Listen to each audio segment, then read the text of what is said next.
Hi friends, and welcome back to my channel. This week's audiobook is called Intentional Walk, a Dating Mr. Baseball Romance. Now, there's some things I need to explain about baseball, and I'll get to that in a minute. This baseball story, this baseball romance, is what I would call a pining romance. They pine for one another. It's not your typical falling in love situation. The characters at the beginning of the book are already in love.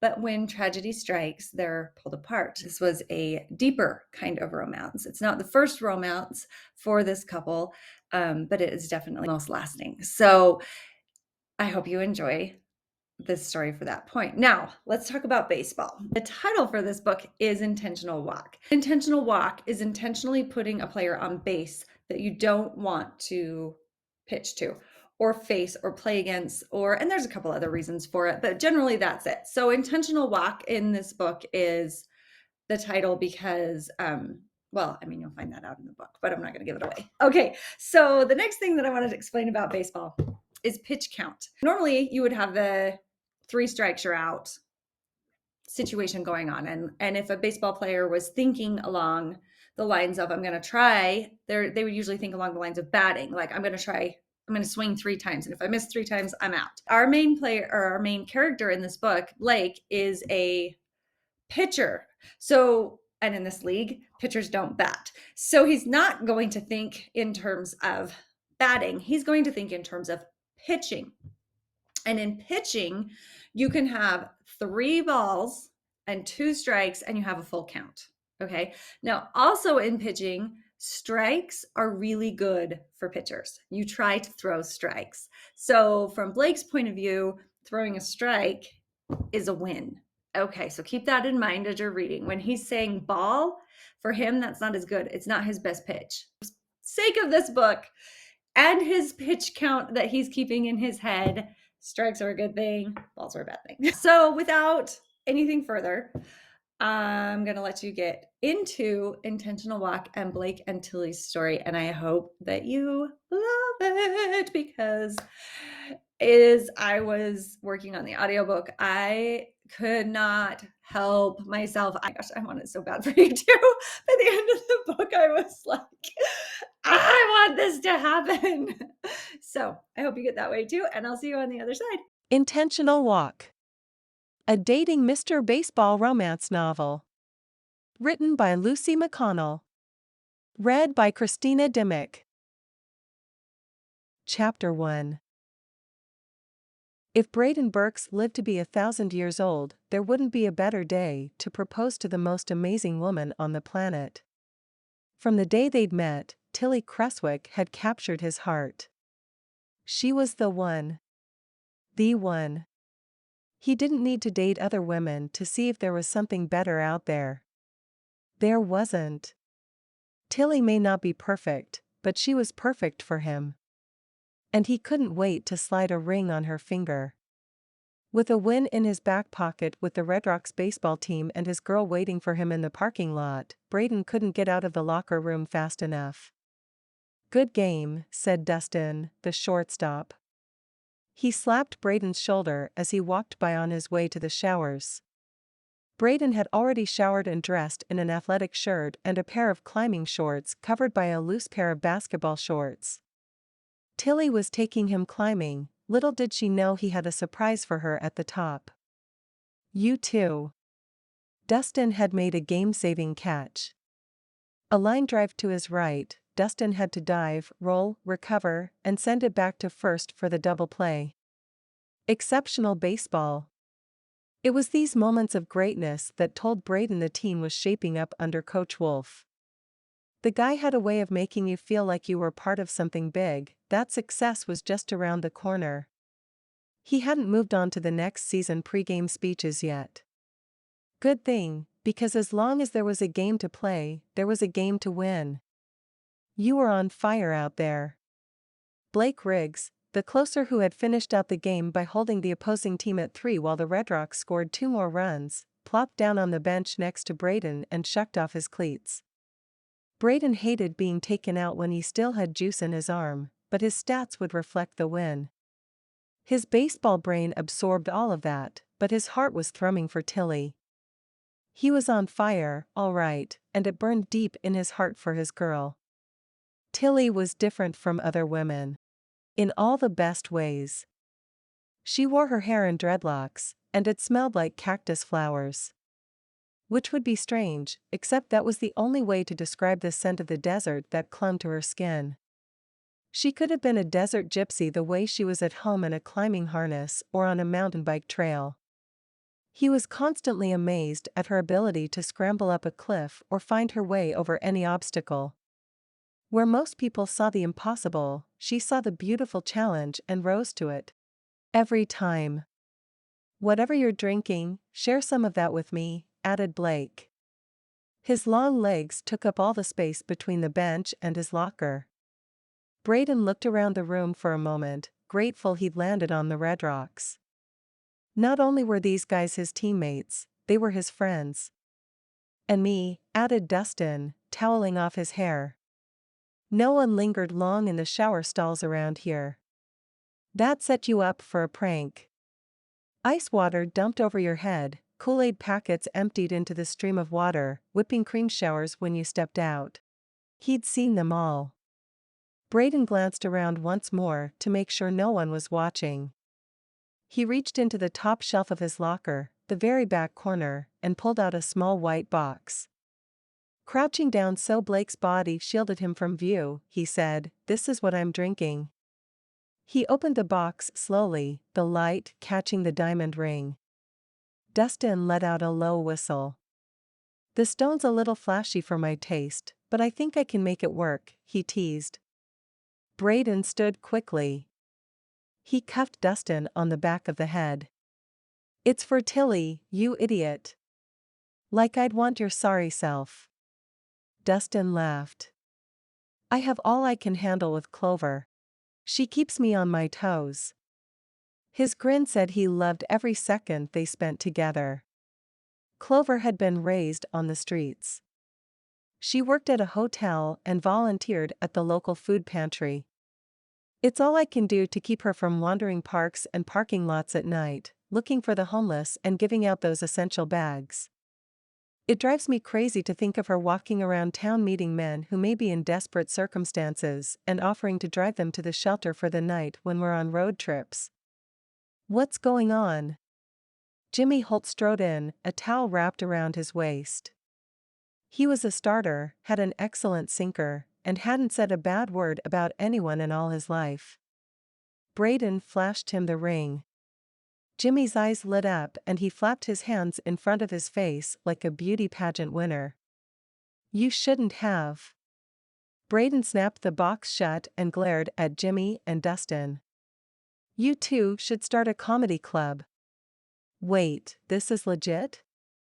Blake stared hard at him. "You're asking Tilly to marry you?" "No, I'm asking Juan." Brayden hooked his thumb towards the right fielder, who was busy giving Ross Ketchum, their newest catcher, a rapid-fire rundown of his night taking care of his 3 daughters, who all had the stomach flu. Ross looked like he might be sick if the conversation continued much longer. Dustin waved away Blake's surprise. "Don't listen to him. He's just mad because you're proposing first." "That's awesome, man. How long until you and Elise?" Brayden wiggled the ring box in the air at Blake. Blake ducked his head. "A while now. I have to ask her dad first. Maybe the end of the season." "Dude. You should do it big. Like, on the field during a game big." Dustin threw his hands out to the side, his arm span filling the space around them. "That way, she'll be too embarrassed to tell you no." Blake half-heartedly swung at him. "Like she would tell me no. That girl is so in love with me." "Only because I was off limits," called Juan, proving that he always had half an ear on the conversations happening around him. He jerked his chin at Blake, teasing him. In reality, Elise had had eyes for just Blake from day one. Kind of like how Brayden felt for Tilly. Okay, not kind of like. Exactly like. He tucked the ring box in his pocket. I'm in such a good mood, not even you yahoos could spoil it. He tucked his keys into his gym bag. I'm outta here. A chorus of catcalls and congratulations from his teammates followed him out the door. Before he made it to the parking lot, the whole locker room would know what he was up to tonight. That was fine with him. These guys were the closest thing he had to brothers. Tilly was waiting in her Jeep in the private parking lot behind the stadium. Country music blared from the speakers. He paused to take in the sight of her.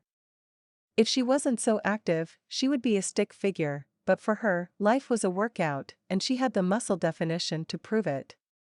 Not that she could beat him in a deadlift competition or anything, she was just curvy in a sexy sort of way. Her dreads normally fell halfway down her back, but she had them pulled up into a messy bun. It was safer for climbing, but he loved the slope of her neck and the access to that sensitive spot behind her ear. His lips warmed at the thought of kissing her there.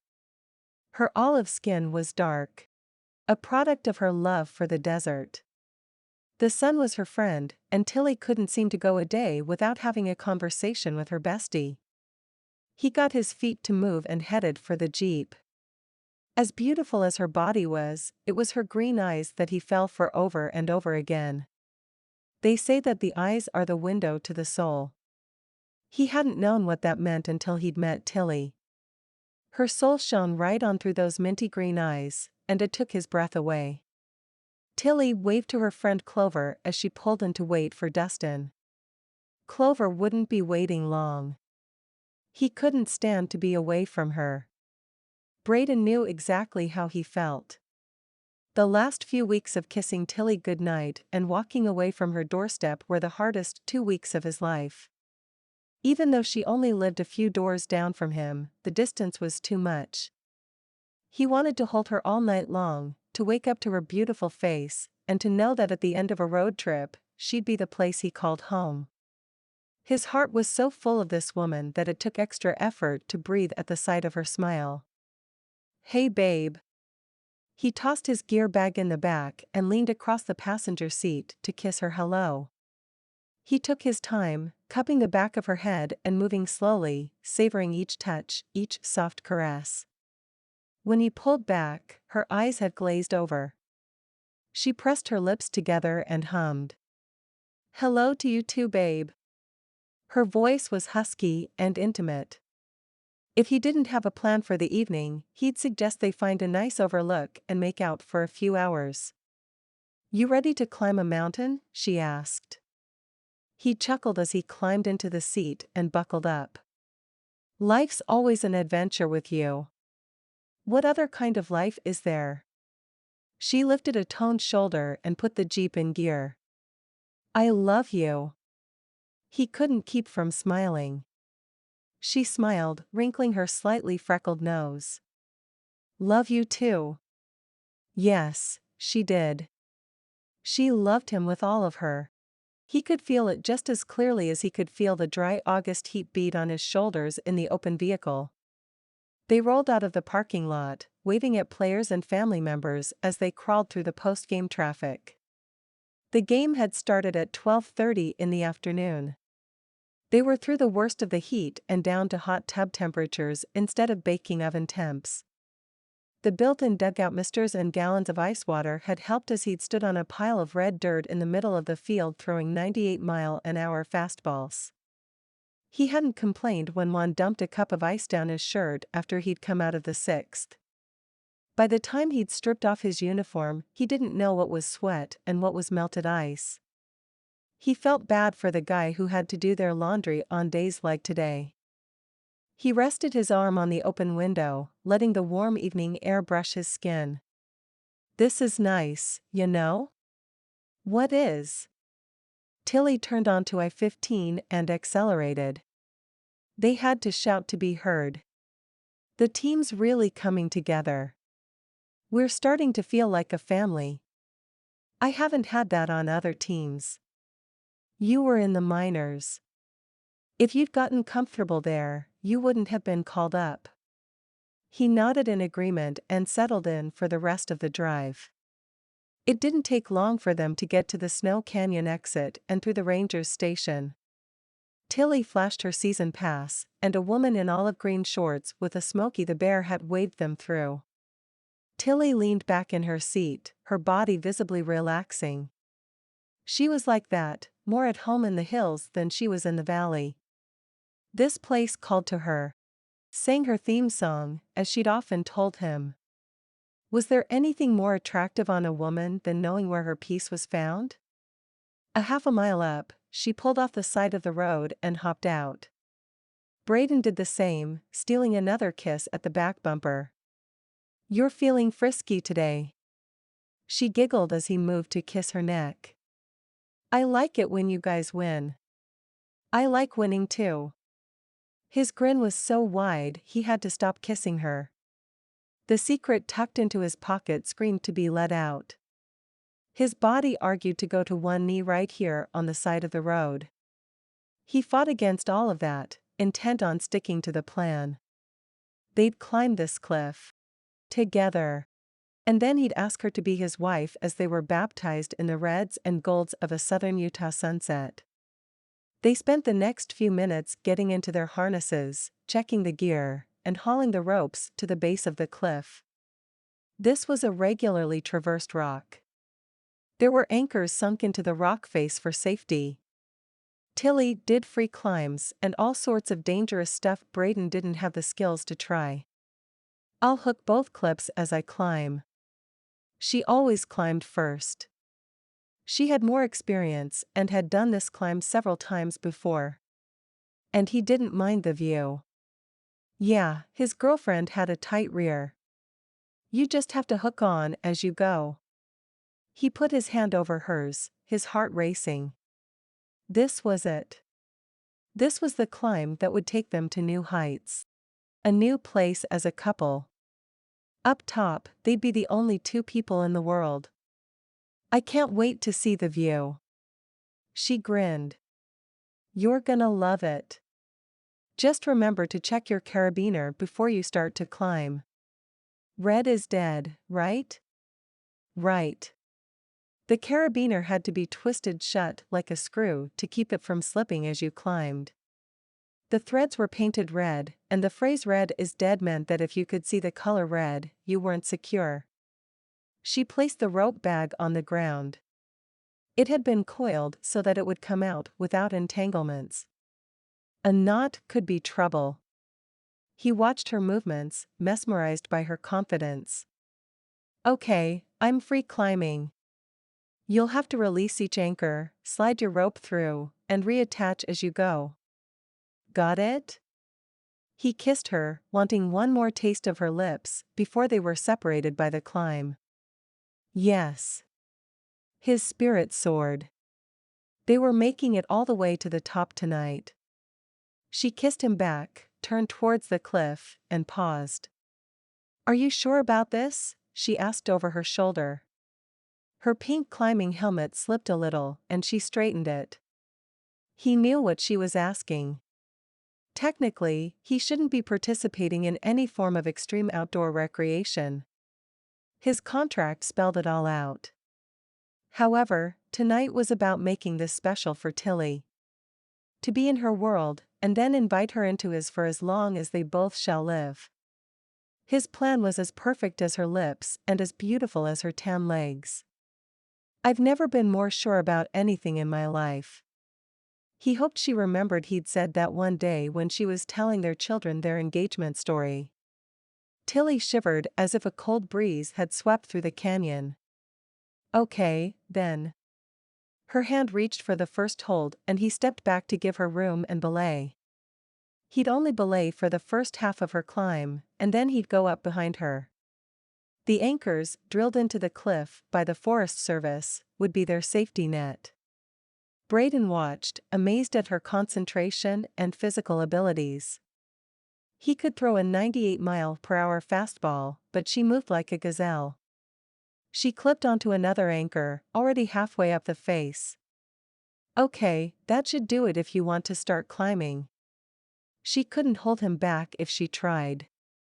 He attacked the climb, moving fast, anxious to get to her. The higher he got, the more adrenaline pumped through his veins. The team doctor would freak out at his heart rate. It wasn't the muscles he was using, it was the thrill of being so close to proposing. To seeing the look of love in Tilly's eyes as he declared himself utterly lost for her. Not that he would ever say that in the locker room. He hooked up to the next anchor, leaning heavily into the warm rock. This rock face was to the north, so it was cooler than the west-facing side. Which was good, because his hands were coated in sweat. He wiped one on his shirt and then the other, changing handholds.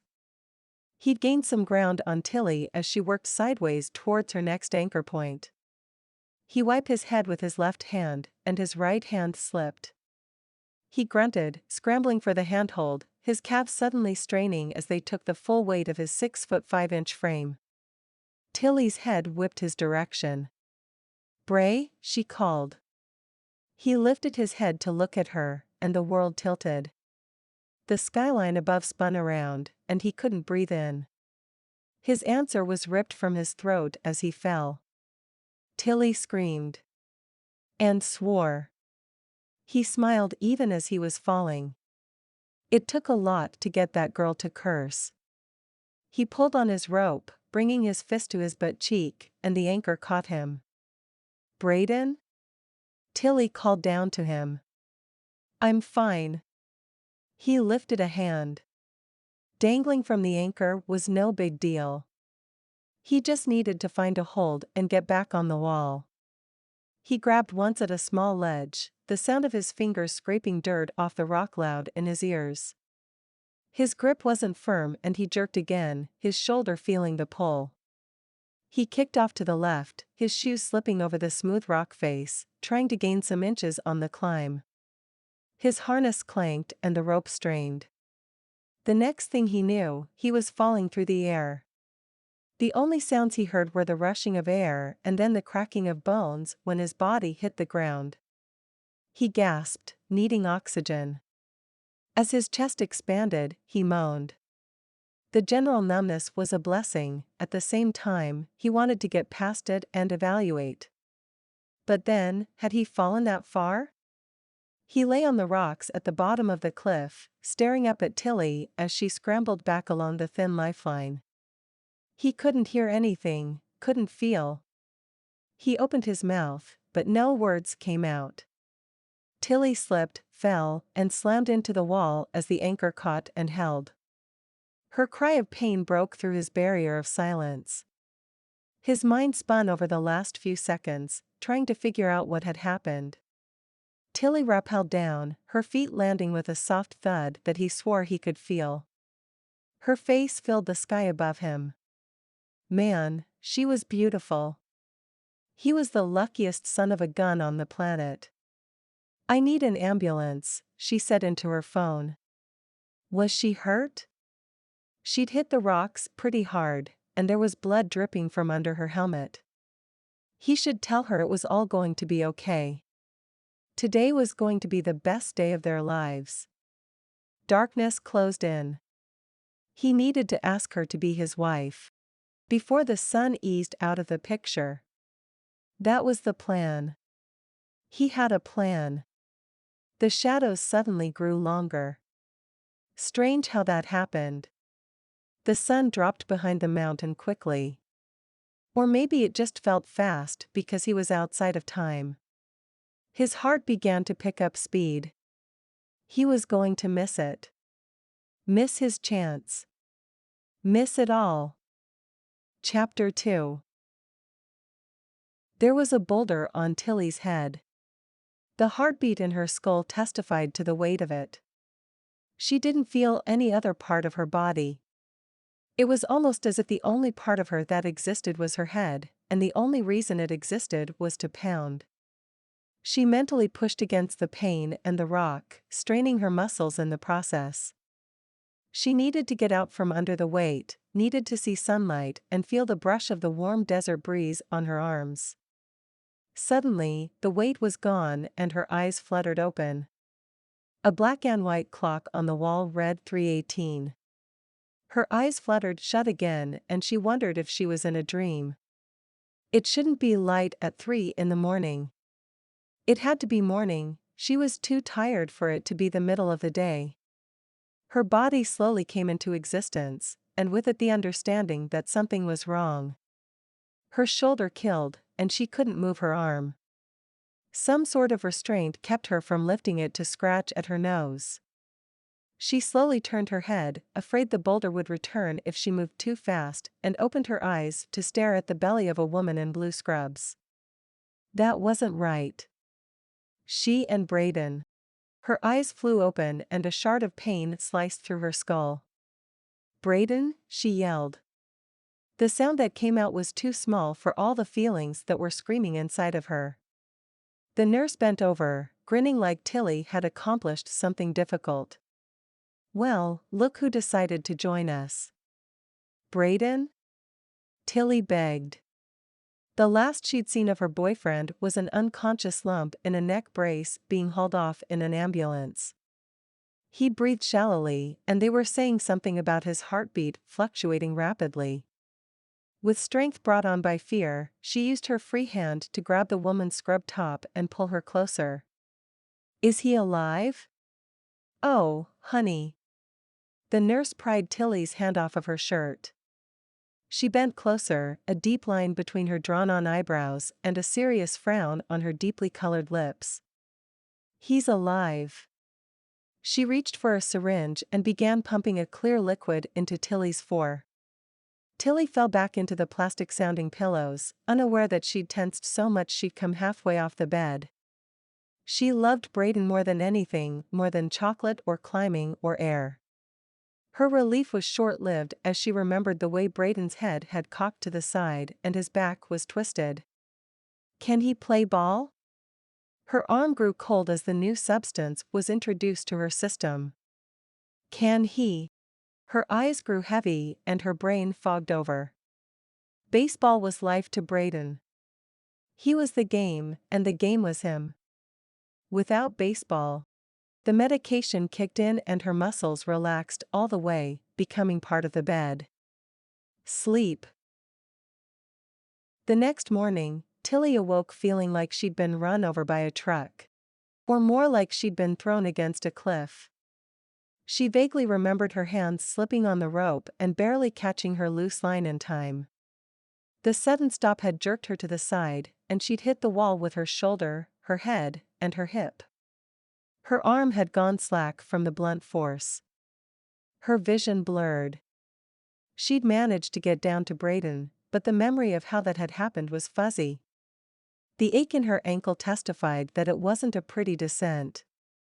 She groaned and worked her mouth, trying to get the dryness out of there. Yuck, her teeth felt like they needed a lawn mower. A cool hand touched her forehead, and without opening her eyes, she sighed, "Mom." "I'm here, sweetie," came her mom's honeyed voice. The tears came on sudden and strong, burning the backs of Tilly's eyes and making her nose run. She pried her eyes open and her mom's arms came around her, holding her up as she fell apart. "Have you seen him?" Tilly choked on the words. She was in bad shape, and she hadn't fallen to the ground. Her mom pulled back, rubbing her non-sore shoulder. Then again, her pinkies were sore and the shoulder protested. Muscles below muscles resisted movement and complained. Tilly's dad always said that her mom was a stunner, that she possessed the kind of beauty that stunned men into immobility. She was certainly beautiful today, with her shoulder-length straight hair framing her face, the highlights fresh and bright. Her hair had once been as golden brown as Tilly's, but when the gray started to creep in, she went blonde for camouflage. "He was in surgery when I got here." A fresh wave of tears spilled onto the blanket. "He's going to be okay, sweetie," Mom cooed. "They told me as much as they could, but he's going to be okay. He'll walk. He'll gain mobility back. He might be able to climb with you again. Though that will take some time." Tilly sniffed. She needed a tissue in a horrific way.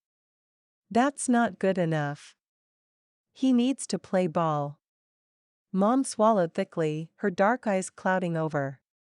He won't. And the sooner the two of you find a way to be okay with that, the better off you'll be. Tilly bit back her wail. She gripped the sheets, wanting to hurtle something against the wall. To scream and cry. The noise would split her already aching head in two, but she didn't care. This was her fault. I never should have taken him climbing. Well, now. Mom scooted back a bit and loosened Tilly's grip on the sheet. I don't know about all that. How can he ever forgive me? She dropped her face in her hands. I don't know if I can see him. He must hate me. Hate you? Honey, that boy loves you. I've never seen a man so besotted before. She fussed with the sheet. Follows you around like a lovesick puppy dog. A small lift of her shoulder was all Tilly could muster in response. How could she explain to her mom the way Brayden felt about baseball? His body was practically made up of leather and laces, the game was built into his soul. To rip that away. The doctor came in, followed by a nurse. He wore a white lab coat and a pair of khaki pants with a plaid button-up shirt. He looked too young to be a doctor, his face line free. As he got closer, Tilly could see the bump in his forehead from too much Botox. I'm happy to see you're up and moving. That head wound gave us something to worry about. Tilly reached up and gently probed the bandage at her forehead and then her dreads. If they'd shaved one, she'd look weird. Nothing that headbands couldn't cover up for a while. Meg from Little Women, the one who had her curl burned off by Joe, would have nothing on her. At least she didn't have a dance to go to that night. Mom stepped back and let the doctor and nurse do their thing.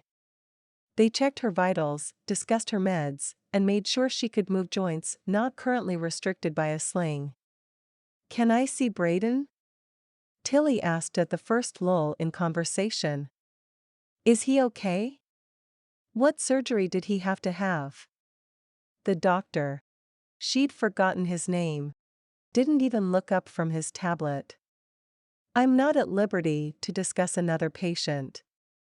But I'm going to release you, and you can visit whomever you like. She sagged.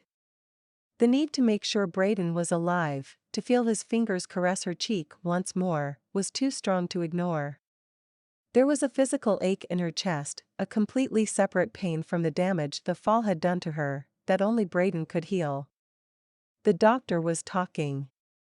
Tilly pulled herself out of her head to catch the last of his statement. Didn't break anything, but you'll have some soreness for a couple of weeks. Your hip will be especially slow healing, as I believe you've partially crushed that muscle. I recommend physical therapy.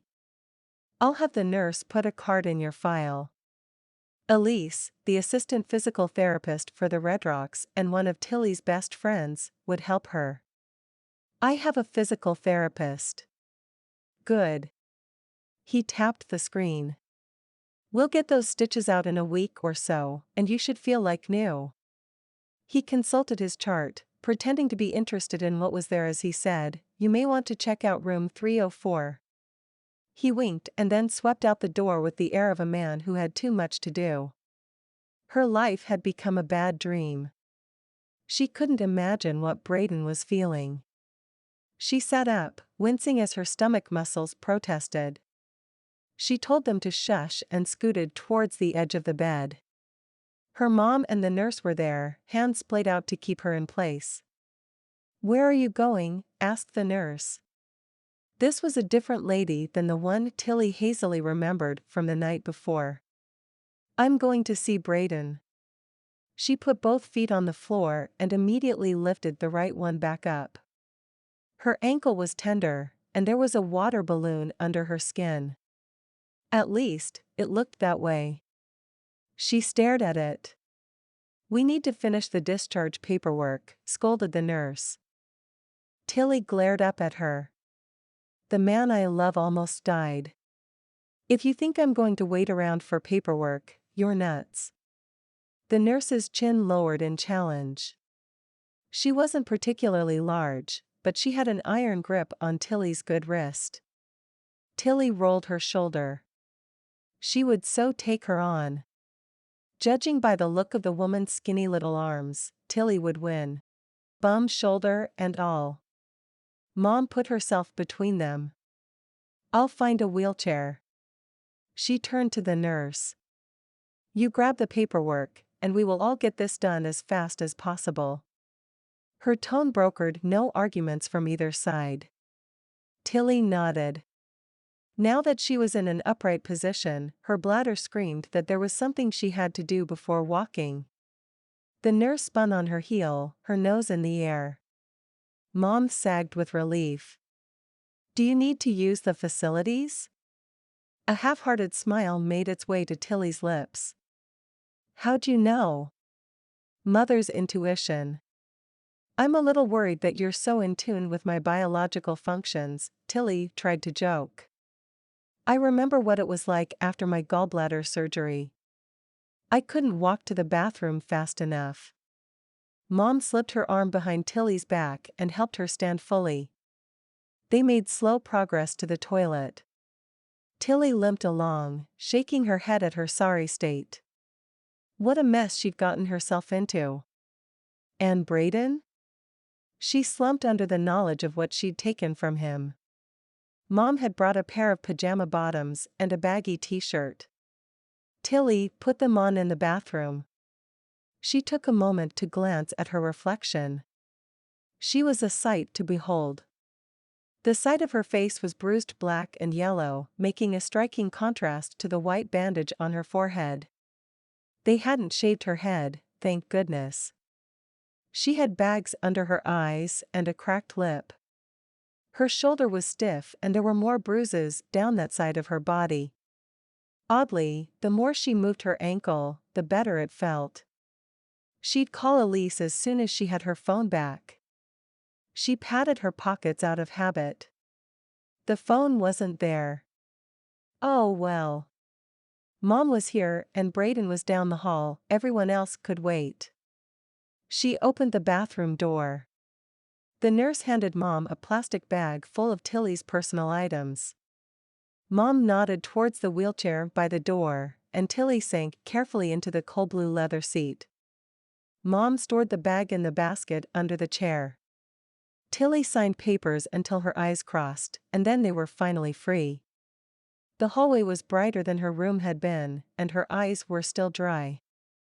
How it was possible to cry and have dry eyes at the same time, she didn't know. But it was the least of her worries or her pains. The door to Brayden's room was propped open. That didn't seem right. He was as close to a legend in this town as they came, having played for the Redrocks for all 4 seasons the team had existed. His door should be shut to keep curious fans from poking their heads in while he was recovering. She prayed he was recovering. Tilly's whole body tingled in anticipation of being with Brayden. She needed to see him, needed to hold him and be held by him. Was dying to press a kiss to his lips. All the while, there was a portion of her gut that told her to run away. Seeing accusation and anger in his beautiful brown eyes might just turn her inside out. Tilly rolled through the door and found a nurse in pink scrubs that hugged her slim figure leaning over Brayden, brushing her fingers across his forehead. There was a glint in her eye that reminded Tilly of an illustration in a children's book of the witch who had captured Hansel and Gretel. Brayden was asleep, oblivious to the ministrations of his day nurse. The monitors beeped and green lines rose and fell with his heartbeat. Tilly cleared her throat, and the nurse popped up, holding her hand behind her back like a child caught in the cookie jar. She made a mental note to ask the staff to keep his door shut and their hands off him. Tilly brushed off the woman's obvious discomfort as she rolled to the side of the bed and took Brayden's hand in hers. Her man was a beautiful specimen, and women had a hard time resisting him. Not only was his body amazing, he put on muscle as easily as eating a steak dinner. But he had this whole preppy scruff thing going on with a trimmed beard, thick, straight eyebrows, and eyelashes she'd give her climbing gear for. The release she felt, having his palm against her palm, sharing body heat, was enough to infuse her with strength. He was here, and he was still hers. If he wanted to keep her. "I'm Tilly, Brayden's girlfriend." She smiled carefully, waiting to see how the nurse would react.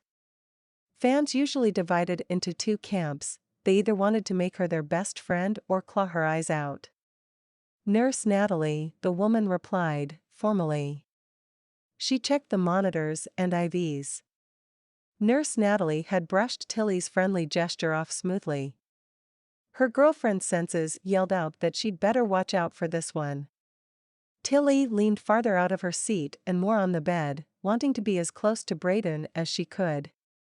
Mom came in a second later, her hands full of files and papers. Her eyes took in Brayden's form and the way Nurse Natalie stood close to the bed. Being the best mom in the world, she took action. "Excuse me." She bumped her hip into Nurse Natalie's and put herself between grabby hands and Brayden. Ignoring the scowling woman behind her, Mom leaned closer to him. "He has good color." Tilly nodded. "He's strong. I wonder how long he'll be out." "A couple hours or more. You should head home and get some rest." Though the nurse said the right words, her tone was caustic. "The doctor said." Tilly fully intended to tell her to shove it, but the woman had moved around the bed and grabbed the handles of her wheelchair. "Since you're not family, I'm going to have to ask you to leave anyway." She didn't wait for Tilly's response. Instead, she rolled her out the door, far enough that Mom had to leave the room to catch up to them. Tilly couldn't put her feet down to stop the movement for fear of further injuring her ankle. Mom's lips disappeared and she glared at the nurse as she bustled out, carrying Brayden's bag of personal items. Natalie must have thought they were Tilly's bags, because she didn't say a word as she dogged around Mom and back through Brayden's door, shutting it firmly behind her. Tilly leaned back in her seat, exhausted. "I think I need some rest." "What about?" Mom jerked her chin towards the closed door. Tilly sighed. "If I got upset every time a woman showed interest in Brayden, I'd be angry most of my life. I trust him. And she can't do much while he's asleep." Mom took the handles. "I don't trust her. She could cut his hair and sell it on eBay." "That's because you're..." With effort, Tilly took a breath and let it out. "Smart. Okay, home to bed for you." Tilly let the shapes around her blur as her mother wheeled out of the hospital and drove her home. She didn't remember much about settling into her bed, except that it felt really good to be in her sheets, her head on her pillow. She'd rest for a few hours and then go back to be with Brayden. He was going to need someone there to hold his hand when he learned he wouldn't be back on the mound. The news was going to shatter him. She only hoped there were enough pieces to put back together. Chapter 3. Being in the hospital was really starting to wear on him, and Brayden only remembered a day and half of his stay. He'd been unconscious for the 2 days before that. 2 days of his life, gone. Not that he had a lot of reasons to celebrate living. The one blessing he could count, Tilly, was MIA. He'd asked the nurses over and over again about her, but was told she'd checked out of the hospital. Her mom was in town. They couldn't give him any medical information, and his cell phone had disappeared. Probably at the bottom of the cliff where he'd fallen. He didn't know her number, it had always been at the top of his contacts list. He remembered the fall. In vivid color. He replayed the accident several times, usually right before the pain meds kicked in and he fell asleep. The video paused on the moment Tilly hit the wall. Her injuries had to be bad, she'd hit so hard his body had jolted. When he wasn't in a haze of meds, he was praying for her, praying she would get better.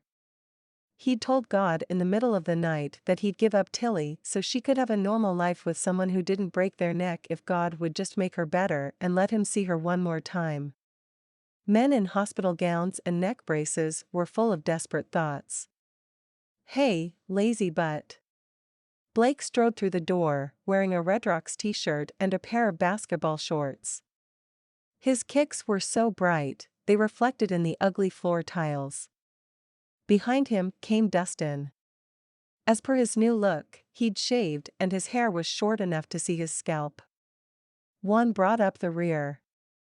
He paused in the doorway and threw his arms out. "Weazoop?" Brayden almost felt like smiling. "You guys are stupid." "You mean you're stupid happy to see us." Dustin held up his hand for a fist bump.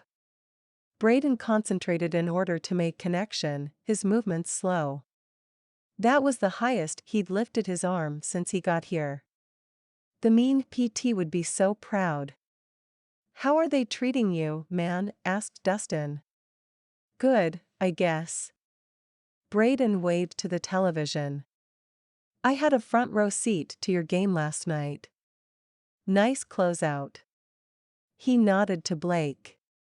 "Of course, I could have done better, but they wanted me to hang here for a couple more days." The guys chuckled. "How's Tilly?" asked one. He looked around for her, even checked under the bed as if he expected her to be hiding. Brayden's tongue stuck to the roof of his mouth. I don't know." "Wha?" asked one, loudly. He had the ability to say what everyone was thinking without ticking anyone off. It was an annoying gift. "They sent her home, and my phone's dead."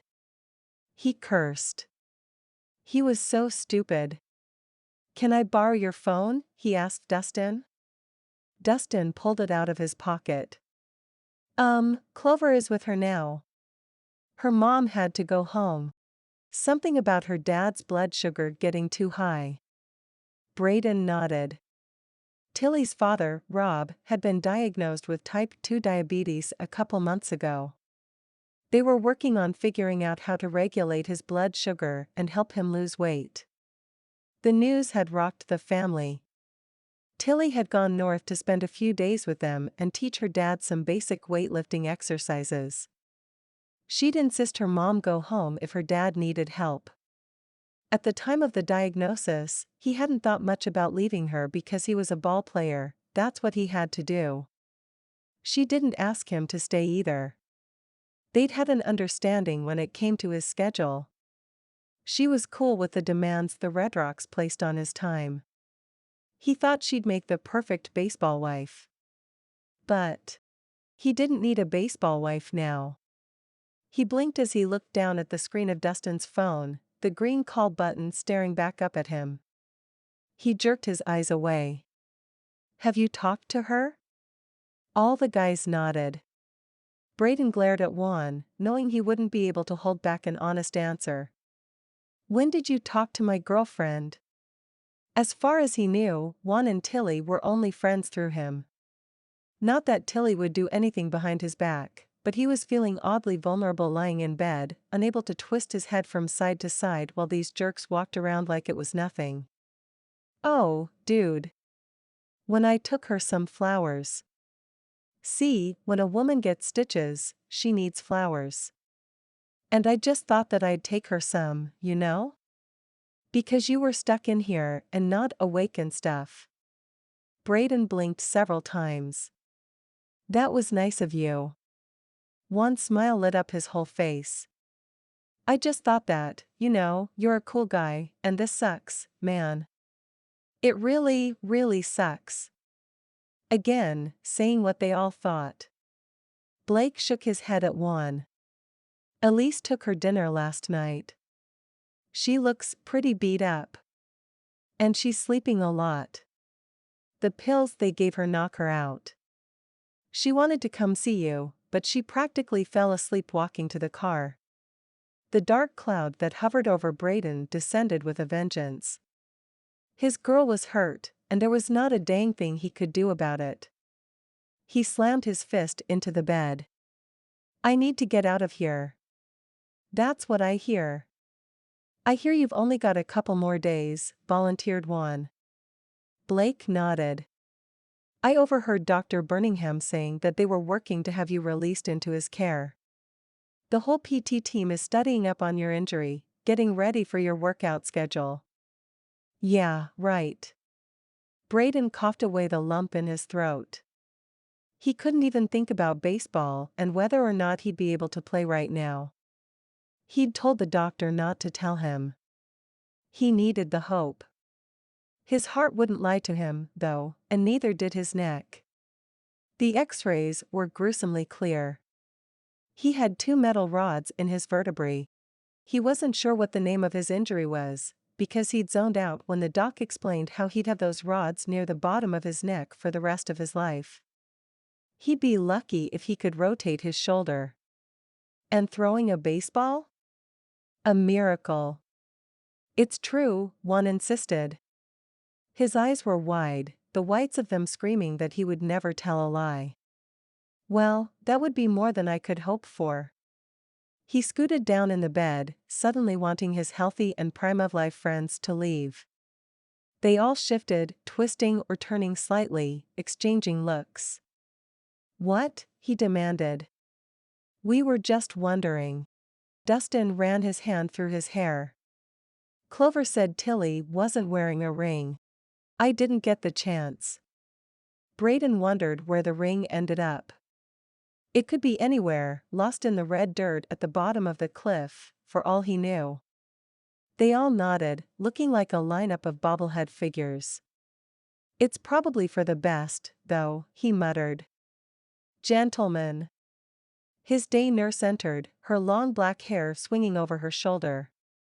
As wonderful as it is to walk into this party, I'm going to have to ask you to leave so I can take care of my patient. She winked at him. He dropped his gaze. Natalie was a flirt, had been since the moment he opened his eyes. He wasn't attracted to her, but he appreciated her cheerfulness. Especially since he'd been cranky today. No matter how he groused, she met him with a smile and an encouraging word. Juan's eyes followed Natalie's movement across the room. When she was in the corner, checking the computer, he whispered, "Dang, bro. I didn't know they made nurses like that. She's all yours." Brayden motioned for him to go after her, to make his move.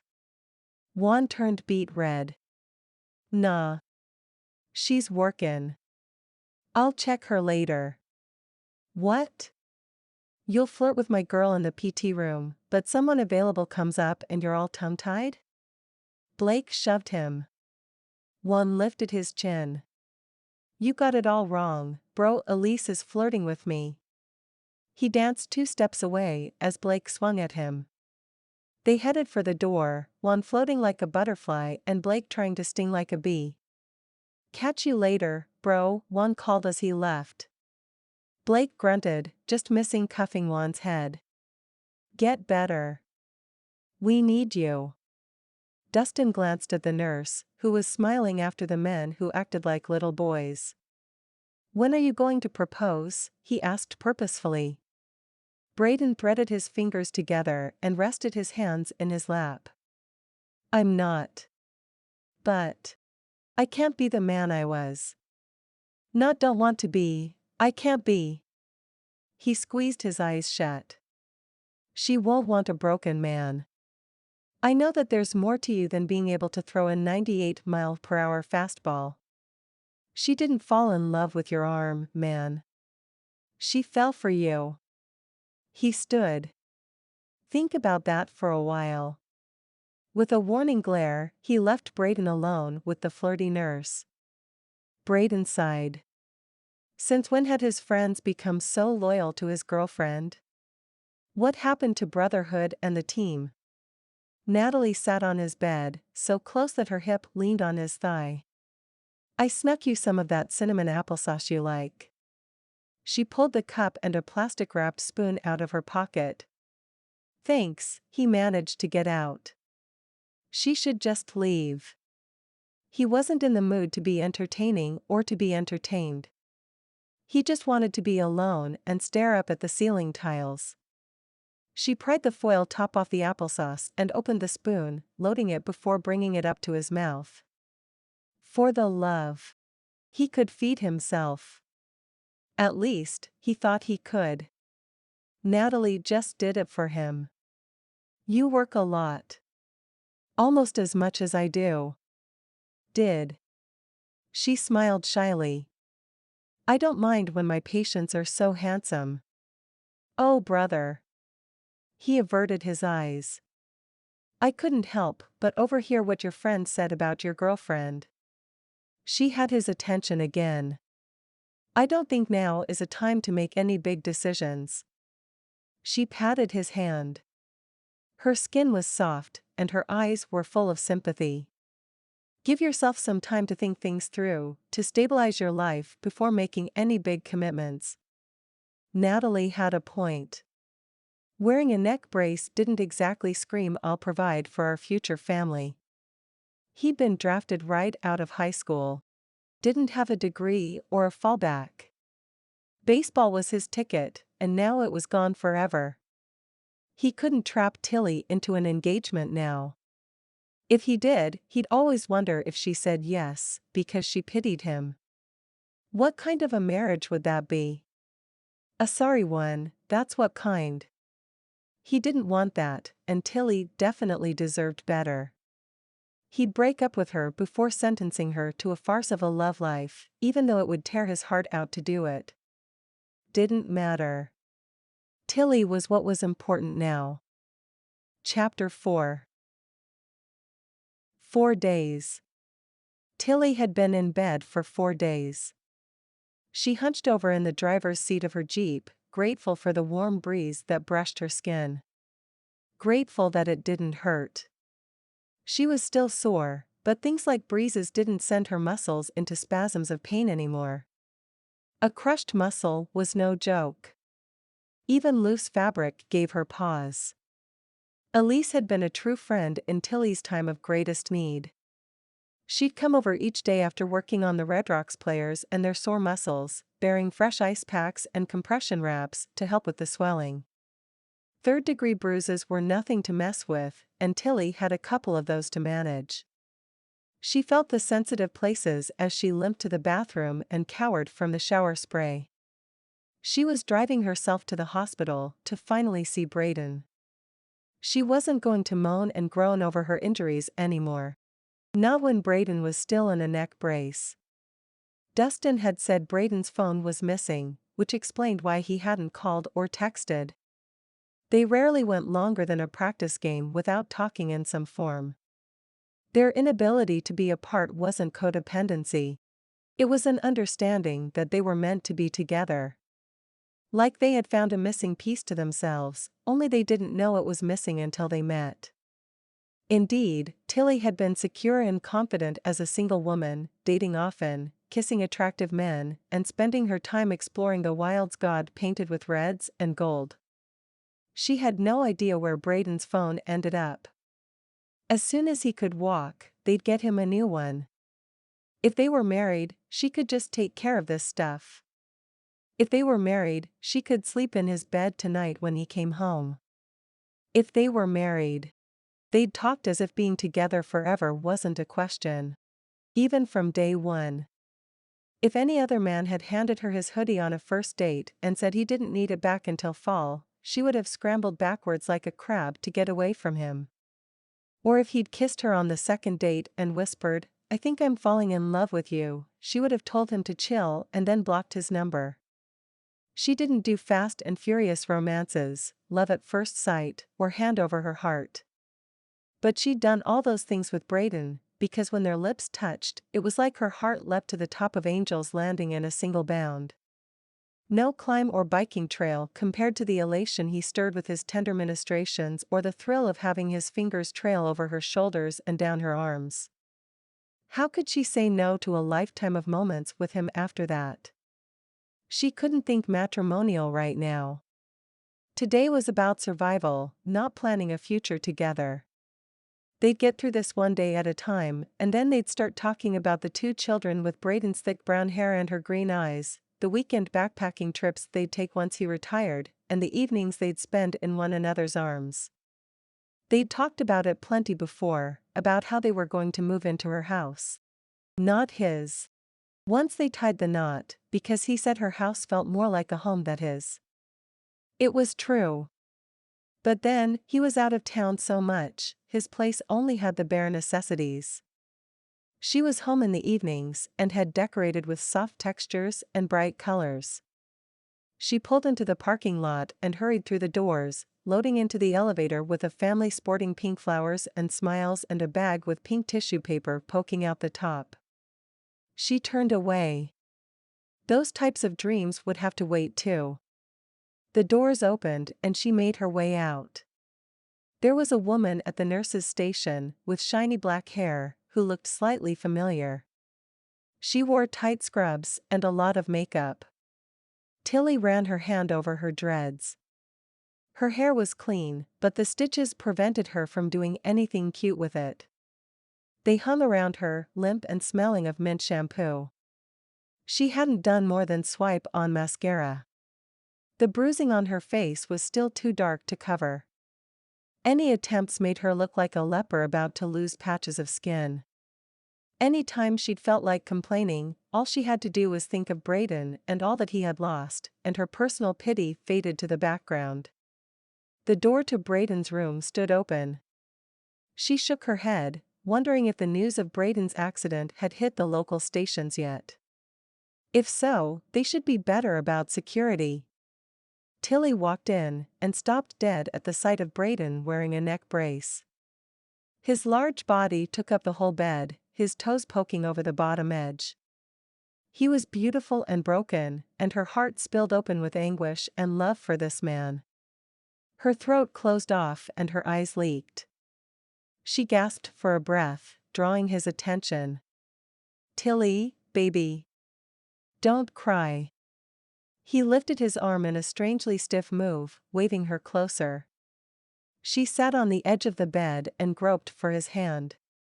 "I'm so sorry. I'm so sorry."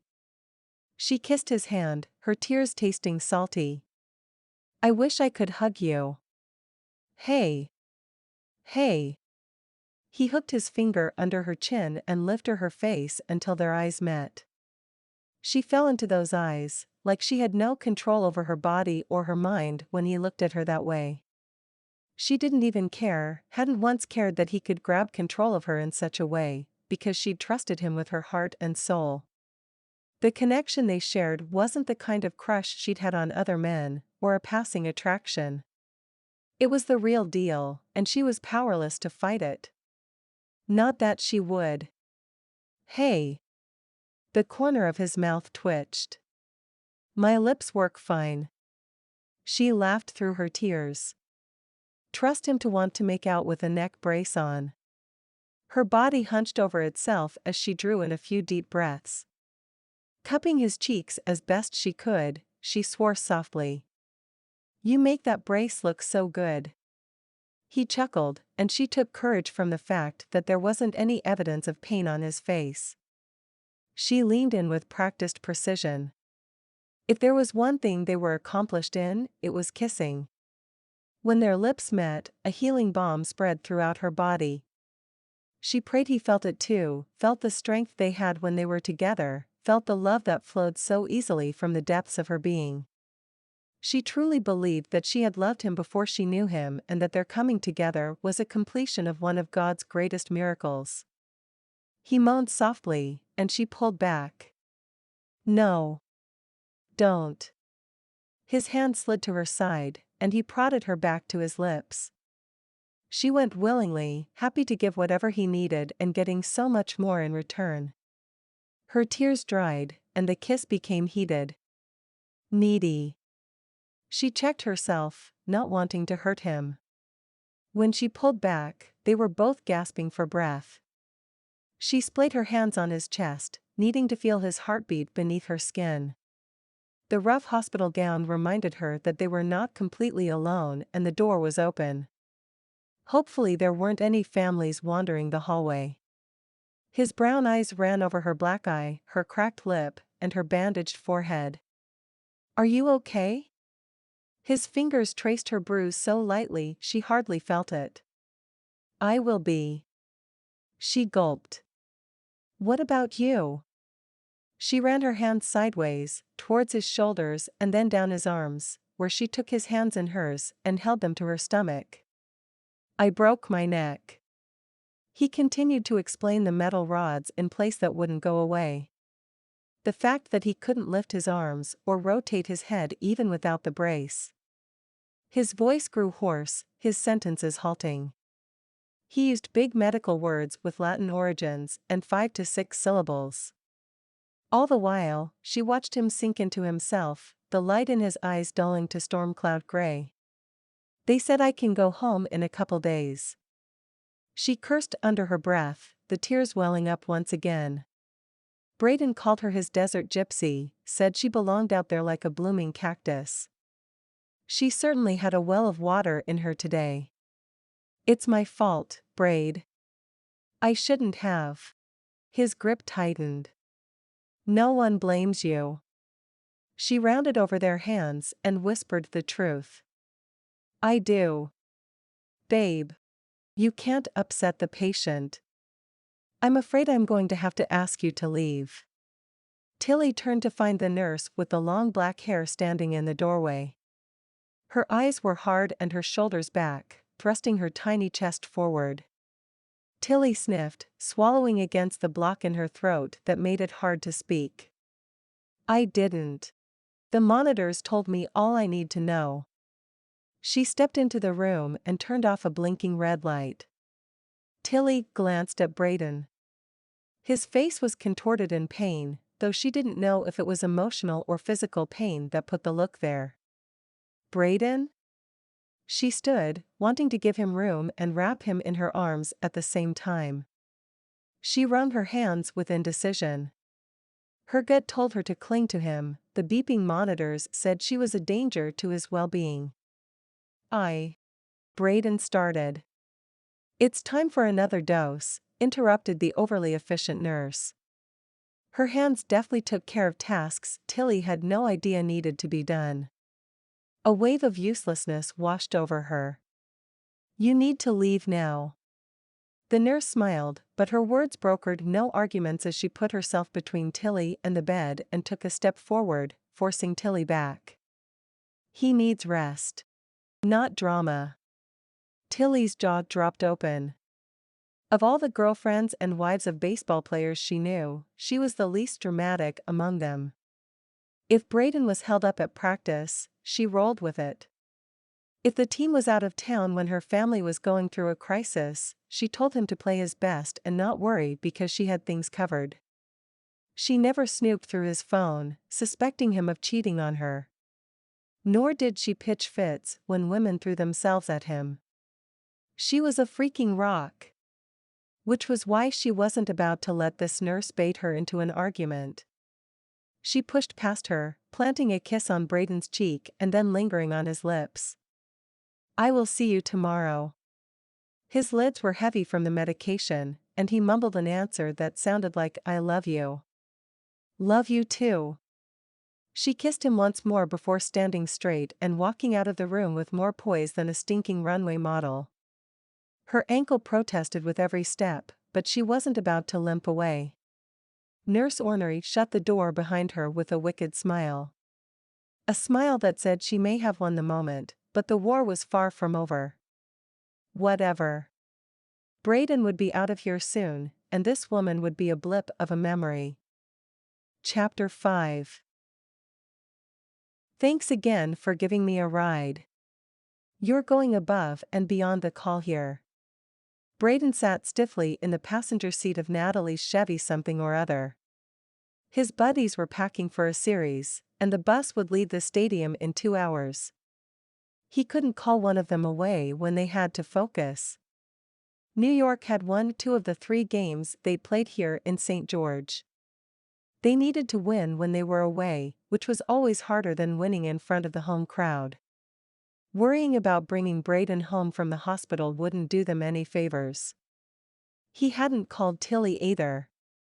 He'd seen her bruises, the way she'd limped to his bedside for a visit, and how she'd had to drag herself home. Guilt blanketed him. She was in pain and she was sacrificing for him. He hadn't told her he was being released today because he didn't want to make her come get him. And his pride to get home on his own. There was no fooling himself.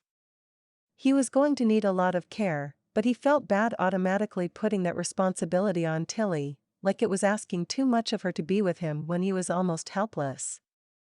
Helpless enough to become emotional about it. Not that he'd cried. No. He wouldn't cry about losing baseball or the ability to, turn his head. The doc assured him he'd regain some mobility. He'd just have to work for it.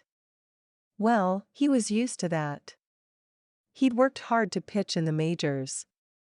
He knew what work was all about. The car was white with a gray interior, clean, and it smelled like vanilla, according to the tree hanging from the rearview mirror.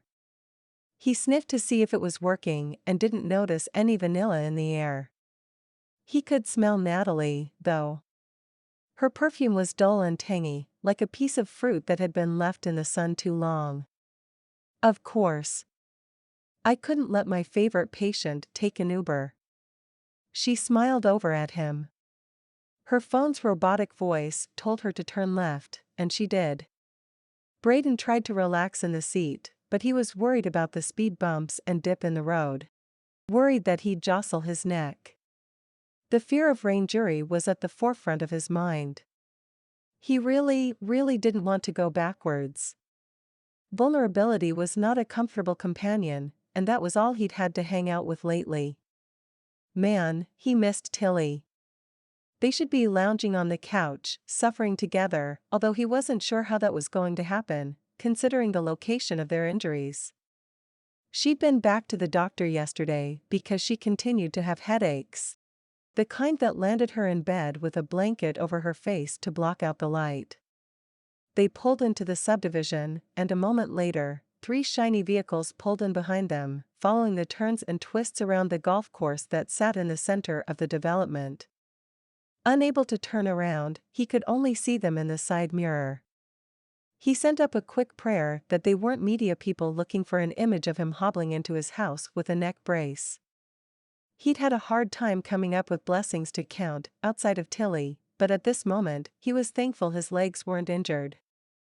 Thankful that he could walk himself into the house and wasn't in a wheelchair. He was also thankful that the monitors weren't attached to his heart, because it thundered. Sweat broke out on his forehead, soaking into the Redrocks ball hat Natalie had bought him from the hospital gift shop to celebrate his release. It didn't fit like his team-issued gear, and there was a tag rubbing the top of his head.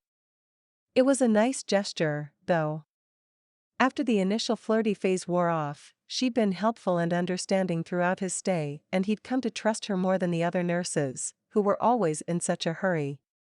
She pulled into his driveway, and the cars lined up along the curb like some security detail. Brayden managed to push the door open and swing his legs out. His gaze swung to Tilly's house across the street and one house down. She hadn't lived there more than a month, but the fact that she'd bought the house to be near him was pretty dang awesome. The curtains were drawn.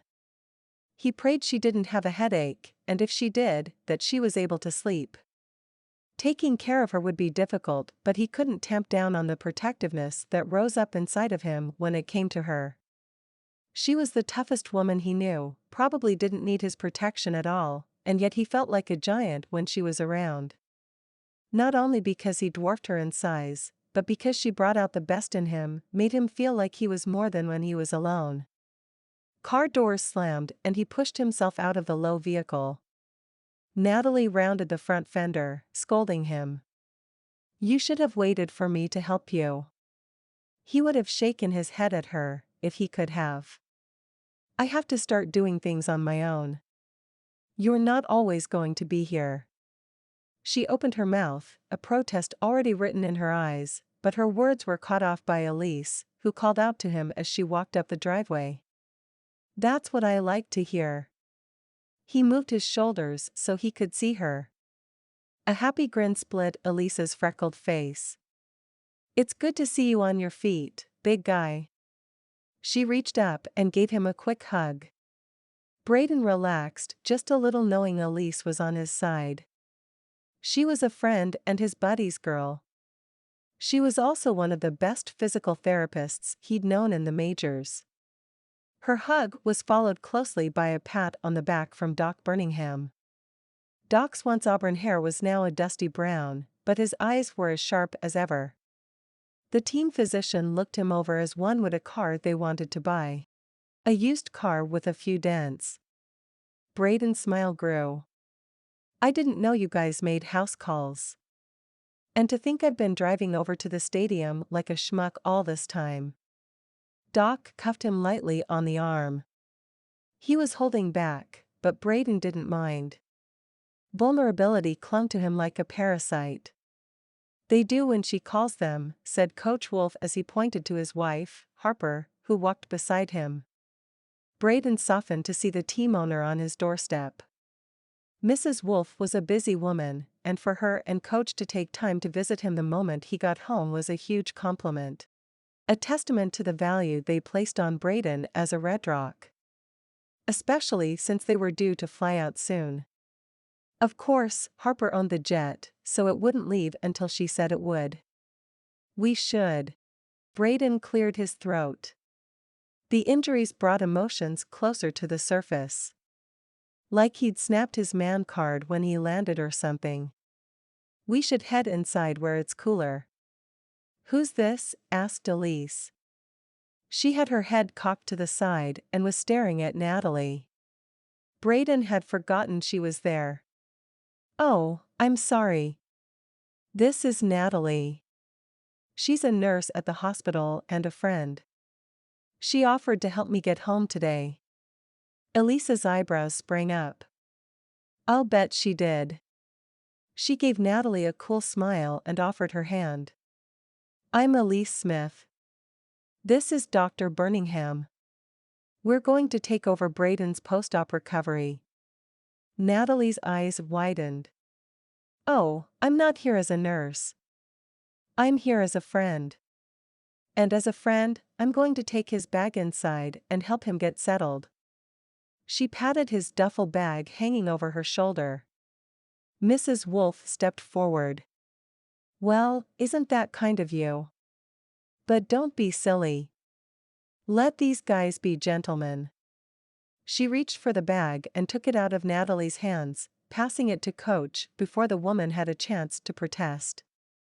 Brayden's a Redrock, and we take care of our own. Brayden swallowed the thickness in his throat. By all accounts, he should be on the short list for contract cancellation. Yet here was the owner, expressly stating that he was still a member of the team. Wait. He glanced at document. Did they know something he didn't know? Was there hope for his arm? Would he be able to throw again? He stood a little taller at the idea. If he could just get back on the mound and be a contributing part of the team, then he'd be able to propose to Tilly and give her everything he'd promised.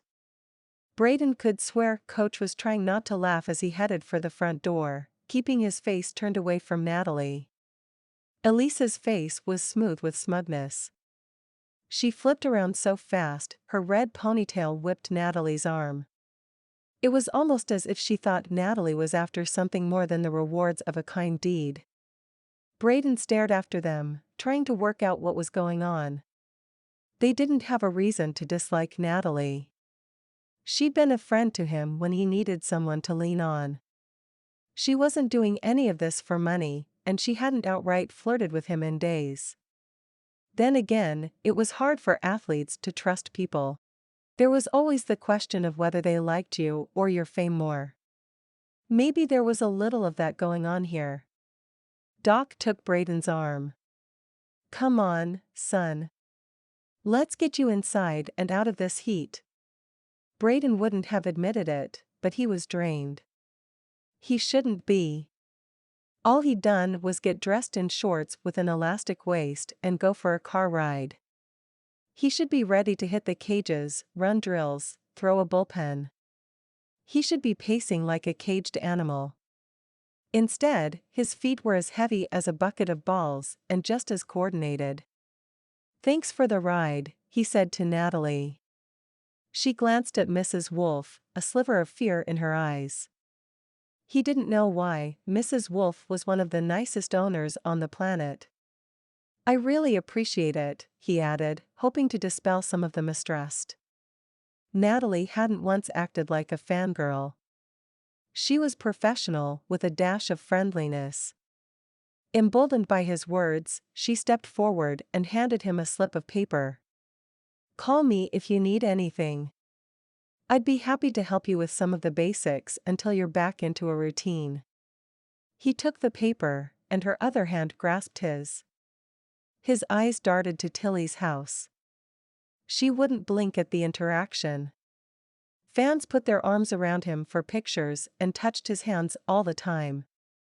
But this felt different, like he was letting Tilly down because he allowed the contact. Natalie leaned closer.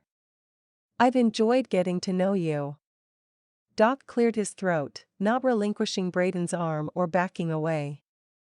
Natalie dropped his hand like it was a metal bat that had been left outside in the August heat. Her cheeks flushed. Brayden tucked the card into his pocket. Thanks. I'll let you know. The three of them, he, Doc, and Mrs. Wolf, walked slowly into the house. It was strange not to be able to look down at his feet as he climbed the steps. He relied on muscle memory and was grateful for the familiar surroundings. His couch with the fold-out bed. His one recliner, which was big enough for him and Tilly to cuddle in as long as Tilly was halfway on his lap. Man, he loved that chair. Is she gone? Elise asked Mrs. Wolf. Mrs. Wolf nodded sagely. She's a friend. Brayden felt the need to clarify to defend himself. Elise lifted her nose in the air as she rearranged the throw pillows around on the couch. Sit here. I'm going to work on your shoulders for a couple minutes, and then I'm headed over to see Tilly. She needs to move even if it doesn't feel good. That doesn't make me want to sit there. Sit, urged Document. She's been ordered to take it easy on you.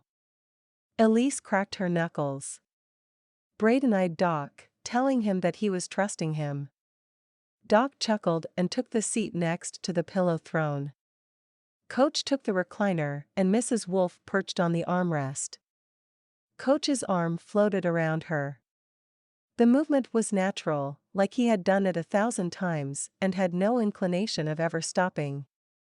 Elise laid a palm on his back to indicate that she was about to start the massage. He sucked in, tensing. The PT at the hospital had been insistent. He had no idea what post-trauma massage was supposed to feel like, but the motto on the guy's shirt was no pain, no gain. That pretty much summed up Brayden's experience with him. Elise kept the pressure light, waiting for him to soften. When it clicked that she wasn't a threat, he released his breath and his shoulders lowered. She moved to press deeper into his trapezius, and he felt days' worth of pressure slipping away. She deserves a raise, he said to Mrs. Wolf. I'm open to a discussion. She winked. Speaking of discussing things. Coach scooted forward on the chair. His posture was stiff, his eyes tight. I don't know what the doctors told you. Brayden's stomach filled with helium. He'd prayed so hard that he'd be able to play again. If anyone could make it happen, it was this group of people. They said I'd have limited mobility. Doc nodded. That's right. A full wind-up is not in your future. I'll learn to throw sidearm. Like Alvarez. He mimicked the flick of the wrist as best he could. Doc's eyes darkened. You're done pitching, Brayden. Sidearm isn't an option with the pins in your neck.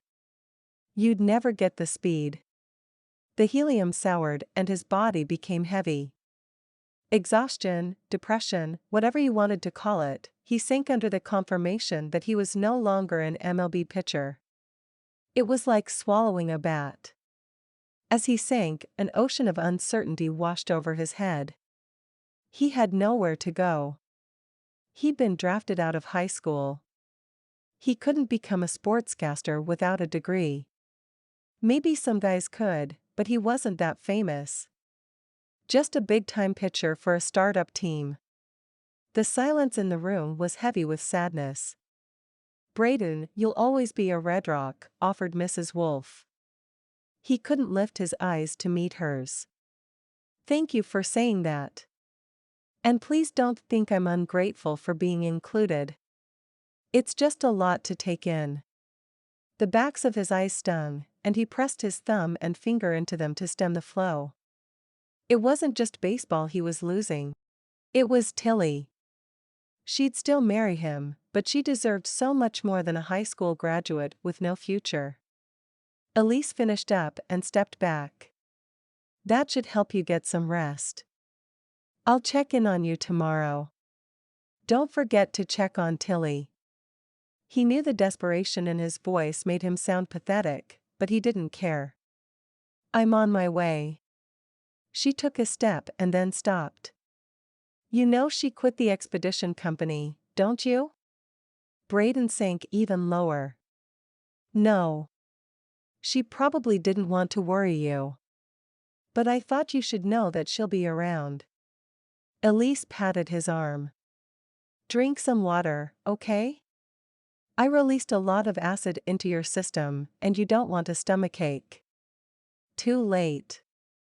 His gut churned knowing Tilly had quit the job she loved so much. He blinked, trying to absorb the message Elise wasn't saying out loud. He was tired and his head hurt and his lower back ached now that the upper back wasn't so tight. Elise left, and his attention shifted back to Coach. "Anything's possible." He met Brayden's curious gaze with a firm tilt to his jaw. "But we have to deal with the facts as they are. And right now, we're down a pitcher." Brayden did an extra long blink. He'd done several of those in the hospital to let people know he'd heard them. Hickman called up a kid. "Gunner pinch. He's our best shot right now, but his cutter is weak. I'd like you to work with him." Brayden pressed his palms together. They stung as if he'd hit a homer without batting gloves, the vibration of the bat numbing his nerves. "What do you mean?" Mrs. Wolf shifted in her seat. "We'd like to hire you as a pitching consultant. You'll be a part of the Redrocks family, have health insurance, access to doc and the PTs so they can oversee your recovery. All the perks. Part-time at first. Until you get your energy back," added Doc. "We'll see how you do as a coach, and if things work out, there could be a spot for you long-term." Brayden felt like he was falling off the cliff all over again. His life was out of his control and Coach and Mrs. Wolf were making all the decisions. He could see how they would think they were doing something right, something kind. Charity work. He'd become a charity case. He may have hit his head, but he wasn't an idiot. He knew a good offer when he saw one. Heck, this situation wasn't all that different from when the coach for the minors had sat down with him and his parents and offered him a lot of money to play baseball. He'd thought he was the luckiest guy in the world that day. Maybe he was. Maybe he'd used up all his luck just getting into the majors and it had run right out. Because being asked to train his replacement was a big jab at his pride. He glanced about the room, knowing he would remember this moment for the rest of his life and wishing for all he was worth that Tilly was sitting next to him, holding his hand. Her touch had a way of infusing him with confidence and a sense that all was right with the world. "Sounds like you've thought this through." He laced his fingers together and squeezed. "I'd be happy to help out the team in any way I can," he said. "That's what you say when Coach asks you to do him a favor." "Wonderful." Mrs. Wolf popped up. "There's something else I need to check on. If you'll excuse me." She headed for the door. Brayden watched through the window as she walked down the street, towards Tilly's.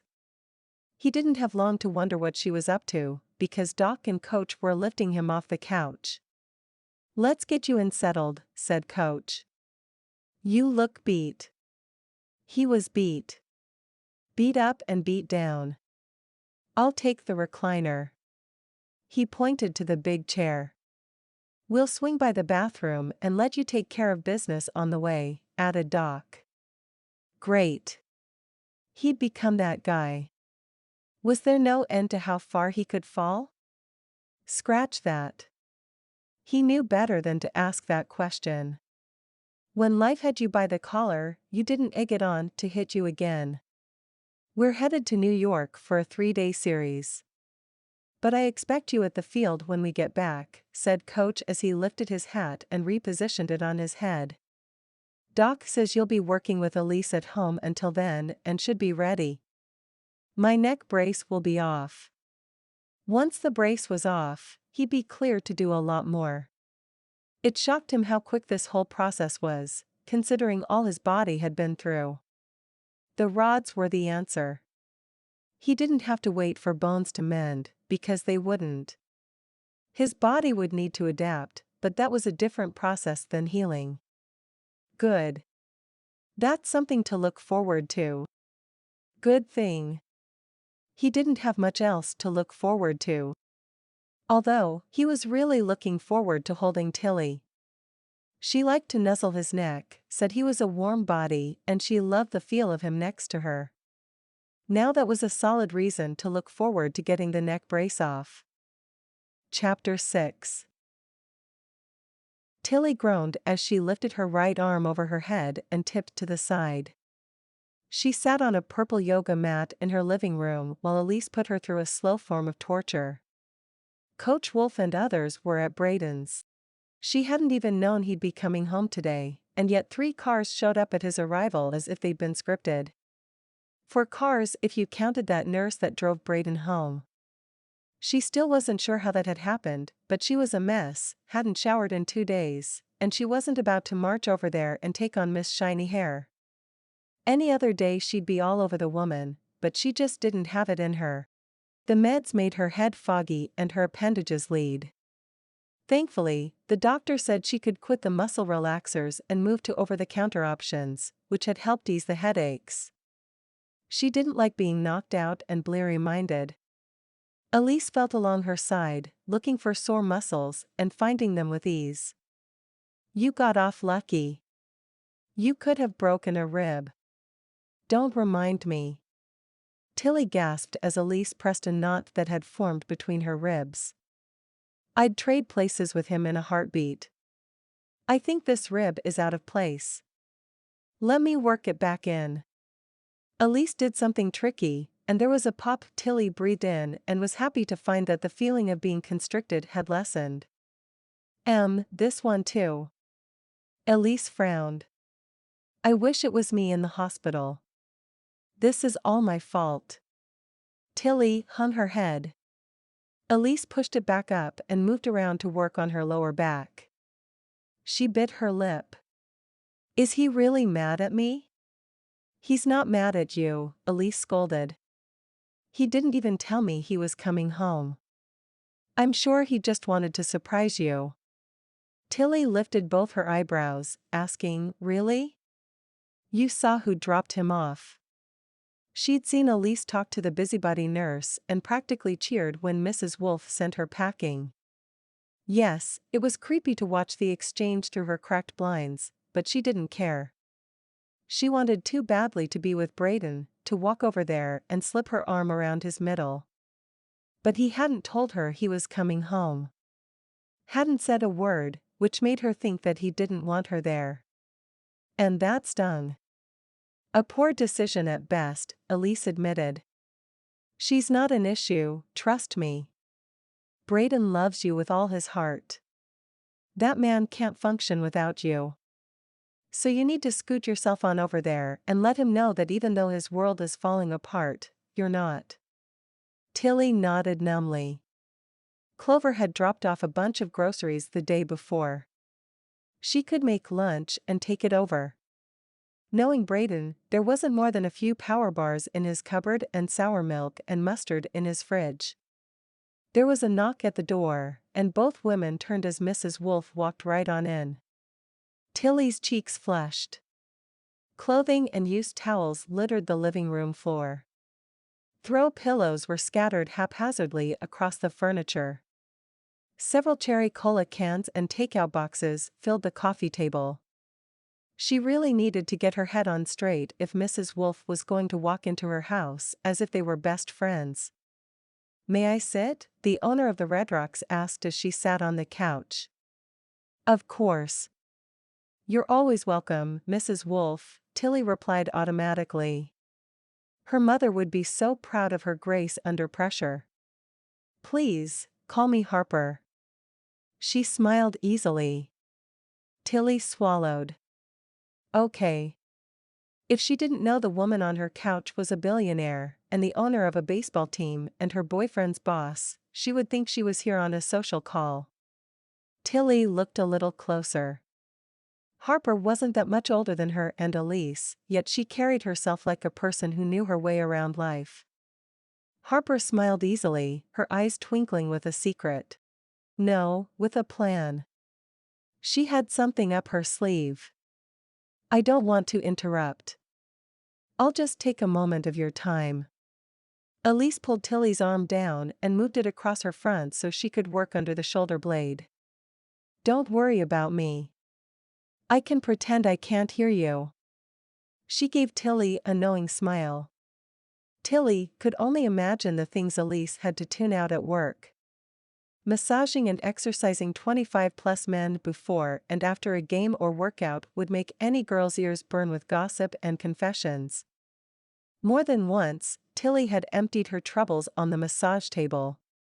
Harper leaned back, throwing an arm over the back of the couch. "I've seen you at the games and things. You have a real way with people." "Thanks." Tilly tried to breathe while Elise worked out a sore spot. "I'd like to offer you a position at the stadium." Tilly's head snapped up, and she disentangled herself so she could face Harper. "What do you mean?" She'd quit her job. Her body quaked at the thought of taking another person's life in her hands after what had happened with Brayden. She didn't have a backup plan, just knew that her mental stability depended on keeping her feet on the ground right now. She had savings, enough for a few months, but not enough to live like a princess who didn't have to earn an income. "We're expanding our community outreach." "Well." She tipped her head, considering her words, her beautiful blonde hair cascading over her shoulder. "We're expanding our welcome." Tilly blinked. The beginning of the community outreach campaign had brought Clover and Dustin together.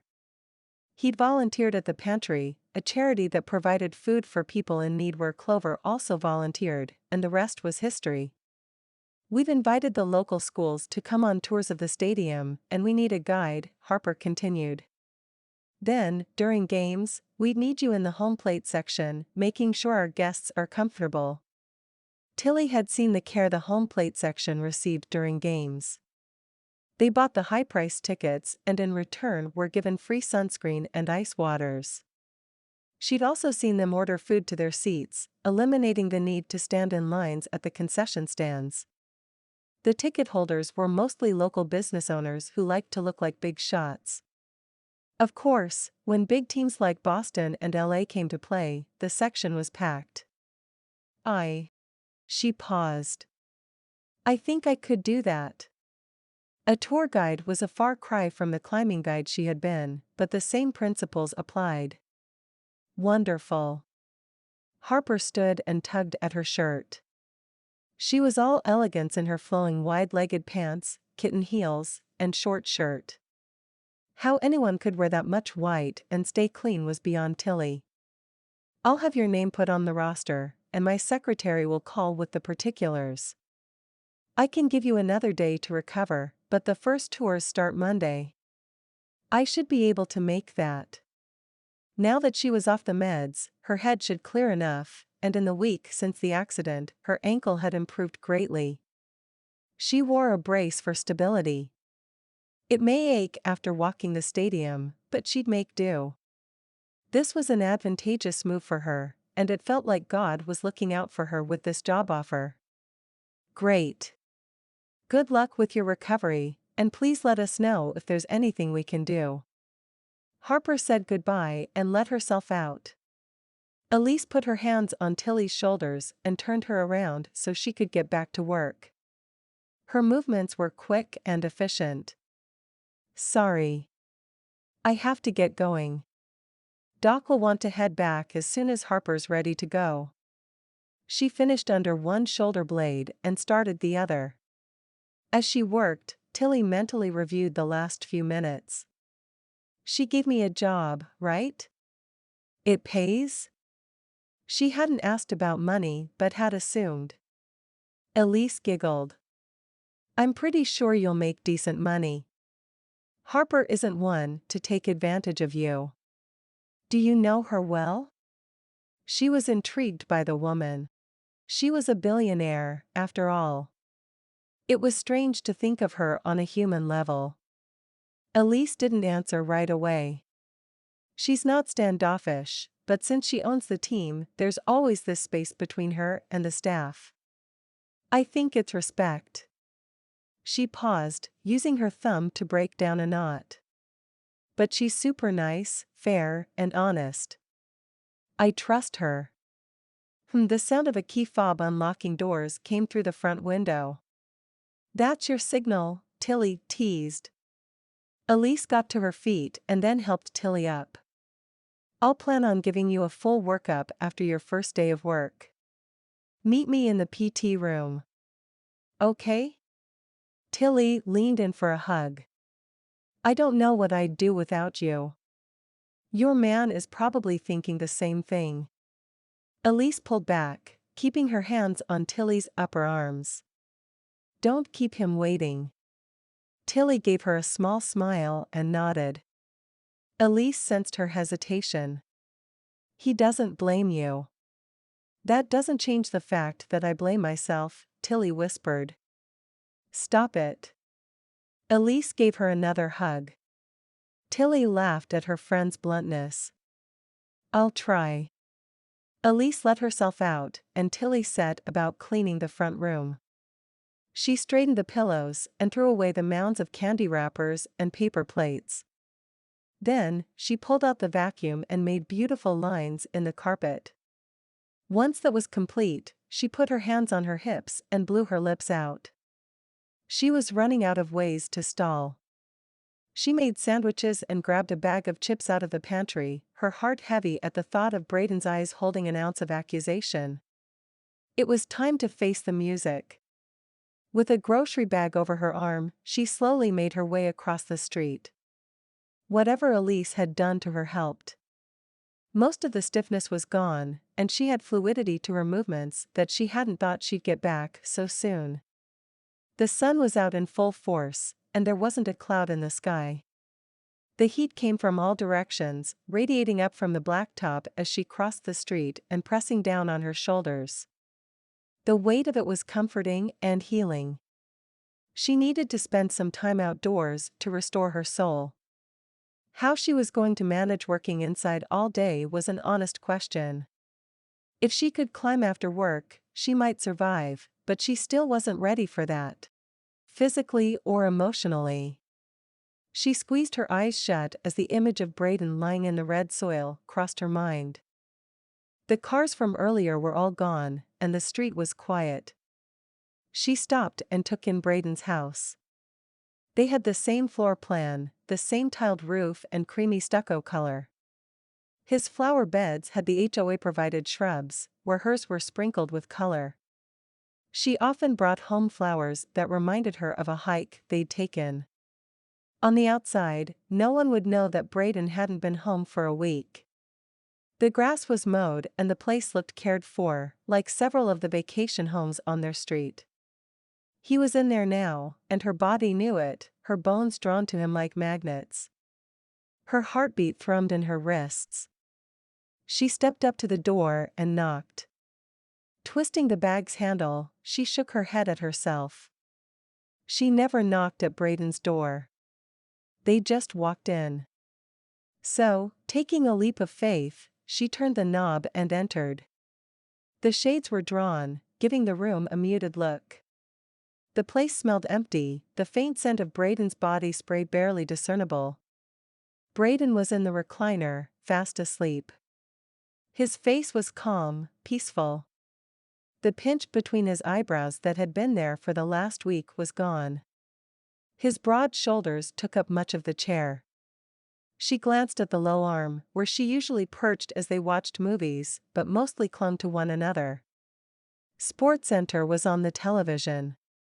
Of course he fell asleep listening to guys talk about baseball. It soothed him.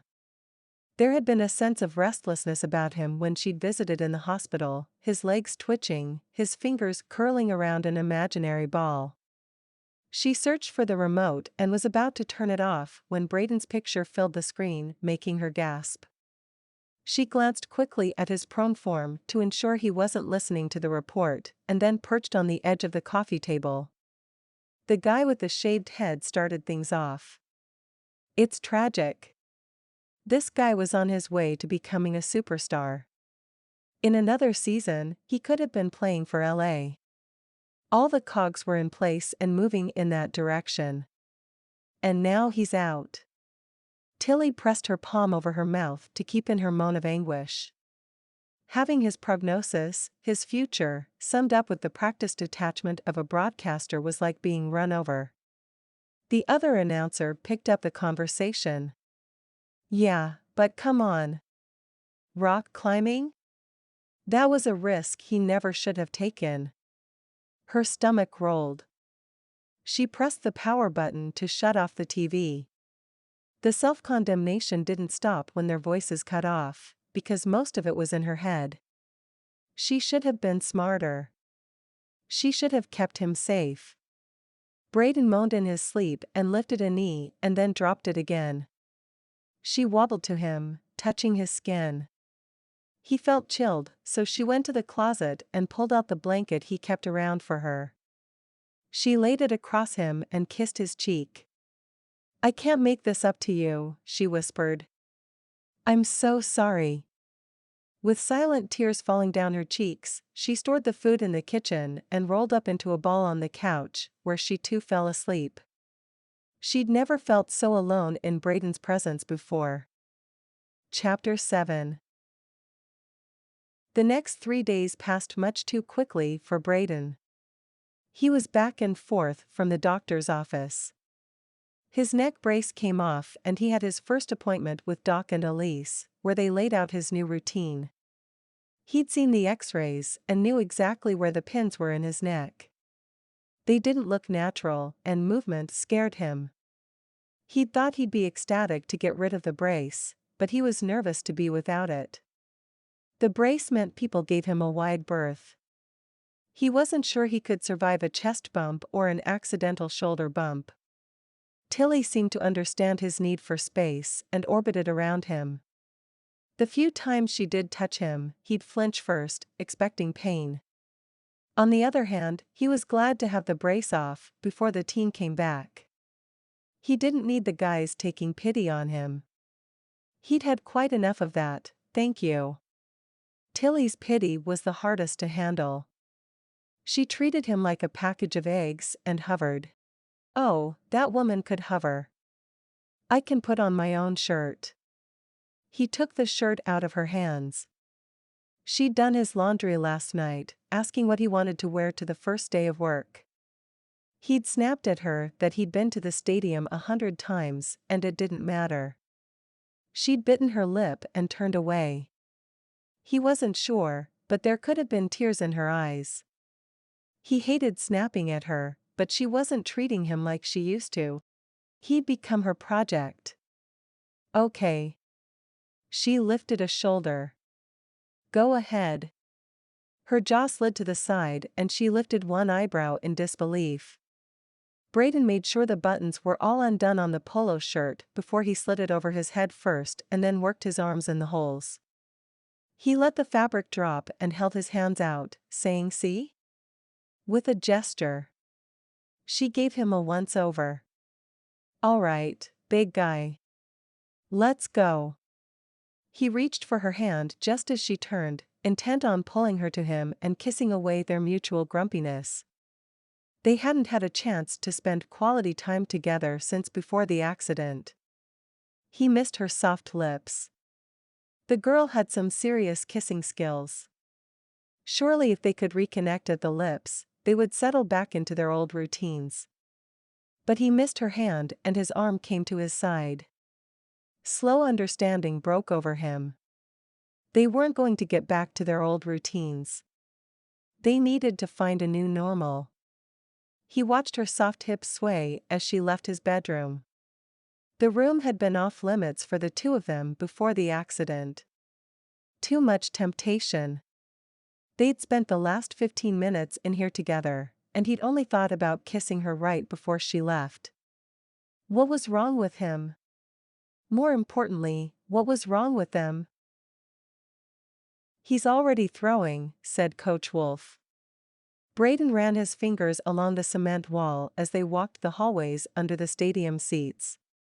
They pushed open the metal double doors that opened in the locker room. The familiar smells of fresh paint and lingering sweat hit his nose like an old friend. Brayden kept his eyes trained on the door to the dugout. His new charge was on the mound, warming up. The ball hit the catcher's leather with a loud crack. The kid had heat. 95? asked Brayden.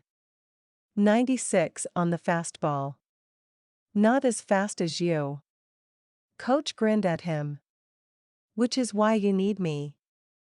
Brayden returned his grin. He didn't feel the confidence he projected. That kind of answer was automatic. He'd always been able to give a quick answer in an interview, even if he didn't feel that way inside. Actually, Andres is working on his speed. I need you for the cutter. Brad Andres was the head pitching coach. He was an older guy with more gray than brown in his hair and a face full of wrinkles he got from coaching baseball. They took the 3 steps up to the red dirt and grass, and Brayden's chest expanded as he breathed in the scent of freshly mowed grass and wet dirt.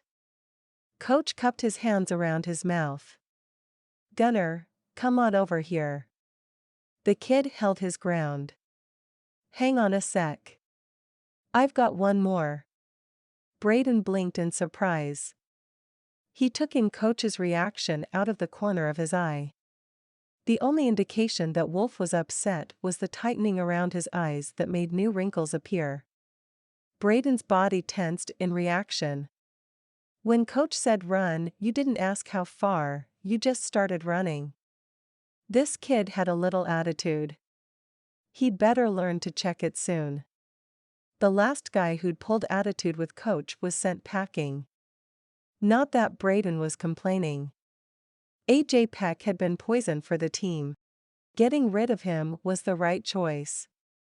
He'd heard that AJ wasn't settling in Seattle. There'd been several articles outlining his shenanigans online. It would be a miracle if he remained with the team next year.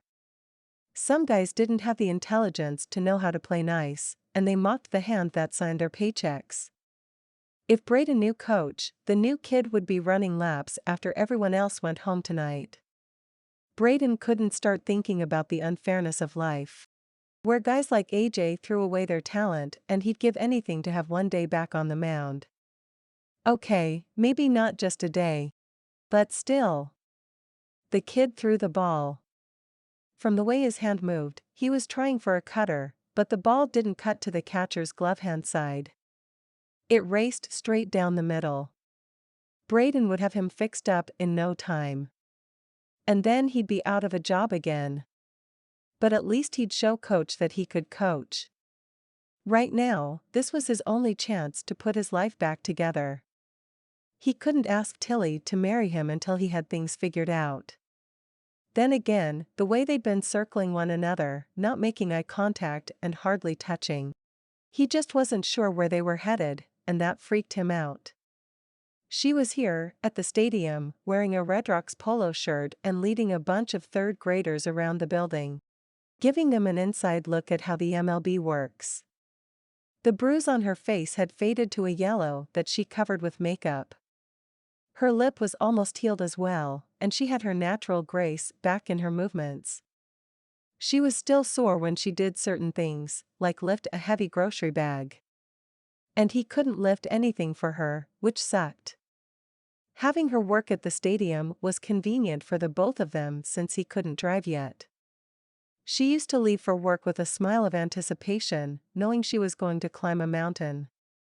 She'd left today with her mouth in a straight line and her eyes full of resolve. His desert gypsy belonged in the canyons, not the front office. He shook off his mounting worries as Coach made introductions. Brayden, this is Gunner Pinch. Pinch, this is your cutter coach, Brayden Birks. Gunner offered him a fist bump by way of hello. Brayden tapped his fist and then held out his hand like a man for a handshake. Gunner grunted but complied. His hair was long enough to curl from under his ball hat. He was fit, had a cocky smile, but there was something rebellious in his eyes that said he'd be more trouble than Brayden needed in his life right now. Well, I'll leave you two to get started. Coach patted Brayden's shoulder and headed back into the locker room to make the rounds. He usually checked in with the batting coach about this time. Brayden had seen his share of the cages. His batting wasn't all that great. It was one thing to throw a 98-mile-an-hour fastball and a completely other thing to hit it. Gunner turned and headed back to the mound without saying anything. Hang on, Brayden called after him. He wanted to cover some fundamentals, break his cutter down to the basics and build it back up. Stronger. Let me see your grip. Gunner didn't turn around and he kept walking. My grip's fine. Prove it. Brayden folded his arms. The movement tugged at his neck muscles. He was looking forward to getting back in with Elise after this session was over. Yeah. Like I'm going to fall for some lame reverse psychology thing. Brayden rolled his eyes. That's not reverse psychology, dummy. Gunner took the mound, digging his cleat against the rubber. My cutter's fine. Dude. If your cutter was fine, I wouldn't be standing here. Why don't you stop worrying about my cutter and take a seat? I'll give you a show. The cocky smile was back. Brayden looked around and found an empty bucket next to the backstop. He walked over, picking it up by the handle and greeting the catcher. Hey, Newton. Tommy Newton lifted his mask, revealing a face full of freckles and an orange beard. Sup? Brayden made a face. Newton laughed and jerked his head towards the mound. Tell me about it. This guy's a piece of work. Put him through it, then. Let's see if we can wear off a little of his shine. Newton grinned. Gladly. He squatted. And by the way, he doesn't have a cutter. Brayden laughed.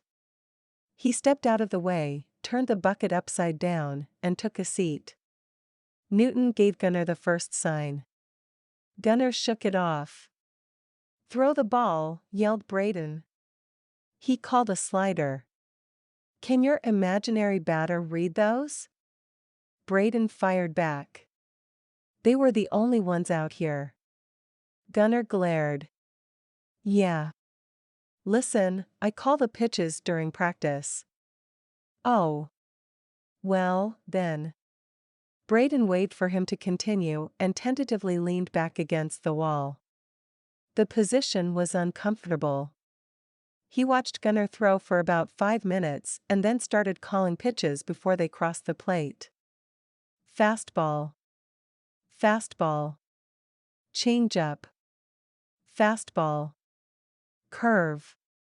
Gunner threw his mitt in the dirt. What are you doing, man? I'm reading you like a book. Brayden got to his feet. You have tells.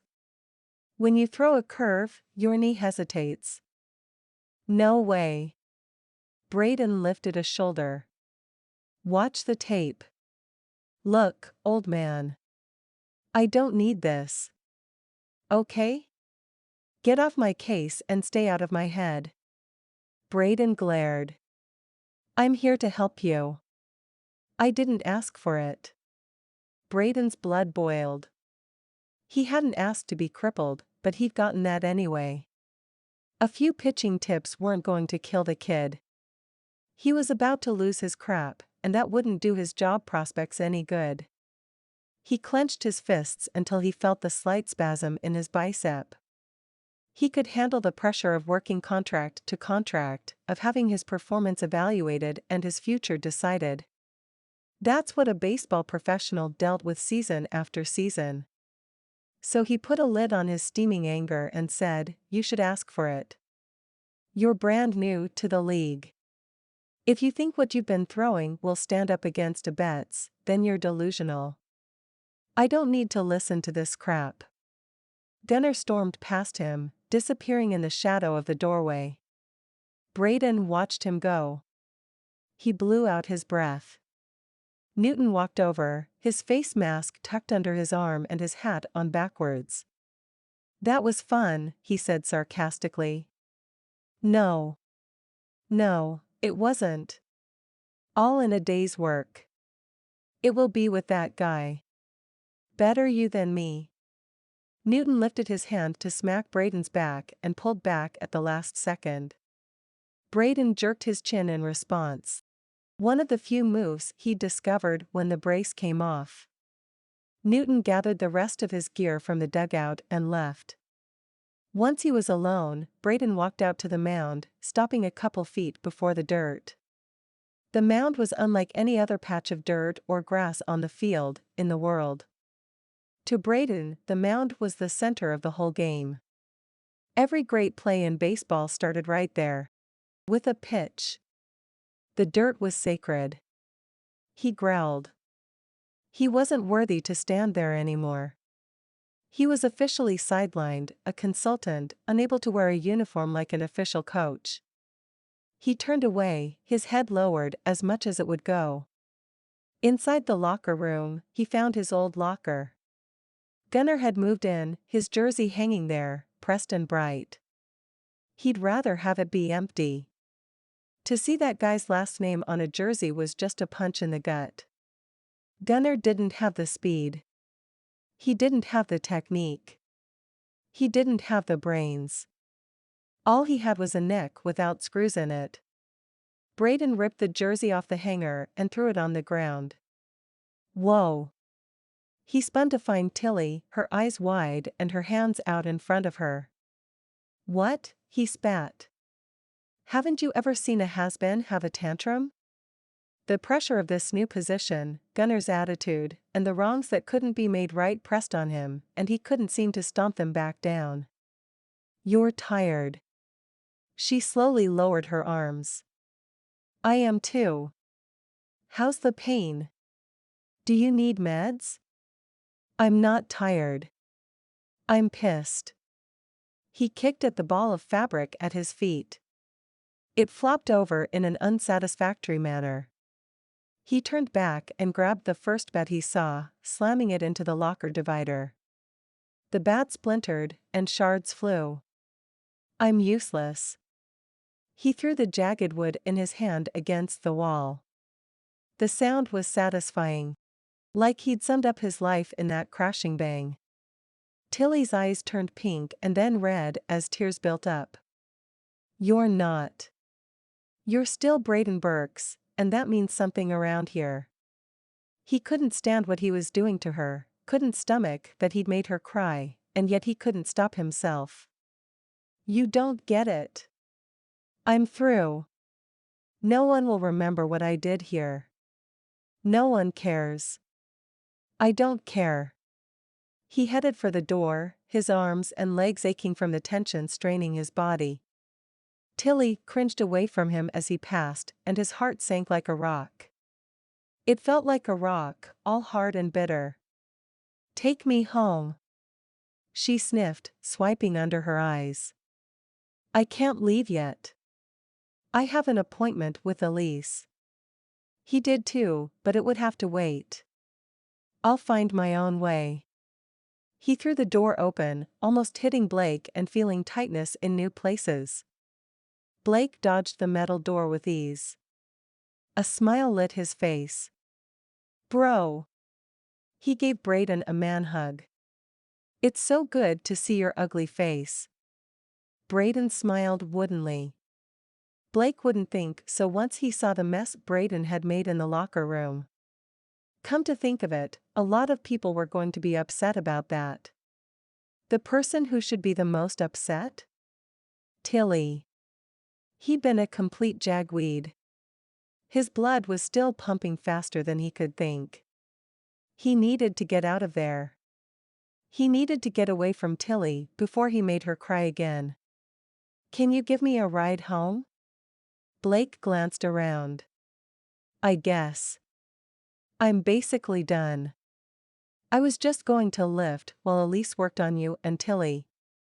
He gave him a look that said, "You aren't dogging my girl, are you?" "I need to get home."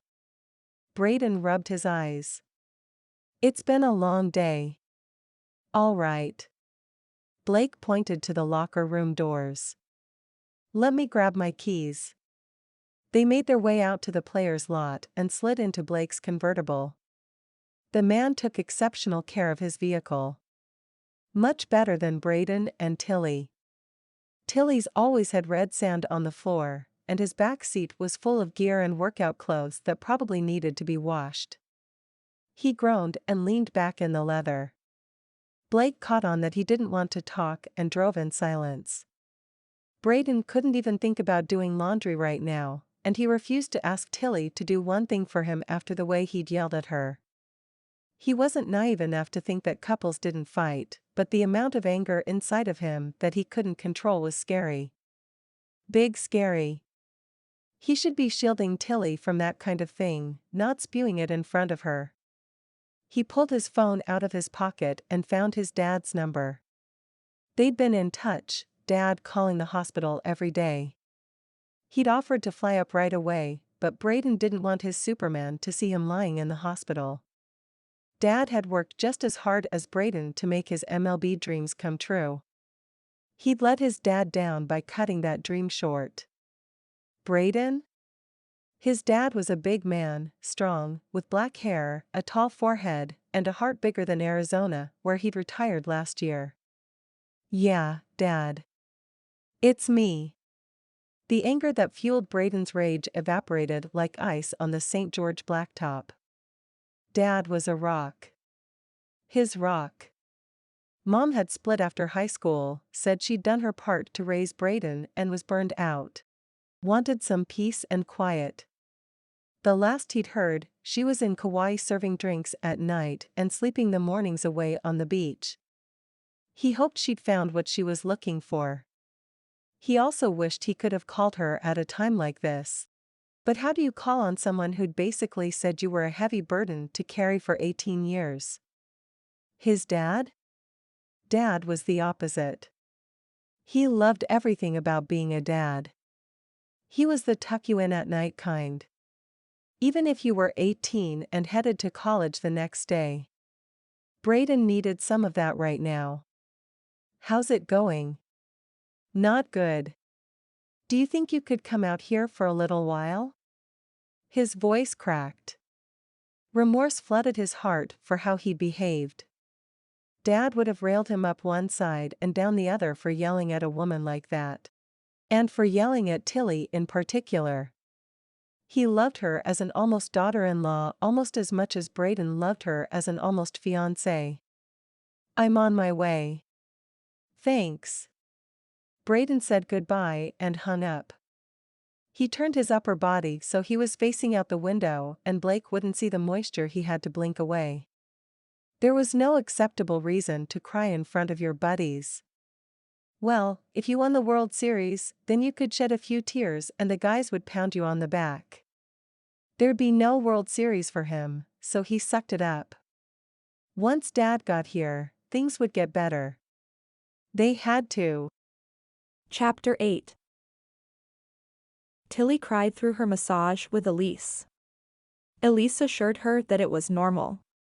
Muscles held memories, and her muscles had a bad memory that needed to be wiped away. She was referring to the accident, but Tilly was thinking about Brayden's outburst. About the way he'd looked at her like she was to blame. He'd never yelled at her before. Sure, they'd disagreed about things in the past and sworn never to talk politics again. But even then, she'd looked into his eyes and found love. If he still loved her, it was buried under a mountain of rage. She'd driven home and left him alone as he'd requested, vowing not to call him until he apologized. But this morning, that darn nurse's car was in his driveway.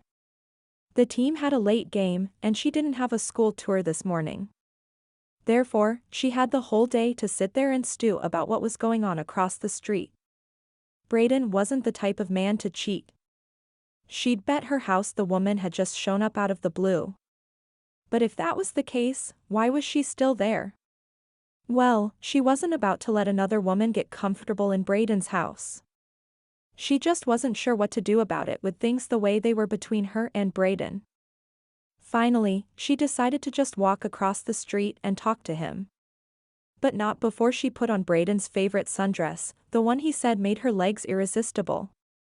She did a quick check of her makeup and hair and crossed the street with a confidence in her gait that she didn't feel. She hesitated at the door, wondering if she should knock, and then decided against it. If he was going to have a strange woman over in the middle of the day, then he'd better plan on Tilly stopping by. She threw the door open and marched in, a smile spread across her face. Brayden wasn't in the front room, and her heart sank. He had an open floor plan, which meant she could see the common living space from her spot in the front entry.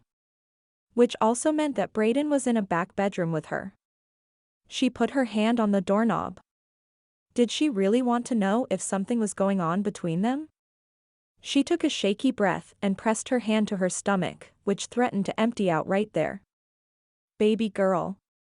Maverick Birks, Brayden's father, came down the hall, carrying a load of wet towels. Right behind him was the nurse who would not go away. Her smile dimmed when she saw Tilly. Good. Maverick handed the towels off to the nurse like she was the hired help and wrapped Tilly in his big arms. Tilly leaned into him. Mav. I'm glad you're here.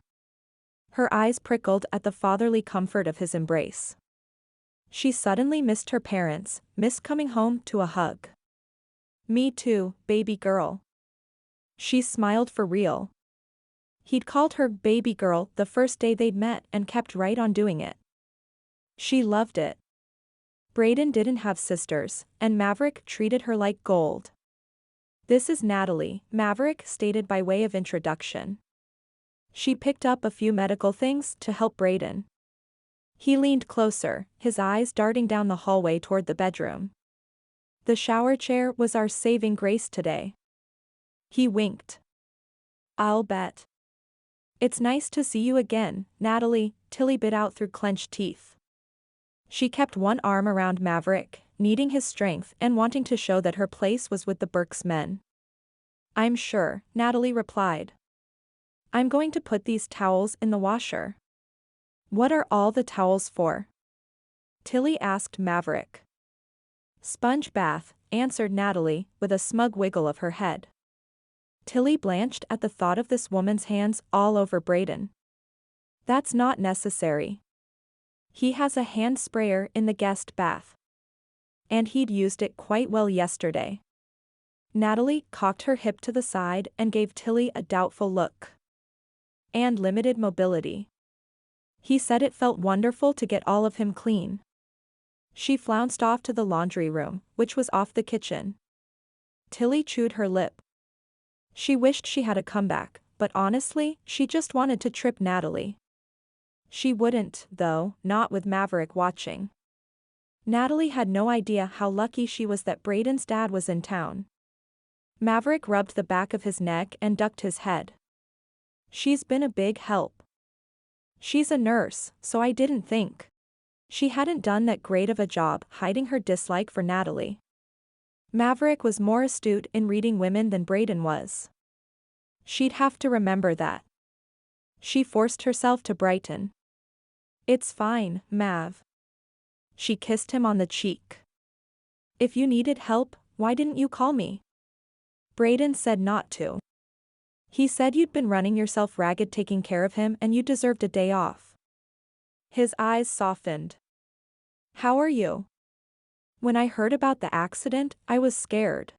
For both of you. She hugged him again, soaking up his care. Why were dad hugs so soothing? I'm good. So much better. Promise? He searched her face, his eyes outlining the yellowing around her eye. Doc Birmingham said 2 more days and it would be completely gone. She was counting on that. Promise. She pulled away. I'm going to see Brayden. He told me what happened yesterday. She paused, her foot landing funny. The brace did its job, and she straightened. He did? Maverick nodded sagely. He's grieving baseball, and he's angry right now. He shouldn't have taken it out on you, and he knows it. Tilly nodded, cupping her elbows with her hands. She'd bet Maverick had told Brayden what's what. He stepped into the kitchen. I'm going to make some tacos for lunch. Plan on it. Sounds great. She was already halfway down the hall, ready to make amends with Brayden. So he'd yelled. He was upset. It was possible that she'd misread him and the accusation in his eyes had been aimed at himself. She found him propped up in bed, looking clean and fresh. Crap.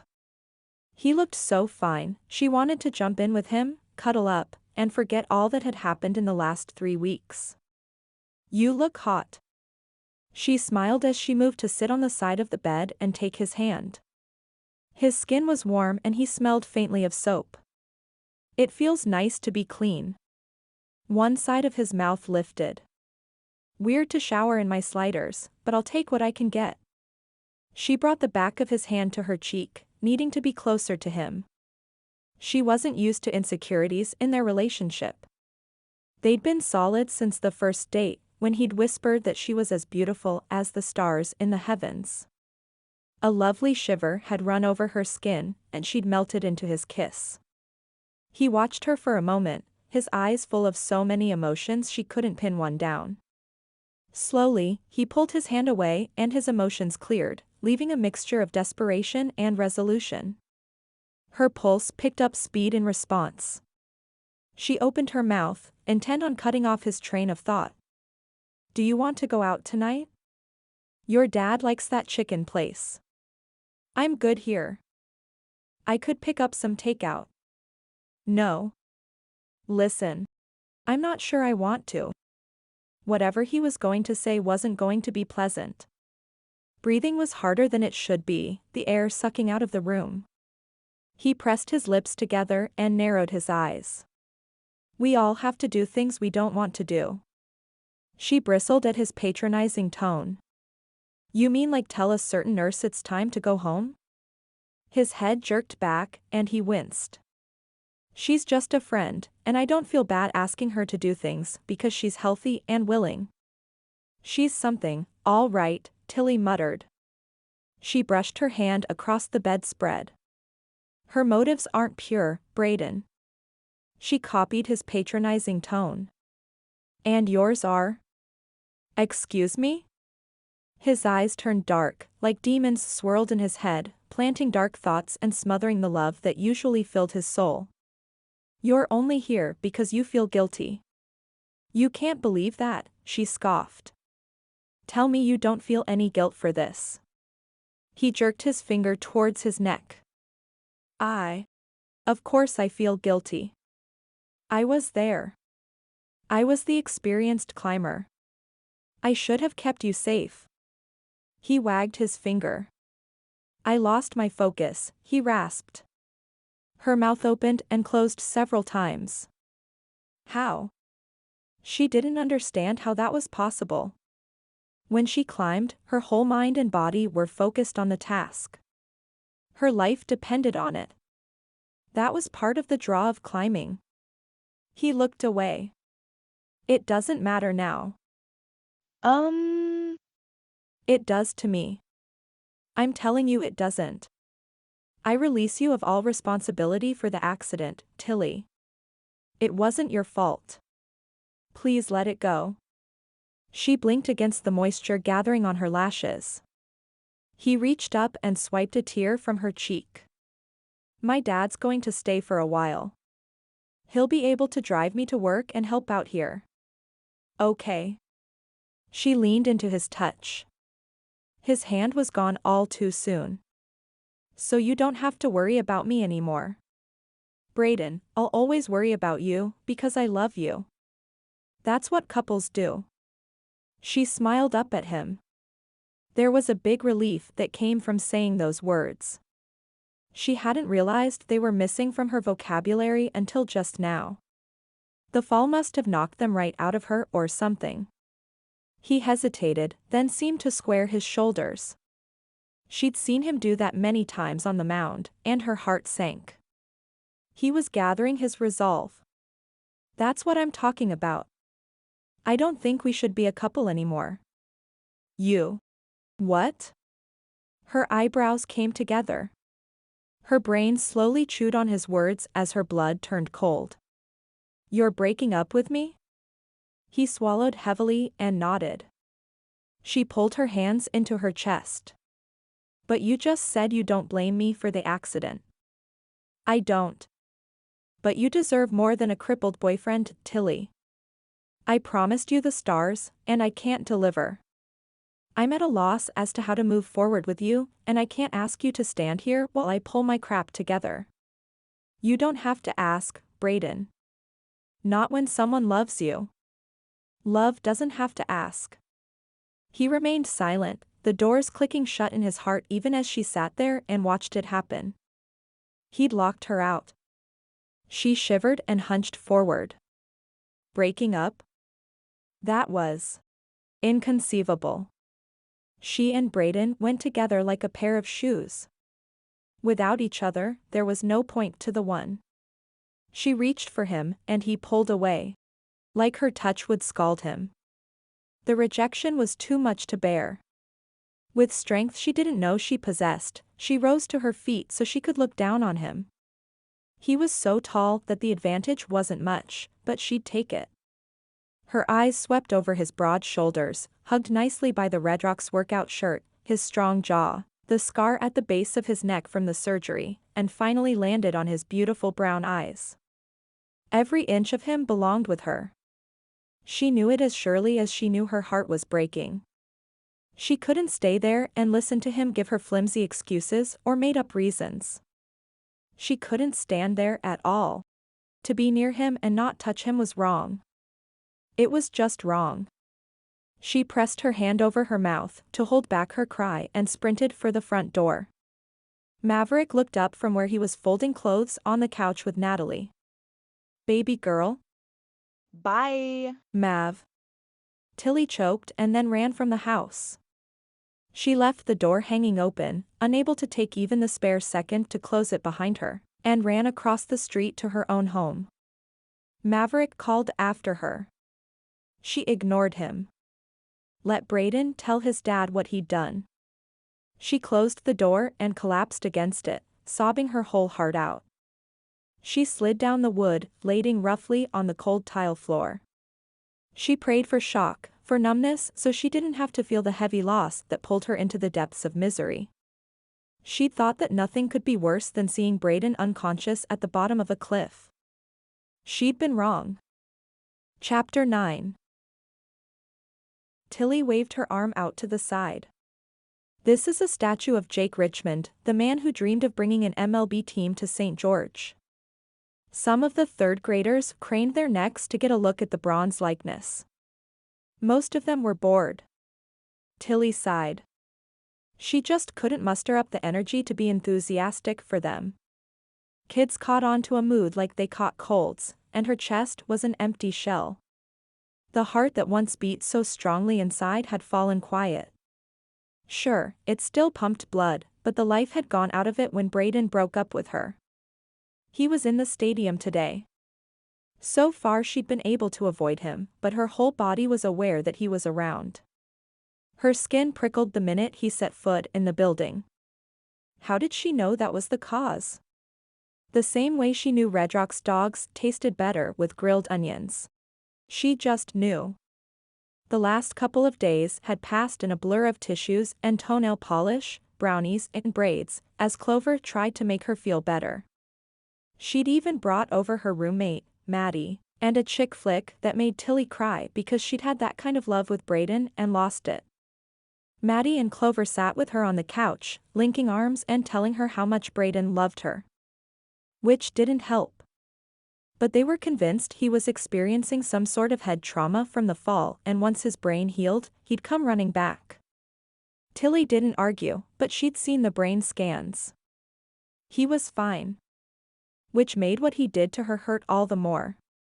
None of the pains from smacking into a solid wall of rock compared to what she felt from the breakup. The third grade group became restless. One kid tried to climb on Jake Richmond's shoes. She was losing them. What she wouldn't give for a climbing harness and a rope right about now. Let's take you out to the seats behind home plate. I think there might be a few players warming up for the game tonight. There were. Houston was in town. The visiting team always got the early practice time on the field. Once they reached the top of the steps, the kids ran ahead of her, the teachers calling after them to slow down. This wasn't Tilly's finest hour as a tour guide, but she was making it through. Once they got to the bottom of the steps, the kids started calling to the players, asking for autographs. She swore under her breath and hurried down. Hey. Hey, now. She put her finger over her lips. I know it looks like these guys are playing a game, but they're working. We can't interrupt them while they work. A little blonde girl pouted out her bottom lip. I wish this was my dad's job. You and me both, called a mom from the back of the group, who had the same shade of blonde hair mixed with expert highlights. The other mothers twittered. She held back her sarcastic remark about dating baseball players not being all it was cracked up to be, especially when they were stupid and selfish. Tilly motioned for the kids to take seats and ask them trivia questions about baseball. Nothing hard. They were more like, how many strikes until you're out, and things like that. The kids bounced out of their seats to supply the answers. After she'd exhausted her question bank, she told them it was time to head back to the bus to go to the park where they would eat lunch. They cheered and took off at a run. Sorry, said the blonde mom. They're crazy full of energy today. Tilly nodded. I wish I could bottle it and sell it. Right. You could make a fortune. She giggled and then trotted off to catch up to her daughter and her friends. Tilly waved as the bus pulled away, 5 kids hands out the windows waving back. Once they were out of the parking lot, she slumped and headed inside, where the air conditioning slapped her in the face.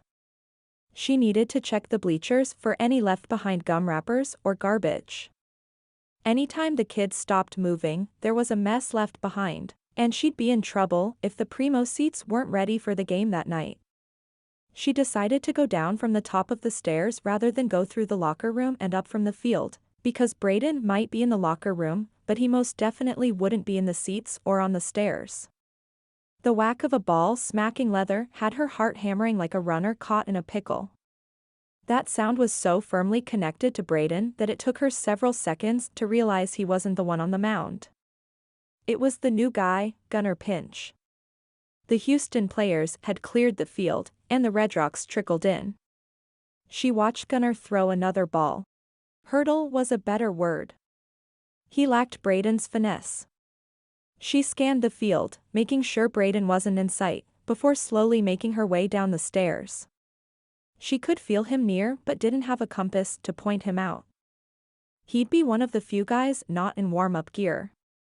Her well-worn Converse didn't make a sound on the steps. Which was just as well.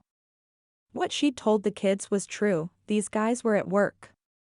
She'd be happy to chat with Dustin or Juan. Juan's perma-smile would be welcome.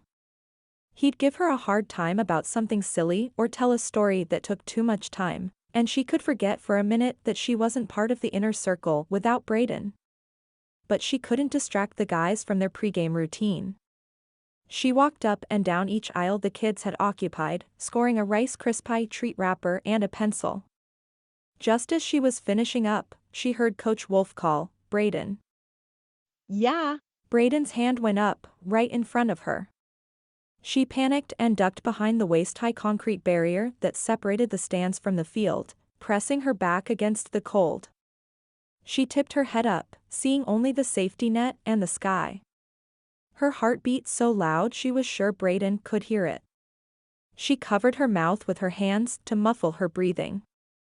She couldn't face him. She couldn't. Coach Wolf's footsteps shuffled against the dirt and stopped just behind her. "Listen, I heard you and Tilly." Tilly strained to listen over the sound of her pulse in her ears. So? There was pain in that one small word. She could hear it roll over and around, stitching into his voice like the laces of a baseball. "So I need to know how working here is going to affect the two of you, if at all." He grunted, and a bucket creaked taking his weight. A moment of silence passed. "All right, I don't need to know as much as Harper does." Tilly's eyes crinkled. She really liked Harper Wolf. "It shouldn't change a thing. I'm here to do a job, and I don't get distracted," came Brayden's reply. His voice was formal, not an ounce of remorse or regret. His bucket shifted. "Tilly is gone, and I'm here. So you don't mind seeing her around the park?" Would they fire her if he said she was a distraction? She couldn't lose this job, not now, not when she was still too bruised, and sort of afraid, to climb again. Leading tours was nice and safe. She needed safe right now. "Nah. I'm good." Tilly pressed her fingers into the skin around her mouth, her jaw resisting the pressure. The physical pain was a distraction from the daggers in her heart at being dismissed so easily by the man who'd once said he loved her. Unable to listen to any more of their conversation, Tilly rose to a crouch and worked her way up the steps as silently as she could. When she got to the top, she felt a pair of eyes on her. Not just any eyes, but Brayden's eyes. She'd know his visual caress anywhere. She turned and found him staring up at her, his brow pinched. He looked absolutely perfect on the field, framed by the green grass behind him. Her lips formed the words "I love you" before she could stop them. If he saw the movement, he didn't acknowledge it. A lump formed in her throat and she whipped around, sprinting for the exit. Her shift was over and her heart was broken. But she'd be back. She wasn't going to let Brayden push her away from her friends. And she did have friends here. If she was going to survive this breakup, she'd need all the support she could get. Elise hadn't fallen away, and Clover was a champ. They wouldn't let the guys turn her out. Not that they would. Things would be awkward, but she didn't think Dustin, Blake, or the other players were the type to cut her off. Brayden's eyes stayed on her until she was out of his field of vision. But that wasn't quite far enough for her to let go of the yearning inside. Maybe one day she'd be able to see him and not crave the feeling of his warm breath on her neck or his large hand on her lower back. Maybe one day she'd forget that for a while she had all that she'd ever dreamed of. And then one day she'd find a way to move on. But today was not that day. Brayden. That was the second time in 3 days that Brayden had watched Tilly walk away from him, and it was just as gut-wrenching this time as it had been in his bedroom. Nope. This time hurt even more. She couldn't have heard his conversation with Coach. If she had, she would have picked up on his lies, would have known that he was dying inside. That every breath without her was like watching your best pitch get hit out of the park. It tore at him. Why didn't they have screws and pins that could put his heart back together? He'd get through this. He'd gotten through his mom leaving. He'd survive. One day, he'd look Tilly up on social media and see her with a couple kids and a husband. They'd be at some monument, climbing gear on and smiles all around. And he'd have confirmation that he'd done the right thing. He held on to that idea, because every fiber of his being told him he'd made the wrong decision. His head was the only thing that disagreed. He had to follow his head on this one. He'd followed his heart, and he'd hurt Tilly. He'd broken the promises he'd made. He tapped his knuckles on the concrete half-wall that separated the fans from the players and stared up at the spot where Tilly had disappeared. "Hey, Birks," said Newton from behind him. "You might want to get out of range. Gunner's curves can go wild." Brayden shook himself and moved to the side. "Go ahead." Newton squatted down and raised his mitt. Gunner wound up and threw. His knee didn't hesitate. Brayden gave him credit for being able to make the adjustment. The ball, however, spurted high and outside. Newton didn't even try for it. He took another ball from the bat boy and tossed it out to the mound. Brayden walked out there too. Gunner's shoulders came forward and his back slouched. "What?" "I didn't hesitate." "No, but you could have killed a Cracker Jack vendor," Brayden joked. He would have said the same thing to Turk Smith or Corbin Noland, guys he'd shared the bullpen with. "Shut up." Brayden pulled a baseball out of his back pocket. He'd tucked it in there before walking out of the dugout. It felt natural to hold a ball, his fingers tracing over the laces. "When you're this bad, you need to shut up and listen. Don't talk, punk." Gunner moaned. "You just love to tear me down, don't you?" Brayden didn't answer. Instead, he laid his middle finger on the inside seam of the ball. "Your rotation isn't enough." He turned his wrist. "You need to roll that ball off your finger, pressing down as your wrist turns." He mimed the movement again. Gunner didn't even look at him. Brayden held back his tirade. Without thinking, he threw the ball to Newton. His arm didn't lift high enough to get the proper shoulder rotation, his wrist twisted too much, and the ball flew between home and first base. Gunner snorted. Brayden glared at him. "That was as good as your pitch to the upper seats." "Whatever." Gunner kicked at the rubber. "Get out of the way, old man." "Punk," Brayden called before heading to the dugout. He'd had enough. Seeing Tilly was killing him. He wished he could ask her what to do with this guy. She'd come out here, give Gunner a hard time, and he'd fall under her spell just like every other guy she talked to. People liked her. Heck, his dad had almost disowned him when he'd fessed up to the breakup. He'd made broccoli and cauliflower pizza for dinner last night. It was like a spanking covered in cheese. Just as his foot hit the first step, he heard the crackle of the ball hitting the net behind the catcher. He closed his eyes. Some guys were too stubborn to teach, and he was not a gifted teacher. He was failing. And the one person who could make it all better had walked away from him. Again. It didn't matter to his heart that he'd told her to, it still made him ache. Chapter 10. Tilly managed to do her job and live across the street and one house down from Brayden and not see him for 4 whole days. It was because she knew his schedule. He knew hers too, so maybe he was helping out by avoiding her, too. The jerk. Yeah. Her feelings were all over the place. Contrary to the online article about mending a broken heart, it did not get easier with time. Not that 4 days was giving it the old college try, but still. Shouldn't she feel marginally better? Like getting out of bed in the morning shouldn't take every ounce of willpower and strength? Like going to bed at night shouldn't require her to empty her tear ducts to fall asleep? And walking into the stadium shouldn't bring a flood of the most amazing memories to her mind. The team was on a road trip, and she had the day off.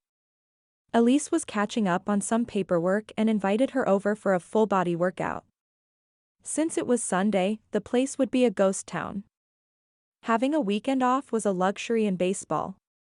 Tilly wanted to build some strength back in her upper body. It was amazing what a couple weeks without climbing had done to her. It had made her soft in so many ways. If she could pull herself together and scramble up a boulder, she might be able to close the hole Brayden had left in her chest. Okay, that was unlikely, but she could at least breathe if the smell of scrub was in the air. She'd have to plant some in her yard and warn the landscapers not to yank it out. They tended to think the flowers she planted were weeds. Heck, maybe they were, but they were beautiful to her. She let her thoughts continue to drift in and out of reality as she walked through the maze of hallways on the bottom floor. She paused just outside the locker room, sure she could smell Brayden's body spray. She closed her eyes and let the scent lift her spirits. That was the smell of soft kisses on a blanket under the stars. Brayden's backyard was the 7th hole of the golf course. They'd spent many nights out there after late games, watching the heavens turn around them. She was pondering the feel of lying on his chest, his heartbeat in her ear and his hand trailing leisurely laps around her back, when she walked into the PT room and found him facing the far wall, doing leg lifts. He had his shirt thrown over one shoulder and his head was dotted with perspiration. His whole body shook as he counted out the last 3 lifts. Elise watched his legs and lower back, ensuring he was using proper form. Tilly's mouth went dry. Ex-boyfriends were supposed to lose all their hair and grow potbellies. Someone hadn't sent Brayden the memo, because he looked as beautiful as he had the day he'd crashed her climbing class and begged her to go out with him. He'd been so earnest, so honest with his interest. There were no games. He was just a guy hoping she'd let him buy her dinner. She was stuck there, caught between their exquisite past and their raw reality. Oh, good. You made it. Elise threw a towel at Brayden with a little more force than necessary. The glint in her eye said she'd pushed Brayden hard today. Oh, she'd never do anything to put him in danger of brain injury, but she could make a guy suffer the next day if she wanted to. Tilly gave her a small smile, but her heart went out to Brayden, who would have sore muscles and tenderness for a few days. Stupid heart didn't even know what was good for it anymore. She knew this because as she stood there, her heart about leapt out of her rib cage, hoping to land in his large hands. She pressed her hand over her chest and told her organ to take a seat. Brayden rubbed the towel over his head and across his face. He looked everywhere except at Tilly and made no move to leave. Elise looked back and forth between the two of them. I'm going to start the hot tub for you. Hot? Brayden asked. Elise nodded. We're working on getting out the stiffness. Hot is better. She retreated through the open archway that led into the recovery room. Tilly cupped her right elbow with her left hand. I didn't know you were here. I'm here a lot lately. She chewed her lip. Of course he was. Doc and Elise were overseeing his post-op care. Doc had taken Brayden's injury as a personal challenge. She glanced at the archway, wishing Elise would come back. How long did it take to turn on a stupid hot tub? Brayden took 2 steps forward, closing the distance between them to arm's length. How've you been? Tilly took a step back. Up this close, he looked even better than he had standing across the room, and her body wanted to mold itself to his, tucking into the spot she thought was created just for her. Something in the way his knee bent and his back relaxed reminded her of his casual brush-off when Coach Wolf had asked how he was doing. He'd acted like their relationship was no more than a blip on the screen of life. They may have only dated for 3 months, but they were unlike any other months in her life. And Brayden had minimized the precious moments they'd shared with a few short remarks.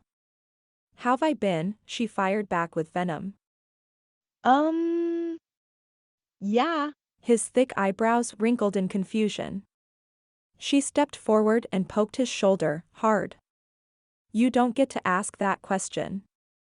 You lost all right to know how I'm doing when you broke up with me. She poked him again. He stepped back, scowling. I was just trying to make conversation. Well, don't. You suck at it. She stormed into the warm-up room, ready to find Elise on her own and get to work.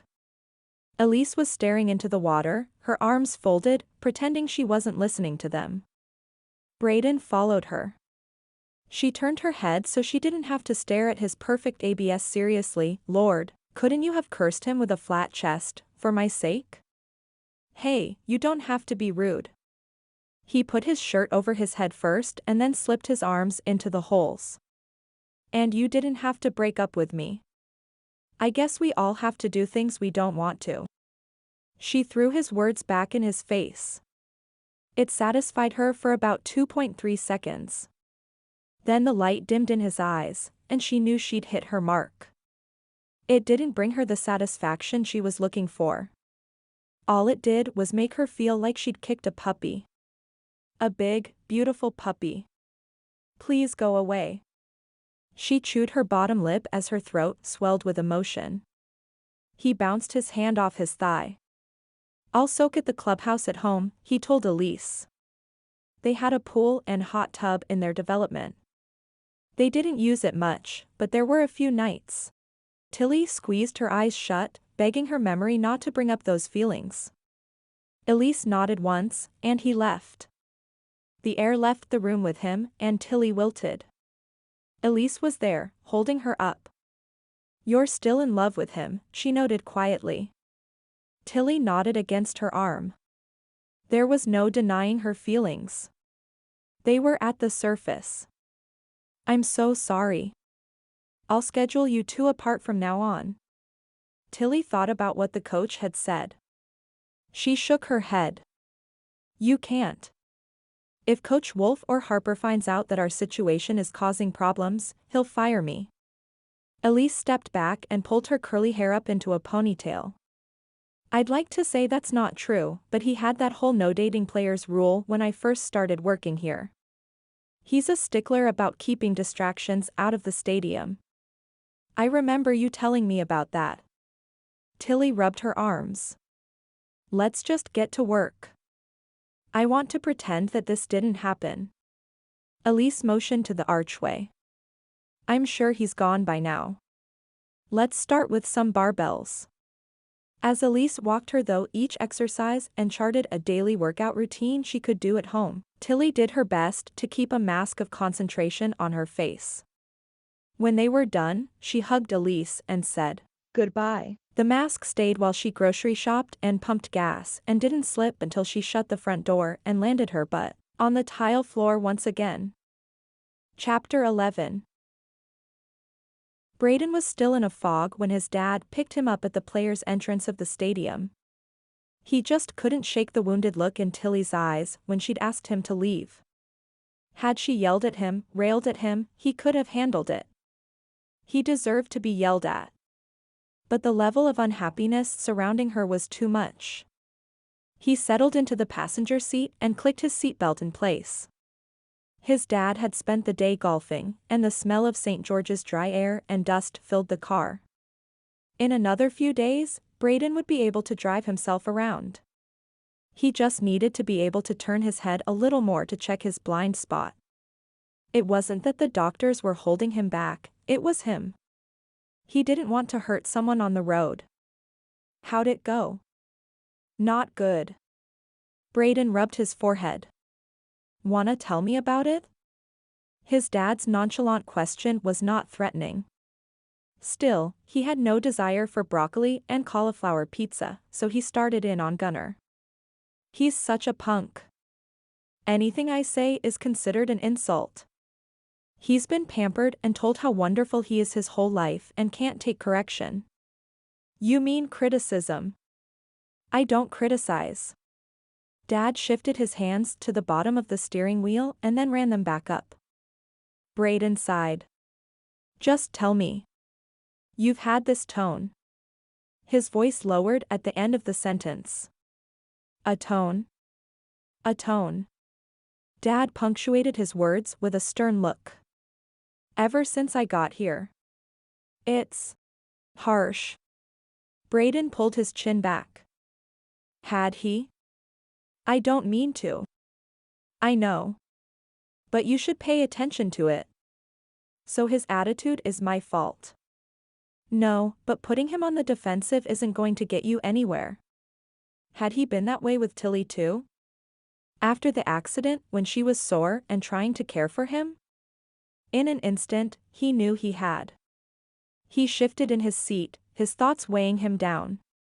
He plucked at his bottom lip, considering how much he'd pushed her away and what was her pulling away. You saw Tilly today, didn't you? Yeah, He admitted. That is one special lady. I miss her smiling face around your house. Me too. Dad. His warning was weak. What? She's my baby girl. He didn't seem at all worried about picking sides in this situation. I'm going to take her to lunch one day. You do that. Brayden stared out the window. You could come. There was too much hope in Dad's voice. A forced calm that meant Dad had a plan. No.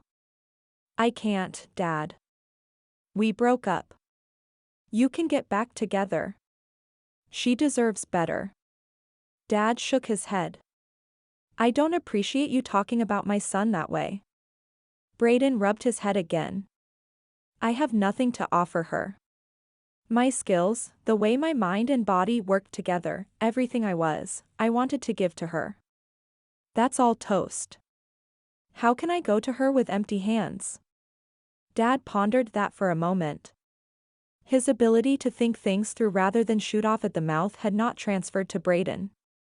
Finally, he said, Tilly lost her job too, the one she loved. She seems to be getting on all right in her new position. yeah, The kids love her tours, and I've seen her chatting it up with the front office staff.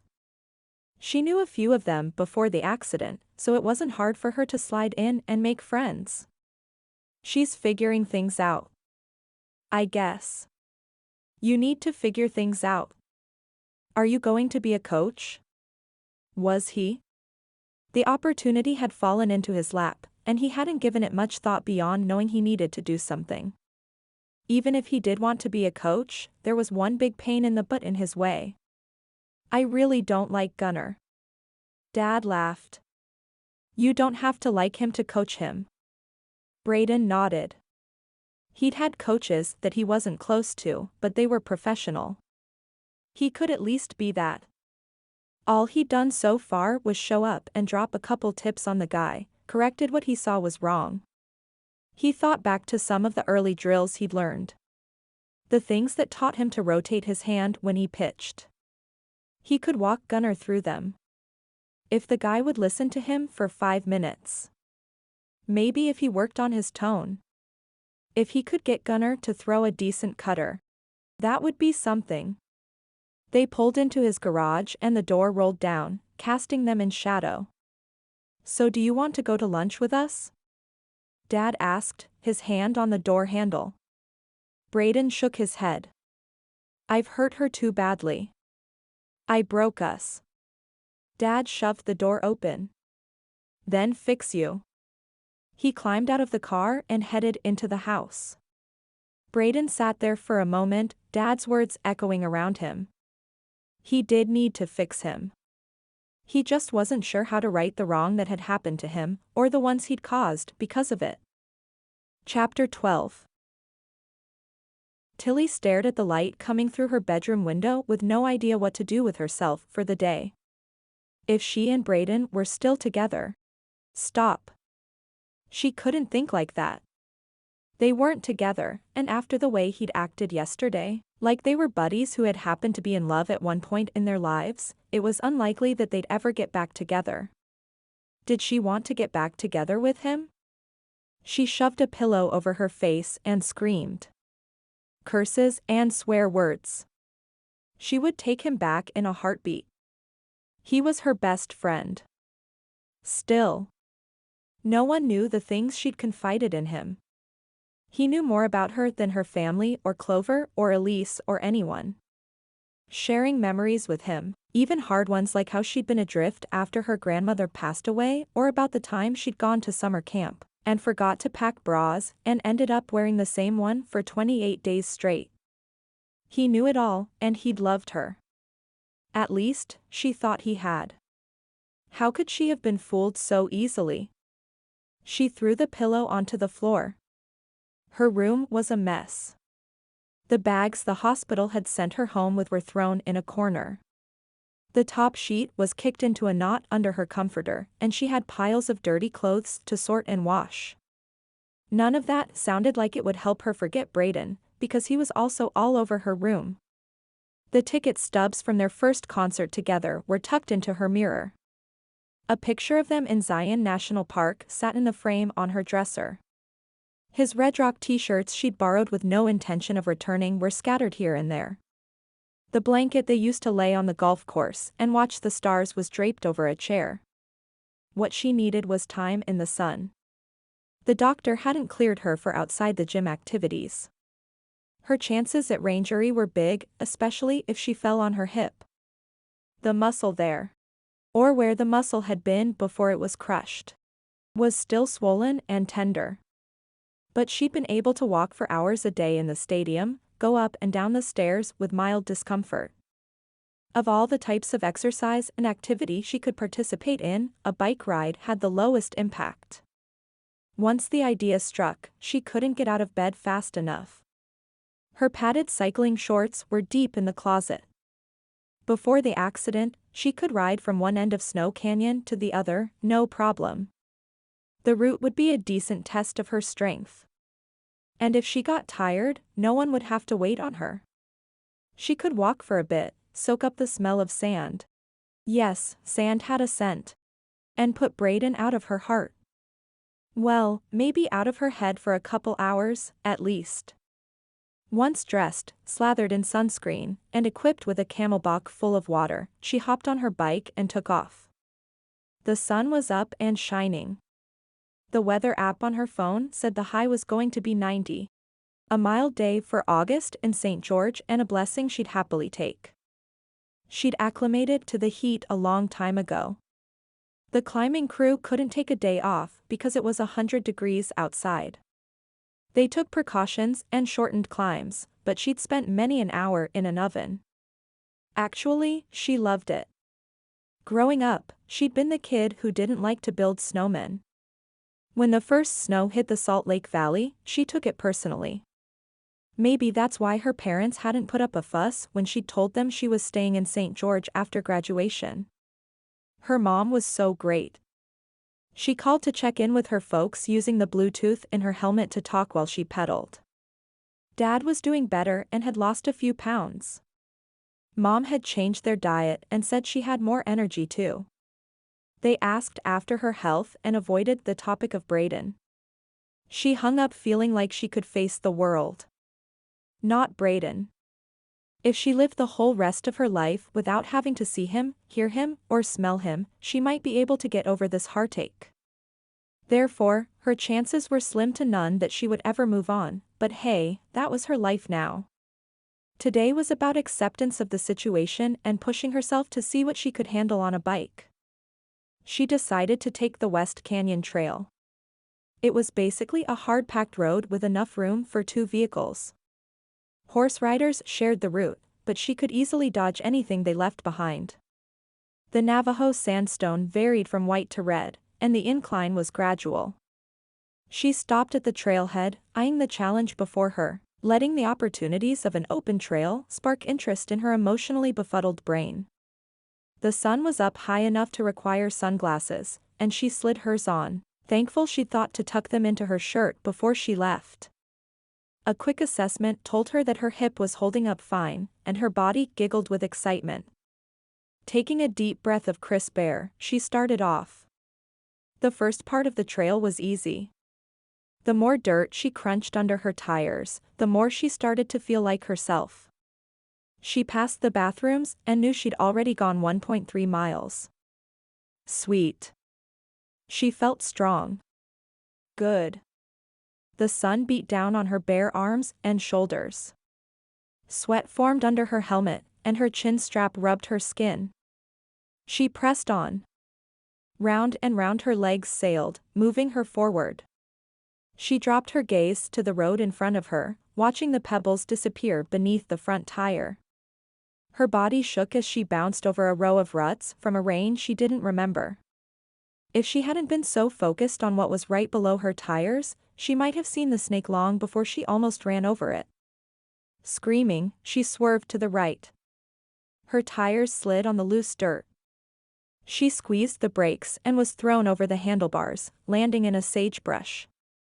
The skin on her arms and shoulders burned from scratches. Ouch, she yelled to no one.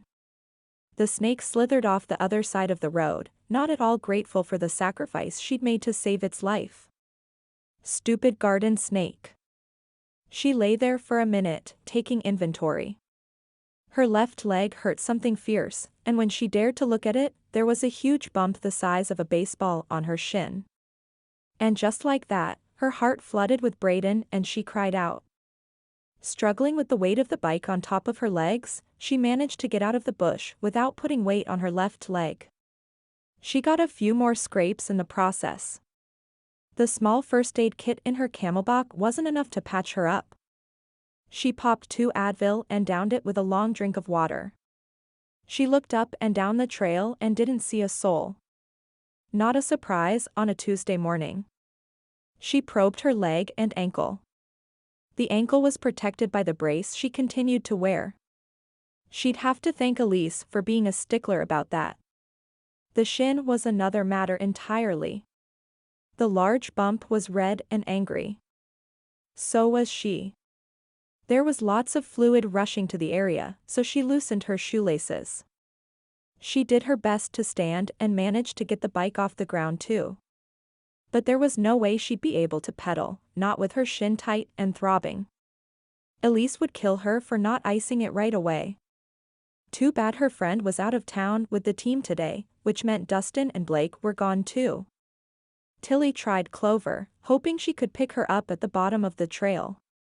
Maybe she could sit on the seat and use her one leg to scoot. She tried it out and it worked okay, since there was a slight downhill slope.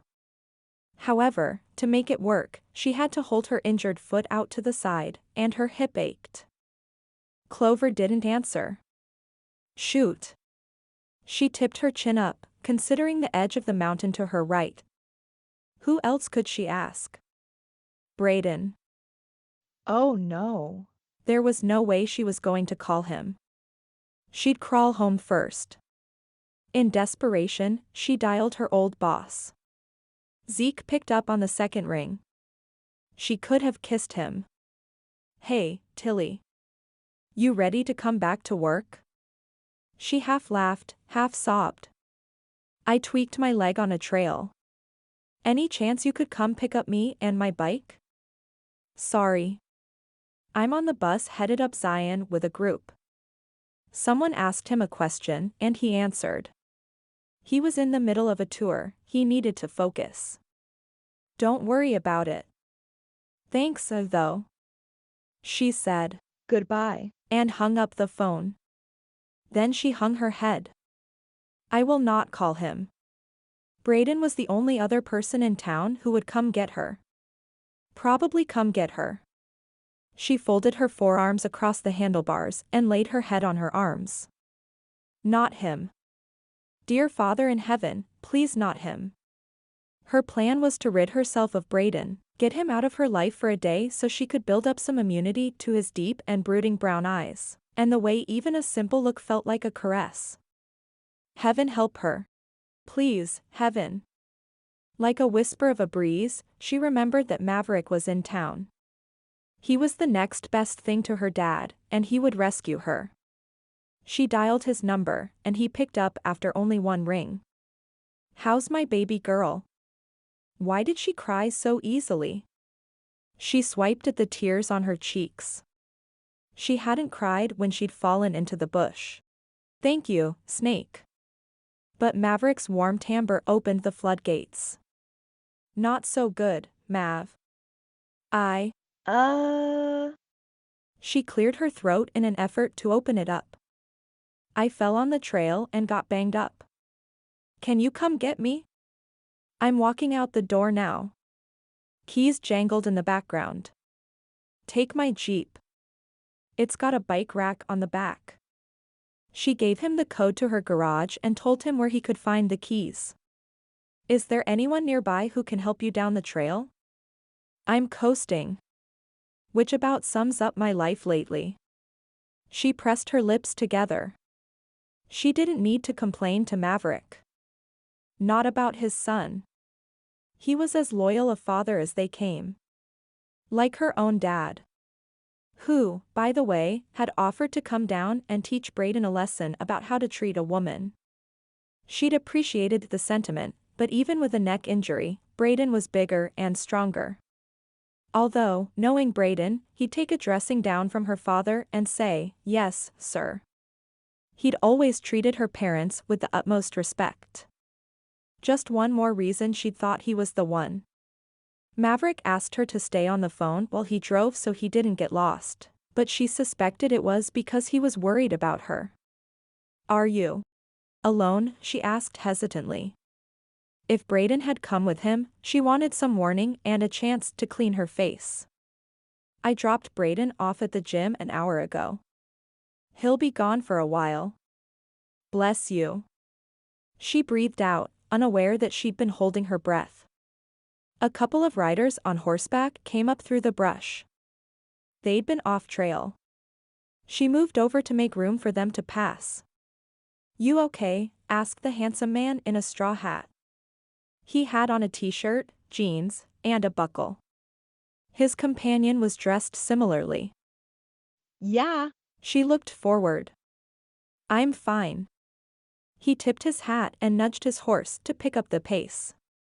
His buddy did the same thing with his hat. Tilly let out a sigh. Maybe there were gentlemen left in the world. How far up are you?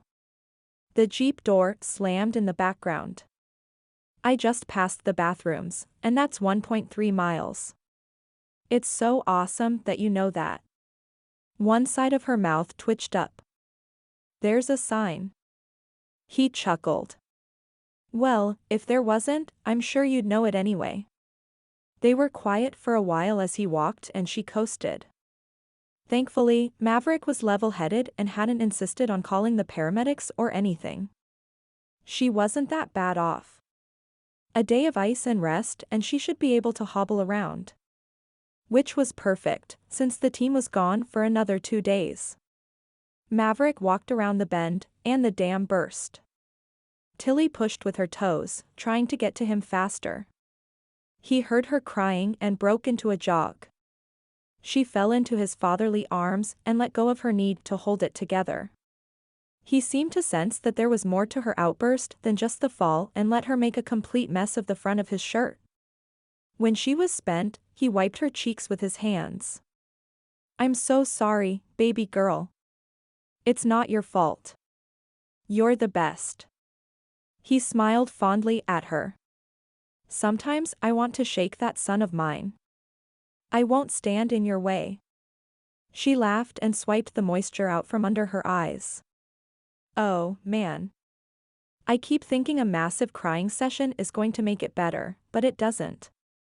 He lifted her arm, checking her injuries. I'm not excusing Brayden in the least. But, she added. Maverick's cheeks lined with worry. But it's awfully hard to love someone when you don't love yourself. He's lost, baby girl. He released her arm gently, his chin touching his chest. I can't help but feel like I messed up somewhere. When did I teach him that his best quality was throwing a baseball? Mav. She put her hand on his back. You are an excellent father. He's just being an idiot. I've heard it's part of the human experience. Maverick nodded slowly. I was an idiot once. Just once, she joked, hoping to lighten the mood. She hated seeing this big, strong, loving man think any of this was his fault. He chuckled lightly. Come on, let's get you home. She settled back on the seat and started coasting again. He walked beside her. Any chance I could get you to go to dinner? Of course. Anytime. Should we ask Brayden? No, she winked. I'm sure if you asked, he'd come. I'm glad one of us knows that. Because I don't. He's still in love with you. He has a funny way of showing it. Tension gathered between her shoulder blades. This conversation was going downhill. Fast. Maverick let out a heavy sigh. I miss you, baby girl. You two being apart is like having the earth spin the other direction. It goes against natural laws. If my kid can't pull his head out of the sand, will you come to Arizona and visit me? She briefly closed her eyes. I may have to do that just to survive. Arizona was a whole plane ride. And she wasn't even sure that much distance would be far enough to cure her aching heart. Chapter 13. What was it with men and their daughters? Or almost daughters? He'd gotten an earful from his dad on Monday afternoon after the gym for breaking Tilly's heart. He tried to explain that it was best for her, but Dad wouldn't listen. He kept telling him to stop being an idiot, and then he stormed over to Tilly's and didn't come back for hours. It was around 7 when he finally told Brayden about Tilly's bike crash in the canyon. Brayden had run to his front door and ripped it open, intent on seeing with his own eyes that she was okay. She's asleep, and if you wake her up I'll have your hide, Dad called from the kitchen, where he was filling a glass with filtered water and ice. Brayden slammed the door in response. He shouldn't go over there anyway. He needed to stay away from her. The fact that you chased out there tells me all I needed to know. Dad took a long drink from his glass, his eyes never leaving Brayden. A challenge issued with a look. Brayden worked to control his breathing. Yeah. He still wanted Tilly. How could he not? She was the best of everything in this world. He thought about her all day long. He relived their best moments. He clung to the hoodie that held her scent. And because he still loved her, he would protect her. Even from himself. Dad headed to the guest bedroom. Don't wait too long. A woman like that won't be around forever. Brayden pressed his hands into fists and pushed them into his chest. His rib cage felt like it was falling apart and squeezing too tight all at once. Or, perhaps it was him in general that was falling apart. The thought of Tilly in someone else's arms made him stumble forward until he'd landed in the recliner, where he eventually fell into a restless sleep. The next afternoon, he'd had food from her favorite Chinese restaurant delivered to her door. He'd watched through a crack in the curtains as she argued with the delivery man. He showed her the receipt to prove that it was paid for. She asked him another question, and he lifted his shoulders. As the small guy walked down her pathway, she looked up at his house and stared as if she could see through the curtains to find him looking back at her. He didn't move, couldn't. This was the closest he'd been to her in days. The next afternoon, he worked out in the players' gym and then showered. Mundane tasks like that were getting easier. He was slowly learning to trust his movements, though he still felt betrayed by his own body. Doc Birmingham assured him that was normal. Maybe it was, but that didn't make it any less difficult to live through. His phone beeped as he was dressing. He glanced at the screen. I'm around if you want to have that meeting. It was from Coach Andres, that head pitching coach. Brayden had sent an email asking for some time with the busy man. Andres was leaning toward retirement. He'd taken this job back when Harper Richmond Wolf's father first started the team as a favor to her old man. There were a lot of guys like that in the organization. It created a feeling of devotion to Richmond's memory and a deep love of the game. Brayden appreciated that these guys had been in baseball longer than he'd been pitching. And that was almost his whole life.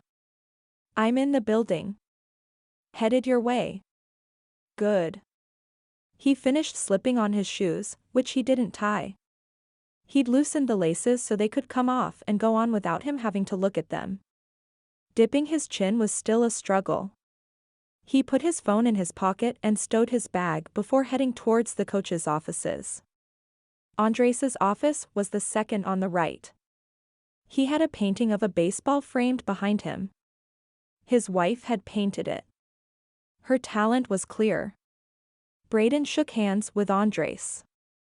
The team was still on the road, but he'd stayed behind. There were rumors that his daughter was going through a difficult pregnancy and had been in and out of the hospital. He wanted to stay close in case something happened. "Sup, Andres?" Brayden asked in greeting. "Not much.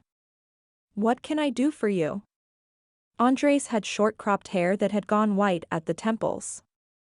Brayden took a closer look at him, wondering what was different.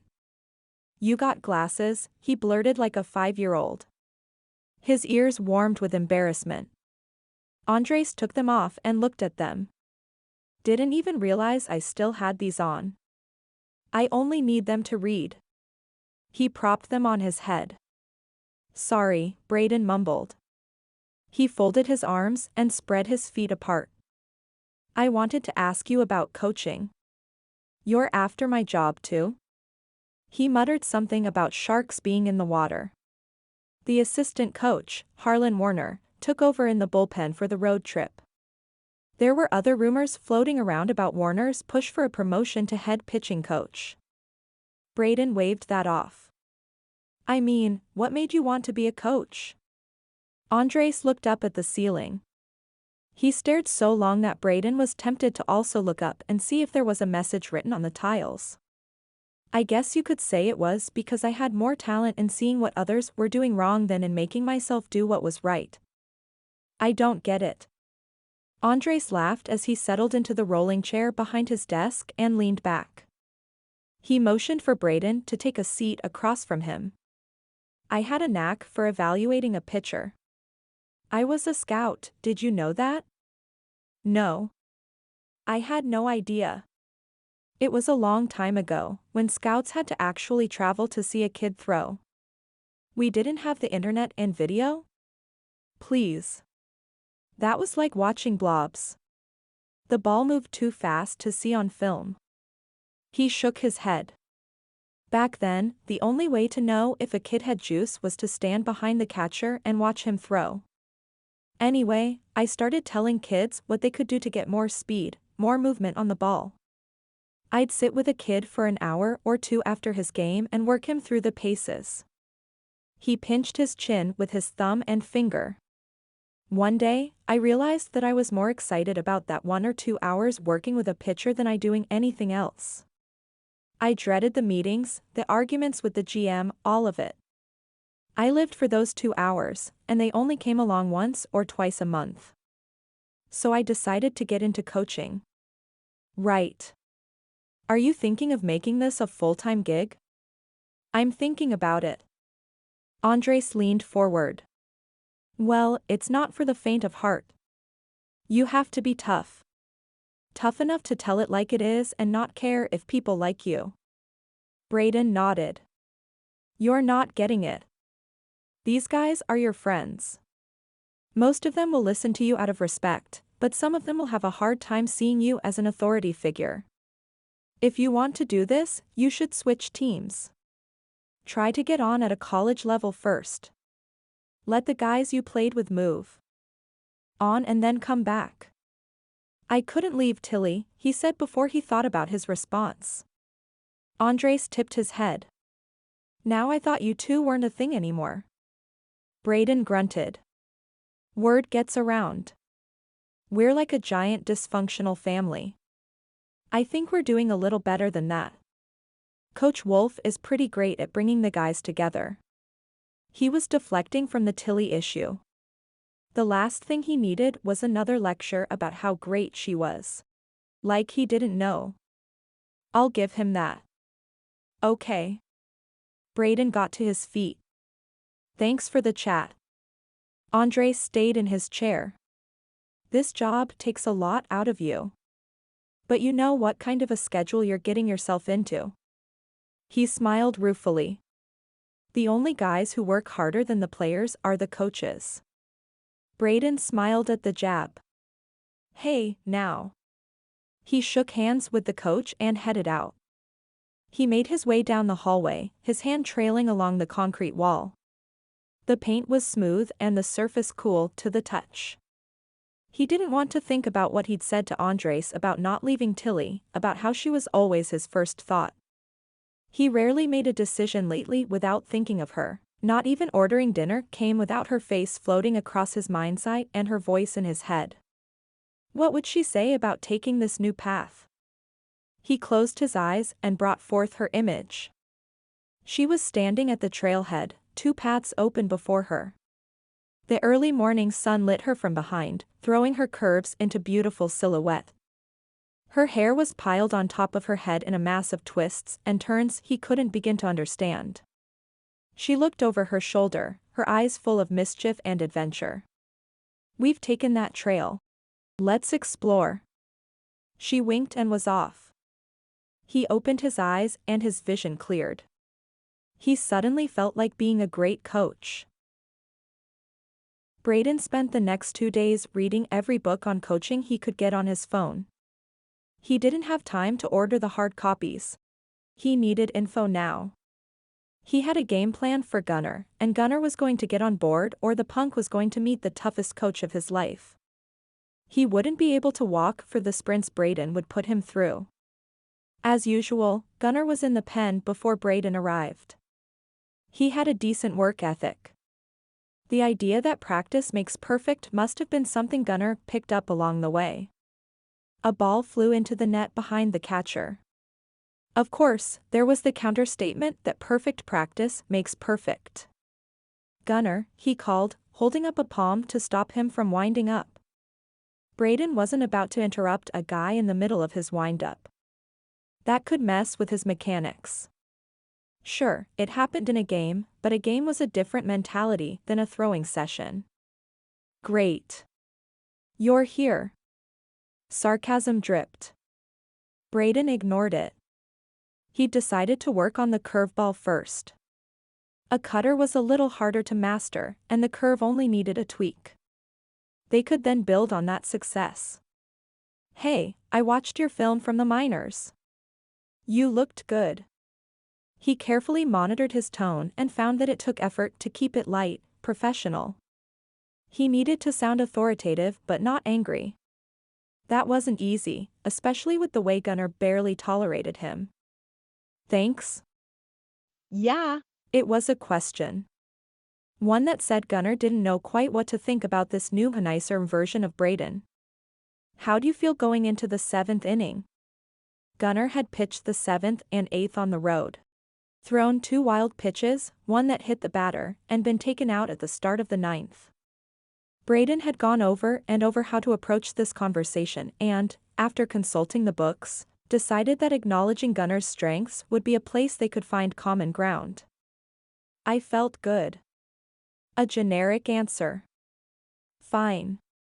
Your arm was loose. Your head was in the game. Yeah. I was good. Good. You did great against Patel. He was easy. Why? Brayden put his hands on his hips. The answer was important.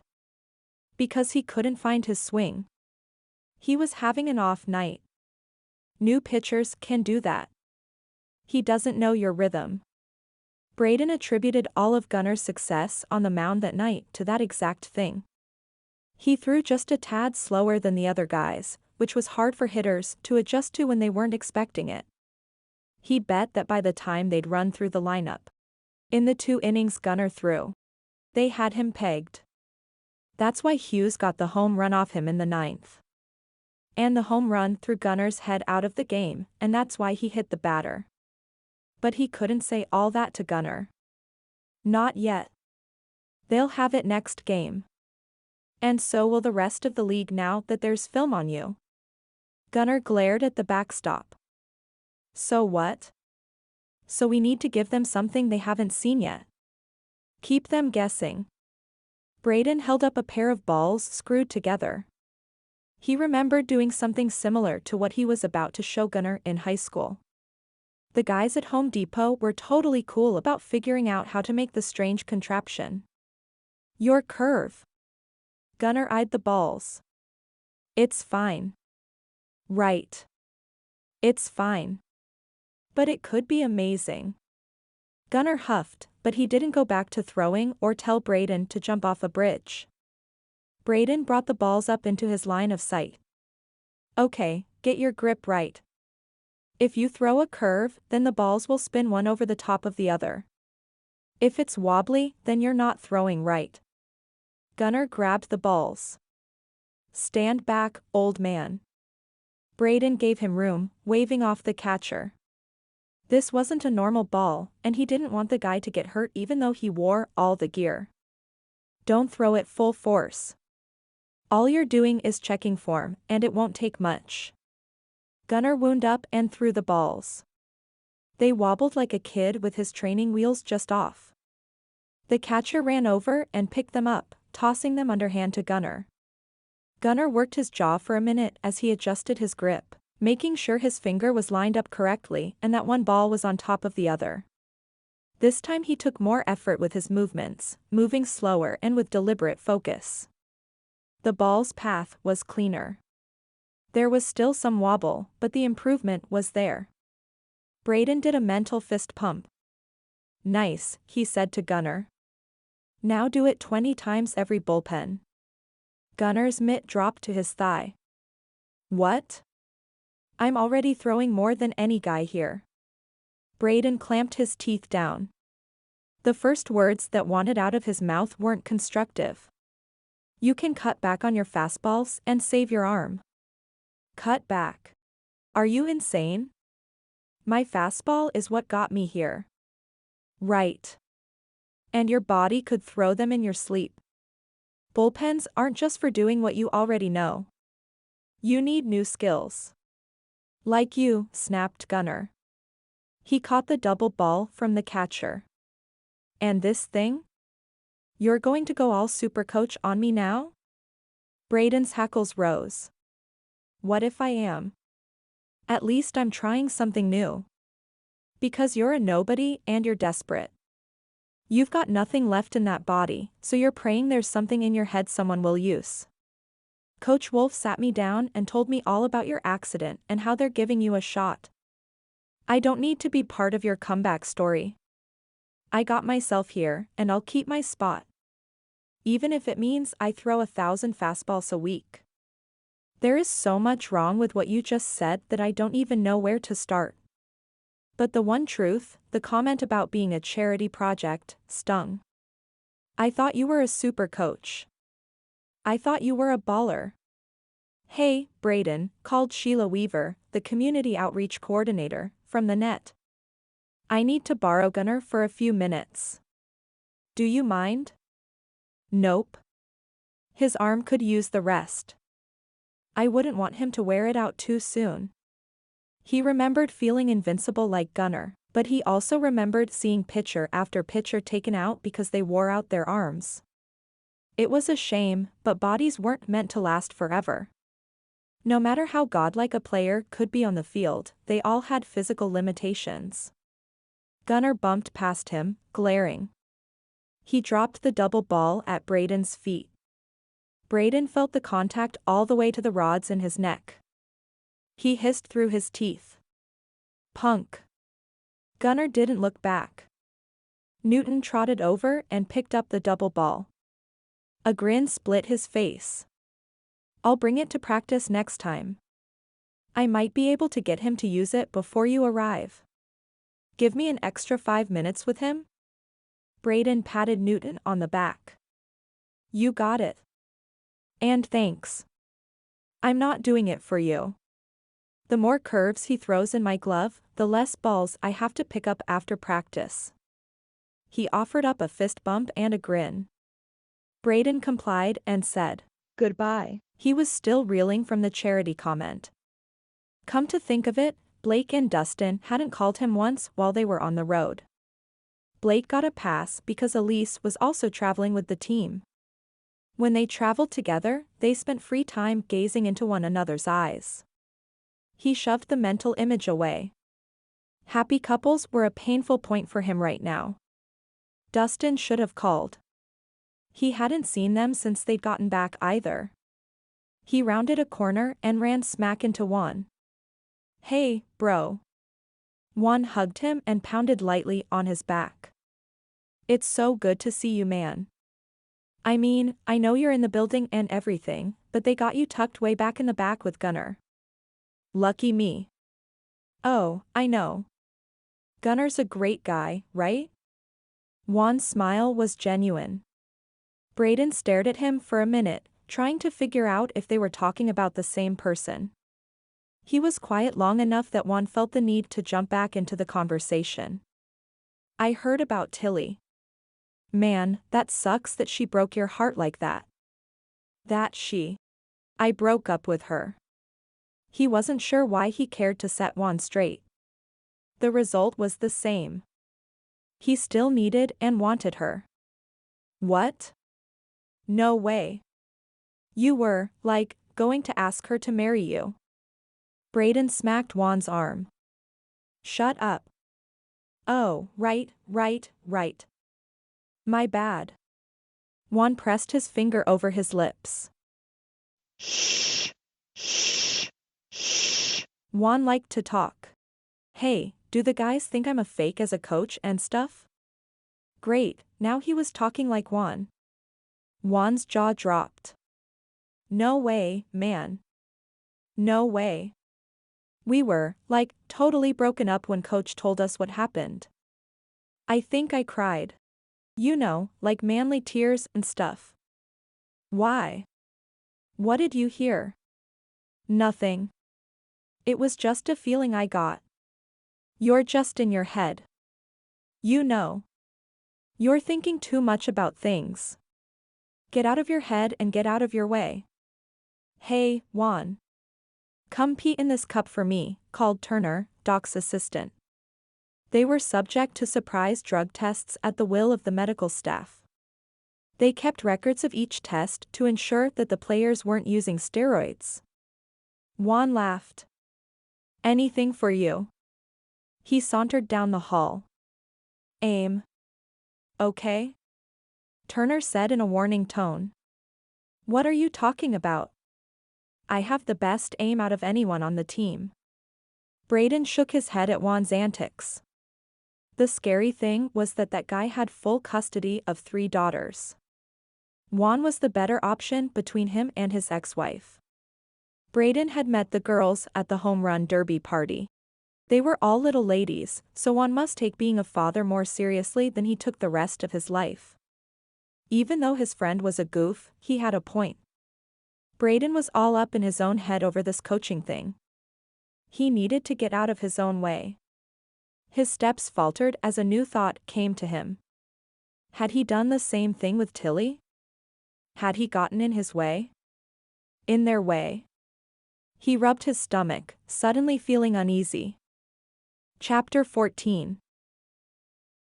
It was a darn shame to be stuck in a staff meeting on a sunny day like this. Tilly sat near the door, worried that if she moved any deeper into the room she'd suffocate. Even though her bike ride had ended in a bush, it had fanned the flames of her desire to be outdoors. This morning, she'd taken the elementary kids outside 3 more times than the tour called for because she wanted to feel the sun on her face. Maverick had done an excellent job of slathering her cuts with antibiotic ointment and vitamin E. Contrary to popular belief, chicks don't dig scars. At least not on their own arms. 24 hours of ice did wonders for her shin. She still had the horrible bump, but that would eventually go away too. She'd had worse. If people could see what her heart looked like right now, they'd be much more concerned about that than the bump on her shin hidden beneath her loose-fitting cargo pants. In short, summed Sheila, the head of the community outreach program, we're looking to hire another tour guide and someone who will go into the schools to do programs about bullying. If you know anyone who is great with kids, tell them to come apply. The group clapped. Jerry, the computer geek who had skin so white his blue veins stood out, went to stand. Sheila waved for him to sit back down. Hang on there. We wanted to introduce you all to the newest member of the Redrocks, Gunnar Pinch. She threw her hands toward the door. It swung open and in walked Western Claude, the PR director, followed by a guy that made Tilly sit up in her seat. Gunnar. What a great name. When Gunnar grinned, several women in the room fanned their faces. Tilly closed her eyes for a moment. Her brain had gone into Brayden mode, cataloging all the reasons this man was not as hot as Brayden.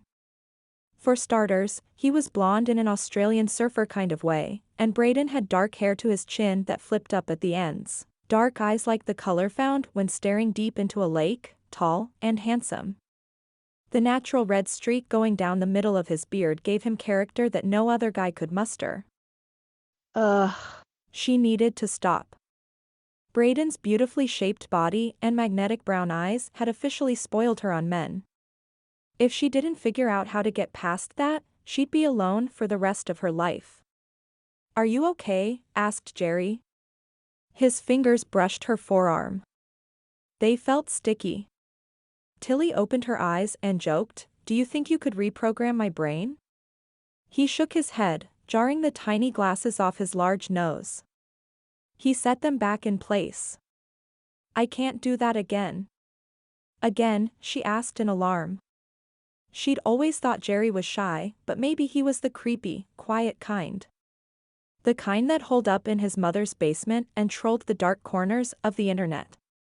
She scooted slightly away. He faced forward, his eyes so wide, and refused to look at her again. Mental note, don't tick off Jerry. "I was kidding," she whispered, hoping she wasn't making things worse. The last thing she needed right now was some weird stalker. Up front, Mr. Claude was going through Gunnar's list of achievements. Gunnar looked her way and his traveling gaze stopped. A slow, easy smile spread across his face, the kind photographers adored and women swooned over. She ducked, not wanting to be caught staring. He seemed nice enough, answering the questions about where he played before coming here, his goals as a pitcher, and how he liked St. George. She crossed her legs and waited out the introduction. As soon as they were done here, she could go home. If she didn't hurry, she'd hit her driveway at the same time as Brayden hit his. That would ruin her whole avoid him at all costs plan. She looked up again to gauge how much longer Mr. Claude might go on, and Gunnar winked. Shocked, she dropped her gaze to her lap. He winked. What was that? Mr. Kalud asked him if he'd tried Nielsen's custard yet. He applied that carefree smile and said he hadn't. Tilly muscled up some courage and looked up through lowered lashes to study him. His beard was thick and nicely trimmed, and his eyes were a dull shade of blue. She wasn't being mean, they just didn't do anything for her. She preferred brown eyes. Crap. She did not. She just preferred Brayden. But he'd moved on with surprising ease. She should too. She uncrossed and crossed her legs. Yeah. This hot baseball player had winked at her. That was something. Just because she didn't want anyone but Brayden didn't mean it wasn't nice to be noticed by a guy. A guy who made the women in the room stare at him like he was a chocolate fountain and they were starving. Mr. Claude thanked Gunnar for coming and ended the meeting. A few ladies crowded around Gunnar, welcoming him to the Redrocks family. According to Mr. Claude, that's what they were supposed to call the organization in all their communications within and without the stadium. She left, moving a little slow so she didn't accidentally bump into a chair with her sore shin. One more accident and she'd put herself in a walking cast. She was in the front office reception area, crossing the giant Redrocks logo set in mosaic tiles in the floor, when she heard an "Excuse me," come from down the hallway. Since the only other person there was Amelia, the receptionist, she turned and found Gunnar lightly jogging her way. T-3 minutes. If she didn't leave within that time, then she'd have to find a way to stall for an hour. Brayden's schedule, though predictable, wasn't as precise as hers. He could get caught up talking to a player or coach and be 20 minutes late. She either had to get home before him or wait an hour to ensure she was after him. The effort it took to circumvent an accidental encounter was exhausting. All she wanted was a warm bath and a pair of yoga pants. She put on a pleasant face. Hi. Hi. I'm sorry, I didn't catch your name. Gunnar seemed larger up close, broader. She blinked. Was I supposed to introduce myself? She'd spaced out there at the end of the meeting and not paid attention. It'd look awfully rude if she'd walked out. Not officially. I just wanted to meet you. He tucked his hands in his pockets and rocked back on his heels. She relaxed. I'm Tilly Creswick. And you're Gunnar Pinch. She offered her hand, and they shook. He had a pitcher's hands. Short fingers, though. Brayden's hands were. Stop it. So, you've been here longer than I have. Do you think this team is really like a family? She nodded. Yes. Harper Wolf is the benevolent, cool aunt. Even though she is much too young to be an aunt to these people. Still, she is darn awesome. Coach Wolf is the dad, making sure the team does what they're supposed to. Jerry, the computer guy, he's the weird cousin. The players are the teenaged boys who eat too much, play all day, and don't clean up after themselves. Ouch. He covered his heart as if she'd wounded him. She laughed a little. Don't act wounded. I think you can take it.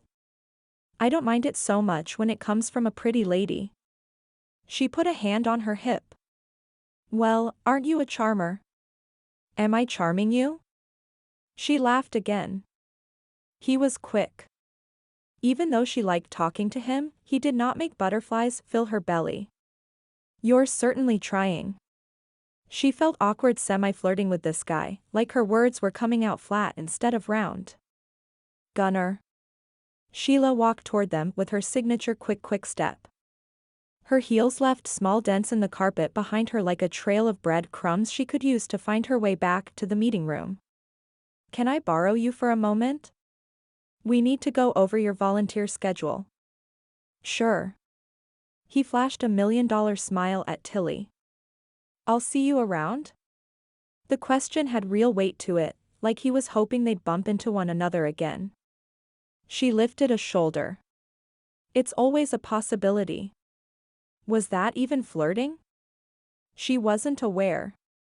It was always easy to flirt with Brayden, the words rolled out of her with a saucy grin or a sway of her hips. He brought out the woman inside of her and made her feel girly, even if she was covered in trail dust and didn't have any makeup on. He was good that way. He was good in so many ways. Why did he have to turn into such a jerk? Chapter 15. The next day, Brayden was waiting for Gunnar when he got to the bullpen. Gunnar had done some warm-ups on the field, so it wouldn't hurt him to get right into it. Newton gave him a funny look as he did up his shin guards. They'd talked about giving Newton a few extra minutes to try and get Gunnar to throw the curveballs, but Brayden wasn't going to let the catcher do his job. That wasn't how he played ball, and that wasn't how he was going to coach. Brayden gave Newton a small nod to let him know that he had this. Newton returned the gesture and made his way behind the plate, checking the side strap on his chest protection. You bring me another set of wacky balls? Nope. Brayden held up a brand new ball. I brought a pearl. Gunnar smirked and held out his mitt. Brayden shook his head. I want to see your grip for a cutter. Gunnar leaned back on his leg, lifting one shoulder. Man, give it up. No. Because you're going to learn to throw a cutter.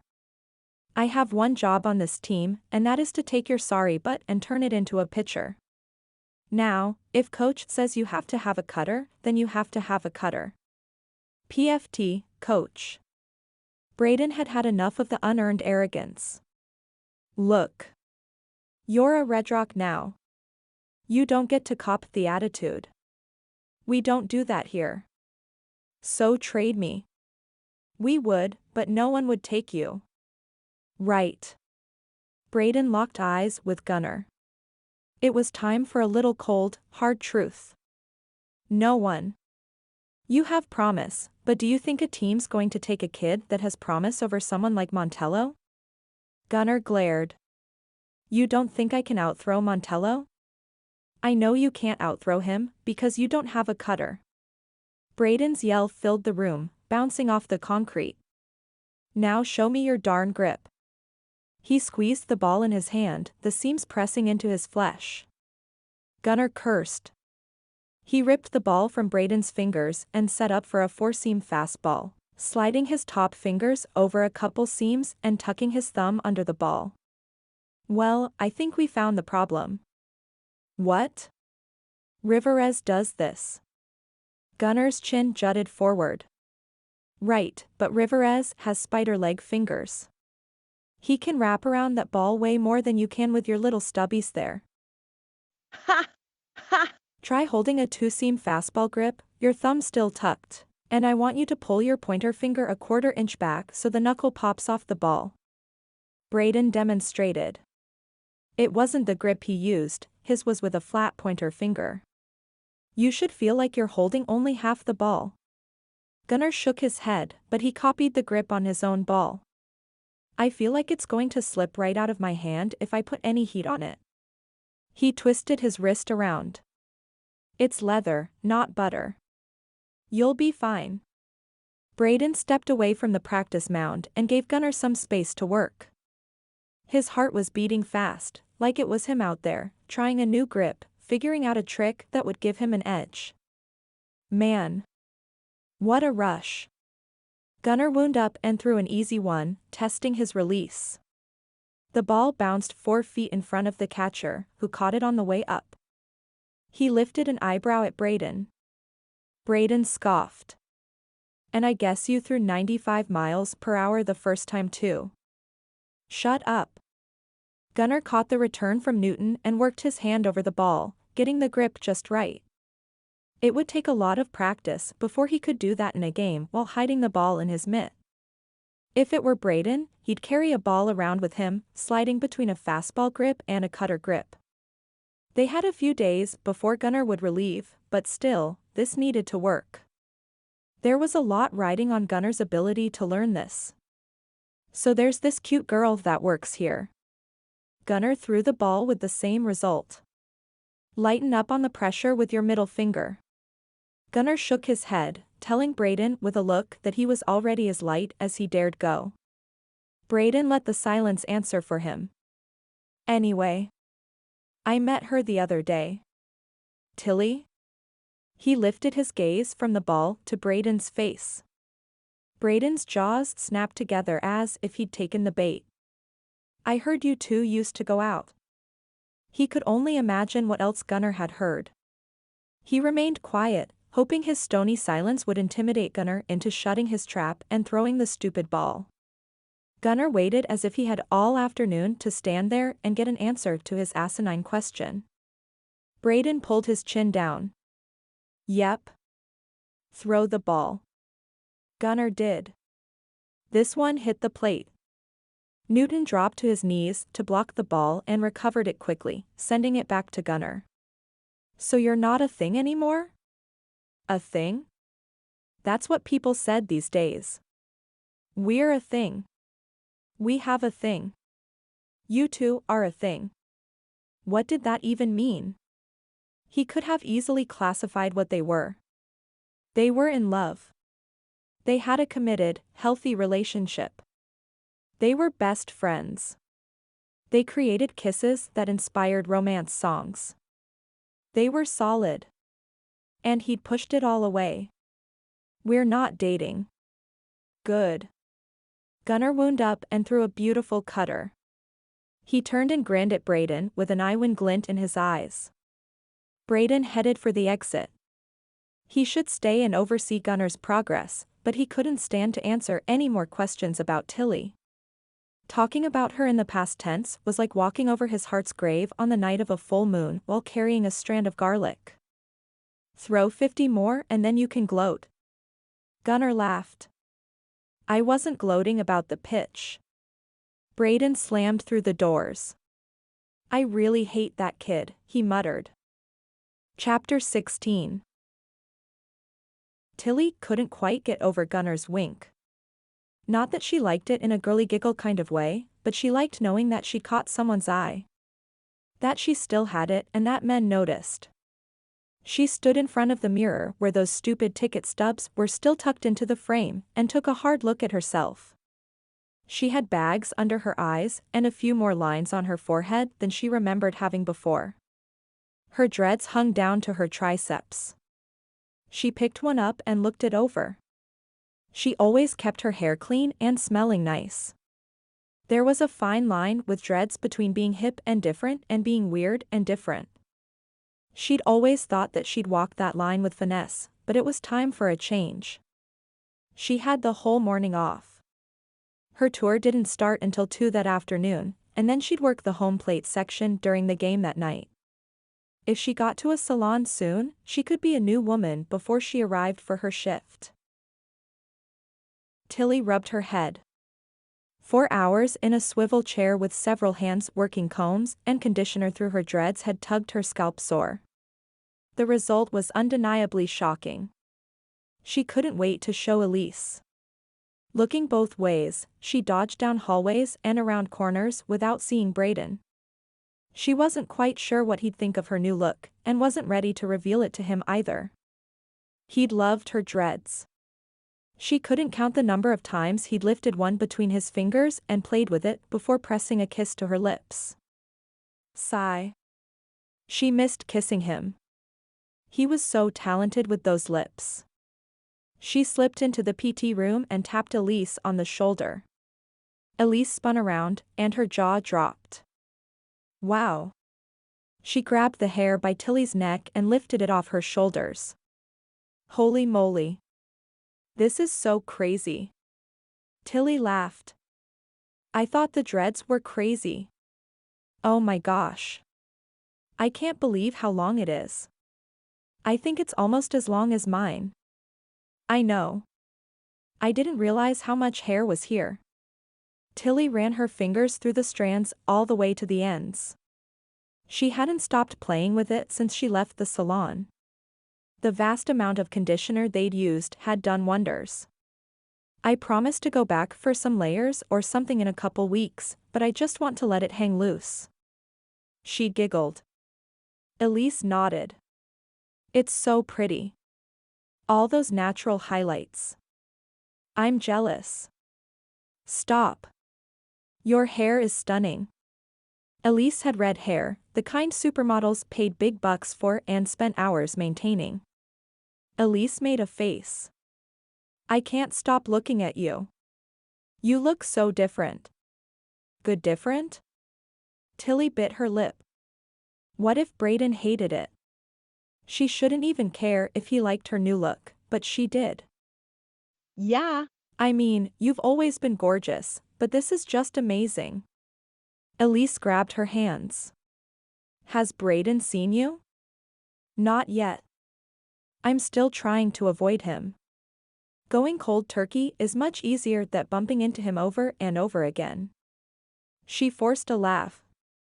That makes me sound like a Brayden addict or something. Elise frowned in sympathy. You're amazing. I think I'd still be crying every day. I can't. I work with children. Tilly glanced at the clock on the wall. Speaking of that, I'd better get going. My tour starts soon. Go get him, girl. Elise grinned. And let Brayden see you. He'll eat his heart out. Tilly laughed her way to the front lobby, where her little class of 5th graders waited. She wanted Brayden to eat his heart out. The image she'd left with Maverick was kind of pathetic. No makeup, tears, and once again all beat up and broken-hearted.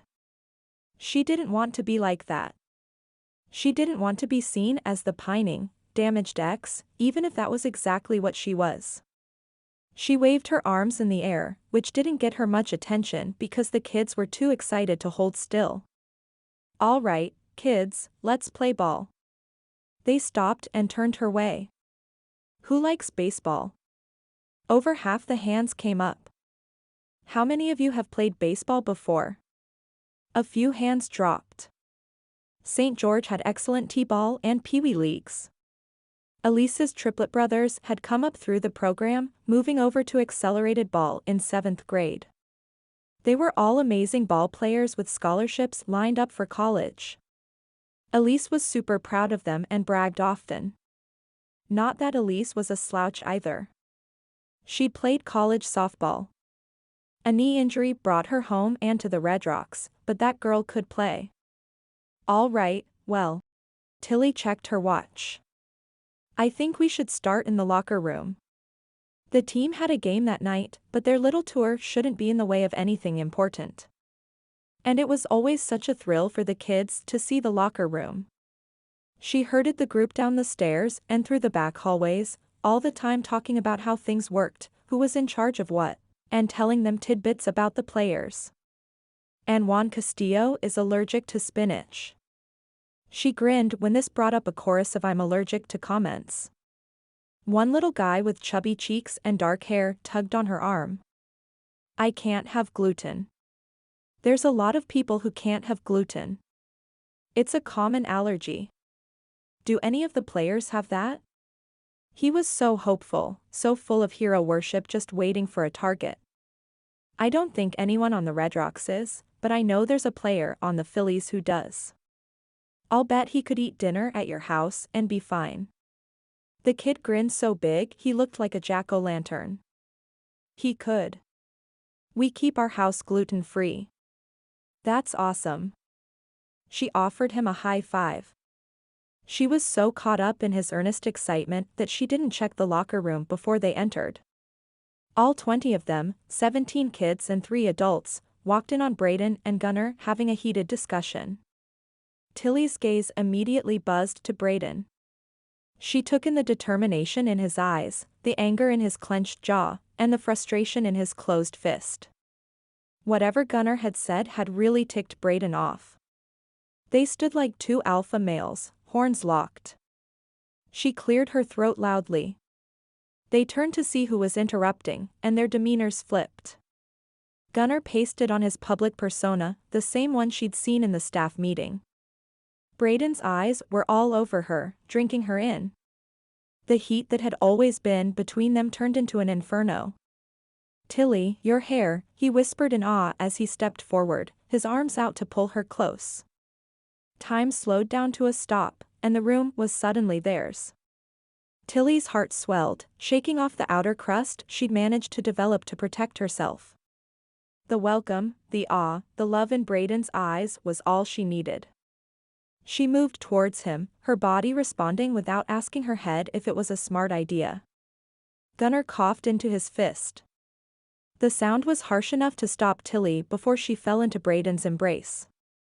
She turned her back to him, so close that his body heat skimmed along her skin and his scent, part leather, part alpha, filled her senses. She blinked in the fog. Hey, guys. I'm Gunnar Pinch. Gunnar offered high fives and rubbed heads. Tilly remembered herself. Gunnar is the newest pitcher for the Redrocks. The kids were properly awed, but their eyes darted back to Brayden. She stepped to the side and held her hand out. And this is Brayden Birks. No way. Her chubby-cheeked little friend surged forward. Will you sign my shirt? Brayden laughed. He glanced at Tilly, exchanging a he's awesome look. Are you sure your mom won't get mad? An intense pang lurched through Tilly. She'd read him so easily. Even now, as his eyes cascaded down her newly freed hair, she knew that he was imagining what it would feel like to slide his fingers through it. And now she was imagining what it would feel like to have his fingers in her hair.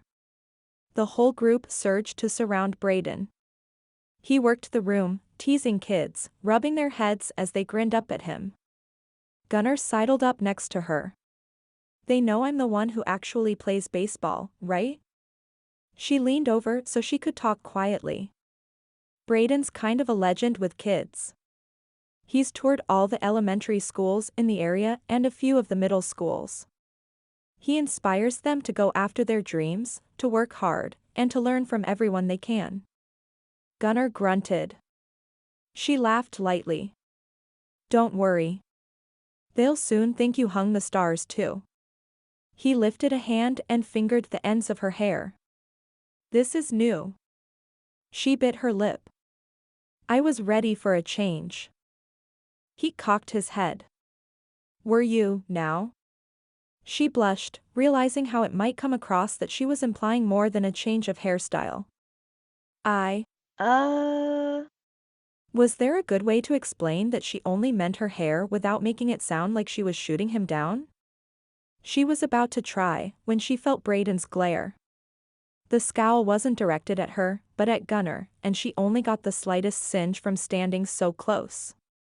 Brayden had never looked so dangerous, so livid. So amazingly hot. She loved it when he focused.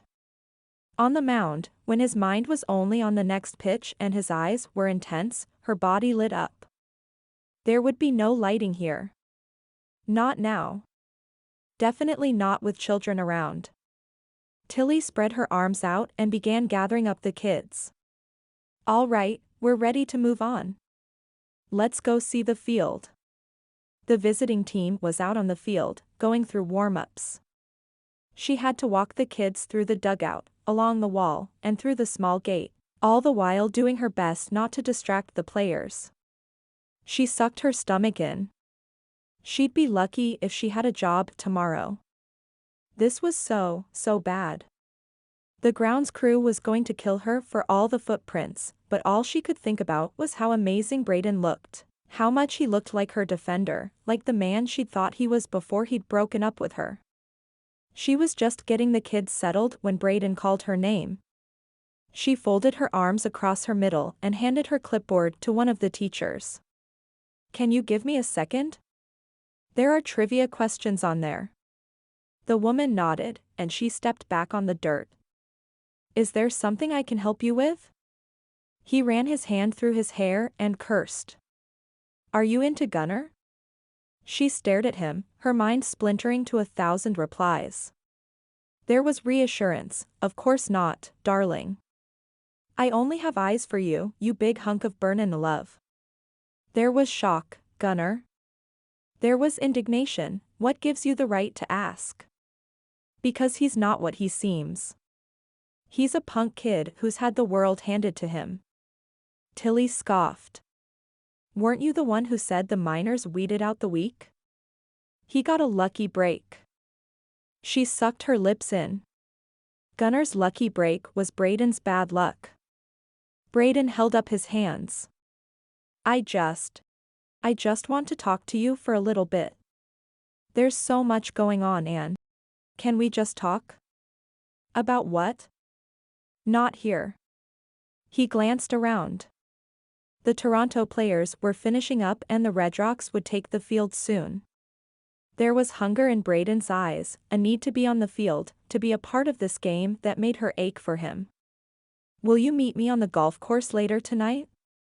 She cherished their time on the grass, the soft tickle of the blades, the sound of his heart beating next to her cheek. If she met him between the earth and stars, she would want to kiss him, and he'd made it clear that they couldn't be together. No, the word came out so quietly she almost didn't hear it. No, he asked, shocked. He shouldn't be shocked, because he broke up with her. She ground her teeth. You can't have bits and pieces of me, Brayden. I'm not a buffet. That was actually a great slam. Brayden loved buffets. Not only was there a lot of food, but he didn't have to choose just one thing off the menu.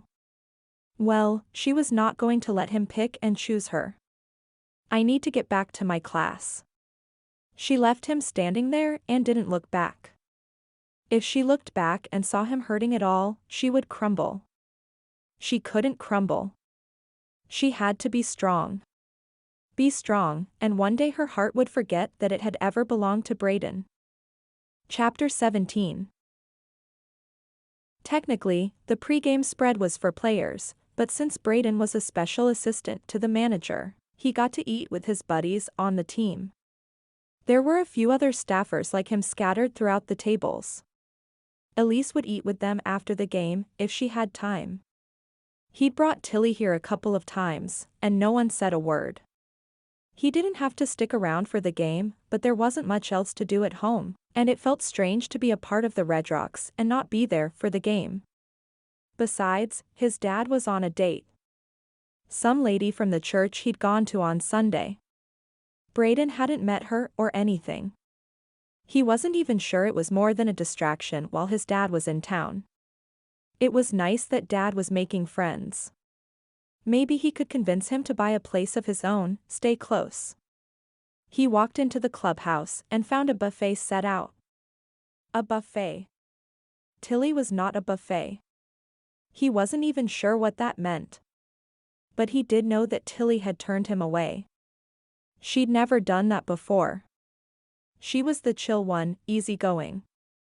If she didn't have to work, she was up for whatever he had going, or she'd plan a hike or bike ride for them. Her refusal had knocked him senseless. He'd never pictured a world where Tilly turned him away. Maybe she'd felt the same, and then he'd gone and betrayed that trust. It didn't feel good. It didn't feel good at all. He'd thought about little else as he'd worked out. Doc had upped the intensity of his exercises. He still couldn't rotate his shoulder. A key factor to throwing a baseball. Even though no one believed he could do it, he knew all things were possible. It was only impossible until someone proved it was possible. Why couldn't he be that someone? A small part of his brain knew that he wasn't going to get to that point, but he wanted to get as close as he could. Knowing that he'd done everything in his power to create a miracle was important. If not, he'd always wonder. He wondered about a lot of things these days. He snatched up a plate, getting in line behind Dustin. "Sup?" Dustin grinned. "Me? I'm feeling fine." Typical pregame answer from the shortstop. "Sweet." They chatted as they loaded their plates. Brayden noticed that his had significantly fewer calories than Dustin's. He wasn't burning the calories his friend was cranking out in pregame, and if he wanted to stay fit, he needed to change his intake. He took a seat next to Blake, who was deep in a stupid argument with one about who was the fastest player in the league. He angled himself so they wouldn't try to include him. Juan could talk. His skills on the field were far outweighed by the number of words that pumped through his mouth. The room suddenly went quiet. Brayden looked up to see if Coach had come in. The guys often hushed in case he had an announcement to make. Instead of Wolf, he saw Tilly. And Gunnar. Gunnar took her elbow and led her over to the stack of plates. She tucked her hair, that gorgeous, beautiful golden brown hair, behind her ear. Brayden had loved her dreads. They were unique, and they'd suited her. Low maintenance and yet wild and free. He'd imagined her having them as she walked down the aisle to him. To see her look so different was a little unnerving, like a piece of his girl was gone. And yet, he couldn't deny that the change in her appearance had shocked him, stealing the breath from his lungs. His fingers itched to run his touch the silky threads even now. Not being able to explore the texture, the weight of it was driving him nuts. Brayden glared at his plate, no longer hungry. Juan's head whipped back and forth so fast he had to have whiplash. His eyes went crazy big. "Dude, don't hit him. Okay? That's a really bad idea. And I don't think Coach would appreciate you starting a fight. I mean..." He licked his lips, a sure sign that he was just getting started. Brayden held up a hand. "I'm fine. Can we just eat?" Juan's head bobbed. Yeah. "I mean, that's what we're here to do, right?" He shoveled a large forkful of chicken into his mouth and chewed with as much enthusiasm as he talked. Conversation started back up, at a much quieter level. Like everyone in the room was half listening for things to blow up. The only empty seats in the place were at the table behind Brayden. It seemed like people had heard about Gunnar inviting Tilly to dinner and they'd filed in hoping for a show. They were going to be disappointed. "So how are you fitting in?" Tilly asked Gunnar as they set their plates down and took their seats. Some guys are cooler than others. Brayden snorted and then swiped his face with a napkin to cover it. Some guys. The Redrocks were the best group of guys in the MLB. They had your back. They all love you, though, added Gunnar. You're golden. Brayden could imagine the slight blush that spread across Tilly's cheeks, even though his back was to her.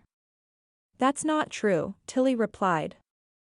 Her voice wobbly with sadness and a dose of resignation. Did she mean him? Did she think he didn't love her because he wanted more for her than a broken man who didn't know where he stood in the world anymore? He blew out his lips. Dustin elbowed him. Brayden threw his napkin over his half-empty plate. Thanks for dinner, guys. He stood, his chair bumping into the one behind him. Someone grunted. Yeah. Like he'd done that on purpose. Sorry, he mumbled to Gunnar. No worries. Gunnar smiled up at him. He was so full of himself Brayden wanted to smash his plate in the guy's face, take him down a notch or two. If he could still throw, he'd bury him in a pitch-off. He glanced at Tilly. She had her head down, her hands in her lap. He moved his plate to his left hand. As he walked past, he let the back of his right hand brush the hair that hung over the back of her chair. His skin tingled and his hand twitched to touch her shoulder. He barely kept himself from crossing that line. Touching her was out of the question, but he couldn't forget how soft she was, or the way she molded her body to his for life-altering kisses. And now that he'd felt her hair, he wouldn't be able to be rid of that memory either. She gasped as if she'd felt the contact. Brayden kept his eyes forward, not acknowledging what he'd done. Chapter 18.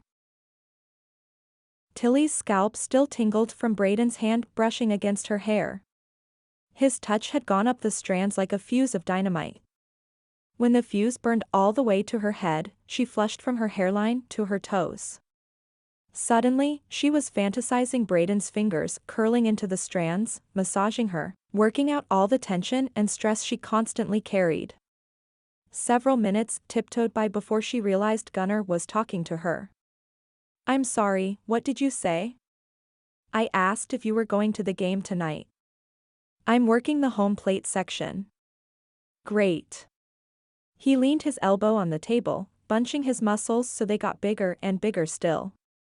That probably impressed a lot of women, but Tilly had felt much bigger, much stronger arms around her than Gunnar's.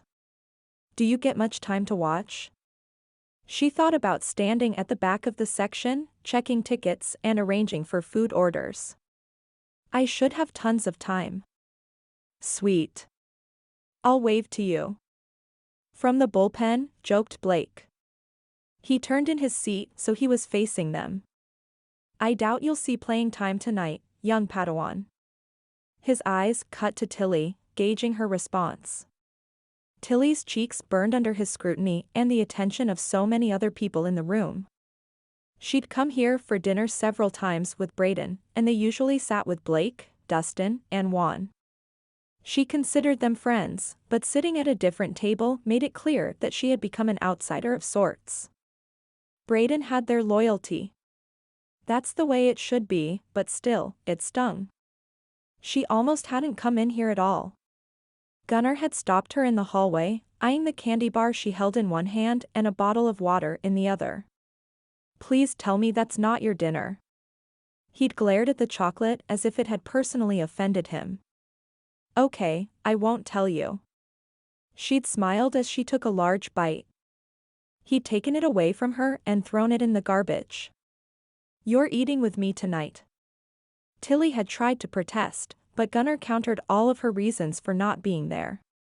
Of course, she hadn't said the biggest one, Brayden.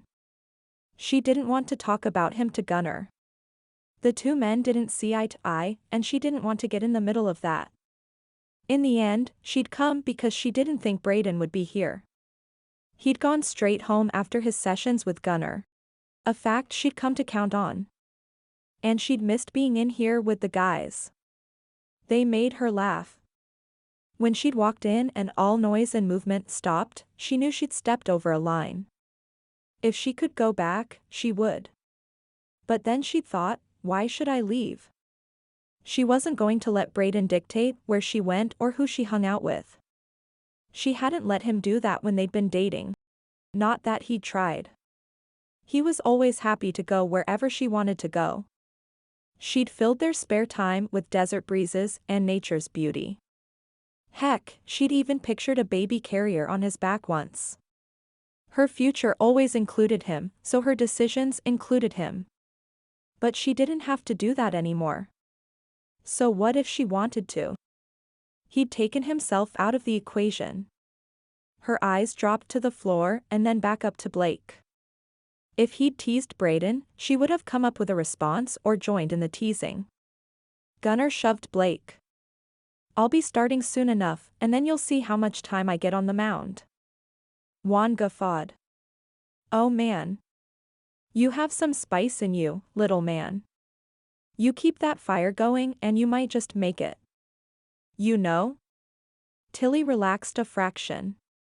Joking around, she could handle. Gunnar gave her a smoldering look. I know what I want. She gave Gunnar a pained smile. Tilly had exchanged many of those types of looks with Brayden. Too many to put a number on. And not once had they had the effect on people around them that Gunnar's did. All feelings of camaraderie died a strangled death as the guys coughed and looked away. Everyone turned back in their seats and resumed eating, the room quieter than before. Some guys on the other side of the room left. They couldn't have known what happened, but their departure felt like a snub anyway. She leaned sideways and spoke low. I don't think I'm winning you any points being here. He shook his head. I don't need to be their bestie. What I do in my personal life isn't their business. They're just looking out for me. He scowled. I'm not sure it's you they're looking out for. He tipped his head at the empty seat. She chewed her bottom lip. Sorry. He placed his hand over hers. His skin was warm, the strength in his body evident in that touch. While Tilly noticed all these things, she also noticed a lack of attraction. She would feel the same sense of friendship with Blake or Juan. You have nothing to be sorry for. I hope you don't blame yourself. His dark blue eyes bored into hers. Tilly sighed. That's the nature of a breakup, right? It takes two to make a relationship work. Yeah. But only one to ruin it. I've met you both. You don't have a chip on your shoulder. She smiled. It was nice to have someone besides her mom and dad on her side. Clover and Elise had been there for her from the start, but they walked a line because Brayden was also their friend. The players seated around the room were all in his corner. Had she broken up with him, they might not let her in the stadium.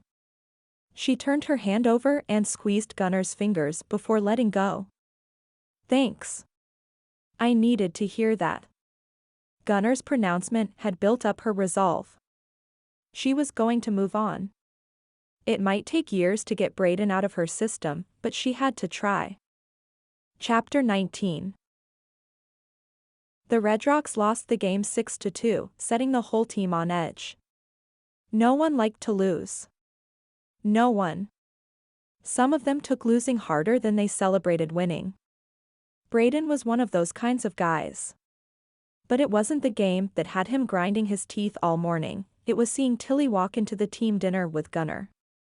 He really hated that guy, and to see his lady, looking so incredible with her hair hanging freely and her big green eyes, focused on that punk of a player, had eaten at him all night long. He'd hardly slept and been cranky with Tyrell during his training session that morning. He had to come in before the players arrived to get in his workout. Doc was keeping him to the schedule, checking in at the end of his sessions for a progress report. Usually he left with a sense of accomplishment, but today, he was just ticked. It was with all of this rolling through him like troubled waters that Brayden headed into the cage to meet up with Gunnar for their session. Instead of throwing, Gunnar was on his phone, his thumbs flying. Brayden walked over to Newton, who had on his gear and stood behind the plate, ready to get started. "Has he thrown yet?" asked Brayden. Newton shook his head. "He's been texting since he got here. He's not even warmed up." Brayden growled and spun on his heel to head for Gunnar. "Hey, put that away." Gunnar didn't look up.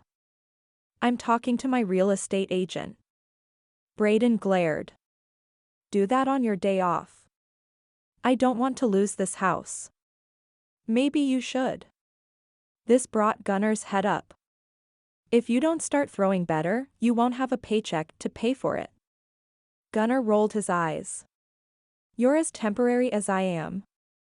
I heard Coach tell you this was a trial run." Brayden checked his surprise. "Yep. So maybe you should put a little more effort into doing your job and a little less into enjoying the benefits." "I see." Gunnar tucked his phone into his back pocket. "This is about Tilly." "I didn't say anything about Tilly. This is about you." "Bull crap. You're ticked because I brought her to dinner." Yeah. He was, but that wasn't what this was about. Brayden shook his head. "Leave that off the field. You always leave relationship crap off the field. When you're here, you have to be all here." He tapped his temple.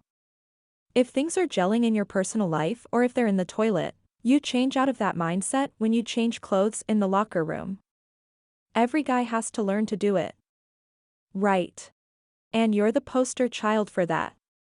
You about swallowed your jaw when you saw us walk in together last night."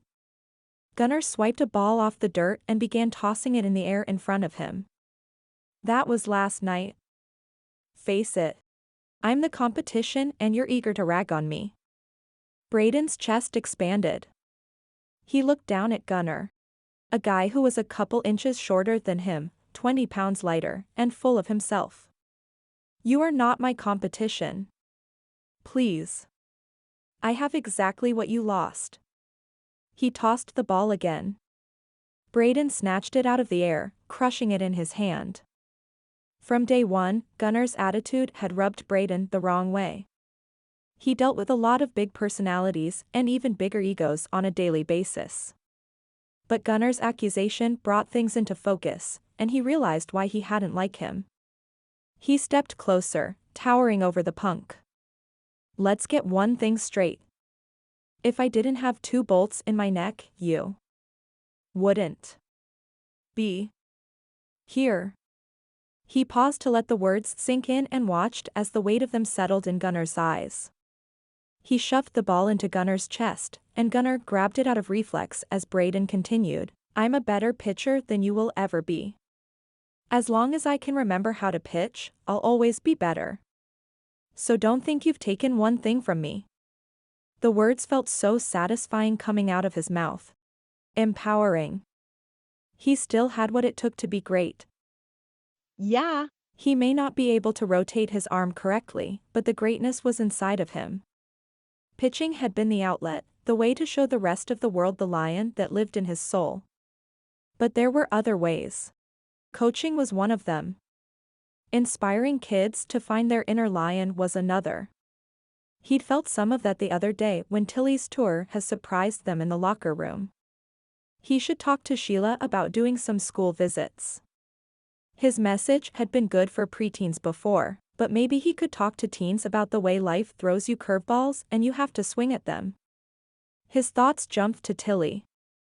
Was she swinging at curveballs by seeing Gunnar? Were they dating? He followed his own advice and shoved those thoughts out of the cage. "Are you going to throw today or not?" Brayden barked. Gunnar toed the dirt. When he finally lifted his chin, there was a hunger in his eyes. "Get off my mound."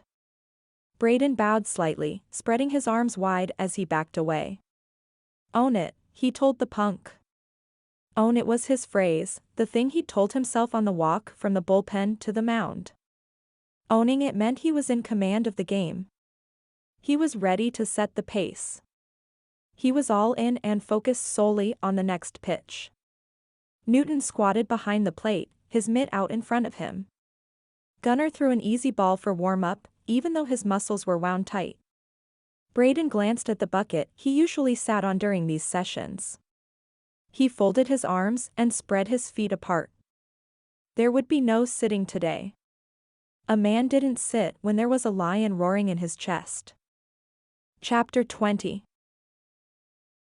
Tilly swiped the tears off her cheeks. "I'm never going to stop crying," she said to her mom, who was on a video chat. She'd propped her phone up on the dresser, and her mom had a view of the entire room. "This is going to help you move forward." Mom smiled as she folded clothes at the kitchen table in her dining room. Her parents rarely used the room for more than family holidays, so Mom had made it her official folding station. Since Tilly was working diligently at getting over Brayden, she decided it was time to get rid of all the reminders of him that hung around her house. After cleaning his protein powder out of the cupboard and his symphony bars out of the fridge, she called in some backup. Her mom had agreed to stay on the chat until she'd gotten through the tough parts. The thing was, they were all tough parts. Tilly glanced at the neat piles of towels on the screen. "That's not how you taught me to fold those." Mom trilled a laugh. "I got hooked on this show about tidying up. This woman wants to bring joy into the world by teaching people how to fold clothes and organize closets. And you listened to her?" Her mom was one of those people that had her own methods and insisted they worked for her, so there was no need to change them. Tilly had grown up knowing that towels should be folded in fourths. Moms were in thirds. "Well, she has a lot of interesting points." Mom leaned closer to the screen. "I donated half my clothes to refugees, and I don't even miss them. My closet is beautiful. I feel so free." "That's great." Tilly looked down in the box full of Brayden's things. His t-shirts. A hoodie. A mitt. She was having a hard time giving all of it back to him. It felt like she was pulling off parts of her body and handing them over. Not having Brayden's presence in her home was wrong. Instead of feeling good about the space it freed up, she just felt empty. "What's that in the corner?" Mom pointed behind her. She turned to see the hospital bags. There were several piled one on top of the other. Her ears burned with embarrassment. "Shoot. Those are the bags we brought back from the hospital. Tilly Creswick. They should have been cleaned out long ago. Maybe I should just throw them out now. I haven't missed anything that's in them." Her harnesses and Brayden's were probably in there. Some dirt-stained clothes. She blew out a heavy breath as she worked to pile her hair on top of her head in a messy bun. She really loved having her hair out of dreads. She could do almost anything with it now. And the memory of Brayden's hand brushing the strands was still strong. She got goosebumps every time she thought about it. "Your spare set of keys might be in there." "Oh. Yeah. Crap." Mom finished folding and set the towel on the pile with a satisfied smile. "You know, if you really want to tidy up, you should dump all of it in the middle of the floor and sort through." Tilly reached for the first bag and did as her mom said. Brayden's shirt, shoes, and shorts tumbled out. She pulled in air through her nose, intent on not losing it again. "I'm not washing these for him." She tossed the shirt into his box. The items she'd worn, she felt the need to run through a wash cycle, but these were not her responsibility. When she picked up his shorts, her hand closed around something square in the pocket. What in the heck? She fumbled to get the mystery item out. As soon as her eyes landed on the white velvet box, she gasped and dropped the pants. "What is it?" Mom sat at the table, her focus on Tilly and the ring box in her hand. Tilly's heart raced and her hands shook. She closed her eyes. "This can't be what I think it is." Her mind jumped back to that day as Brayden climbed into her Jeep and gave her a lingering kiss hello. The pure love that practically dripped off of him. His excitement to get on their way. "Don't open it," said Mom. You're going through enough. You don't need that memory too. I have to. Mom frowned, resigned. Tilly slowly lifted the lid. It made a small protest, and she cringed. Her hand went to her mouth, her eyes pouring tears. It's beautiful. She turned it around so her mom could see the square diamond haloed with dozens of smaller gems set in platinum. Wow. Mom gaped. I know. Tilly hugged it to her chest, her chin tucked down. All this time I wondered if he really did love me. How could you have doubted that? We all saw how much he adored you. I know. Tilly swiped her cheek with her shoulder, not wanting to let the ring go. I just couldn't see how someone who loved me so much could hurt me so badly. Oh, honey. It's because you love him that it hurts so much. Tilly stared down at the rock. Brayden was going to ask her to marry him. The longing looks. The pain in his eyes. The anger at seeing her with Gunnar. It all made sense now. He must be hurting too. Her body sagged and she settled against the footboard, her legs out in front of her. He probably is, agreed Mom. Are you going to talk to him about this? Tilly considered her options. And say what? I know you love me. Here's the ring. She stared down at the diamond, imagining what it would look like on her finger. If she had picked a ring, this would have been the one. Well, not exactly those words, Mom hedged. Or maybe something like, if you really love me, you'll stop being a bullheaded jagweed and get down on one knee right now. Mom scowled. Language. Tilly rolled her eyes. Jagweed is not a swear word, Mom. The guys on the team use it. She rolled her hand around in the air, trying to come up with the right definition. It means jerk. Oh. Then yes. Lead with the jagweed comment. Tilly snorted a laugh. Her gaze drifted back to the beautiful engagement ring. Her soul sighed. She thought about all that she'd gone through since the accident. How Brayden had pushed her away even though she needed him. Yes, he'd been the one who lost the most, but she'd been hurting too. She shook her head, scrambling for his dirty pants, stuffing the box back into the pocket. No. He's probably aching for you, hon. That's his choice. At this point, I don't think I'd take him back. Says the girl who cried over protein powder. Tilly laughed even as she wiped her tears. Considering the way her body reacted to his touch, they were brave words. If Brayden snuck in here in the middle of the night and woke her with a kiss, she'd wrap her arms around his neck and lose herself in a world-class makeout session without even having to think about it. I won't blame you if you never speak to him again. Mom fiddled with a washcloth. But I kind of missed the dumb jerk too. Don't fool yourself into thinking married people don't hurt each other. Love and forgiveness go hand in hand. Tilly lifted her lips in a toothless smile. She put the pants, shoes, and shirt back in the bag and put the bag in the box. Thanks, Mom, for being here for this. I'm so glad I have you and Dad. Mom allowed her the change of subject. Us too, darling. When are you giving him back his things? I'm going to run them over right now. Because Brayden wasn't there and Maverick would hug her. She could use a dose of a dad's strength today. Call me back if you want to talk. Or cry some more. I will.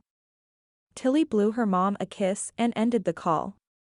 She sat on the floor for another 15 minutes before she felt emotionally taped together enough to head over to Brayden's. She wouldn't go inside. Couldn't. She had a whole new heartache to get over now that she knew what could have been. Strangely, as she crossed the street with the box in her arms, she felt a peace she hadn't in quite a while. Knowing that Brayden was going to propose was big. It made her feel like what they'd shared had meant something to him too. That she wasn't so easily brushed aside and forgotten. It also made her ache for him because his heart was broken too. Darn her if she didn't want to comfort him, to soothe his troubled soul. Whatever was going on with Brayden, only he could fix. She refused to crawl back and beg him to be hers. If he didn't want her, even if it was hurting him to be apart, she wasn't going to change that. And if he did change his mind, even then, like she told her mom, she didn't know if she could trust him with her heart. Chapter 21. Brayden pulled into the neighborhood, slowing down for the speed bump and watching for Mrs. Benson's grandkids, who liked to play street hockey at night. They weren't out, but Tilly was walking down the sidewalk. She stepped up to her front door and disappeared inside without looking behind her. He glanced at his house. Had she been there? Just as he was getting out of the car, Natalie's Chevy pulled in behind him. He stood outside, waiting for her to get out because he really didn't want to invite her inside. Though he would if he had to be polite. She'd helped him a lot in the first week home, bringing him dinners and such. He didn't feel like he owed her anything, but he could be a better friend. Since Blake and Dustin had hurried home to be with their girls, Juan invited him over, but he didn't feel like gaming in Juan's media room tonight. His hands kept twitching. He'd hoped to go for an evening hike and get some pent-up energy out. He put on his interview smile for Natalie. "I haven't seen you for a while." She grinned, flipping her glossy hair over her shoulder. She seemed pleased that he'd noticed she was gone. "Shoot. He didn't mean it that way. I've been filling in for a friend at work who had a baby." She glanced down at the car and then looked up at him shyly. "Have you had dinner yet?" "No," he ran his hand through his hair. He wasn't really hungry. "Me neither." He stared at her. "Do you have plans?" "I was thinking of going to that new steakhouse, but I don't want to go alone. I feel like a loser sitting at a table by myself." "I hear that." He hated sitting alone in public, always feeling like he had to excuse himself for taking up a table or blurt out things like, "I have a girlfriend," to prove he wasn't a loser. "I'll go. I went with my dad the other night. They have decent food." Yeah. He could use some time out too. Away from home, where the ghost of his girlfriend greeted him when he walked through the door. If he happened to get past her, his dad was happy to point out that Tilly was just a few doors down and an apology away. Although he was beginning to wonder if she was that close.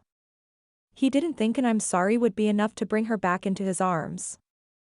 She motioned to her car. "I'll drive." This all felt weird. Like he was 3 steps behind the social cues and wearing the wrong size jersey. Yeah. Okay.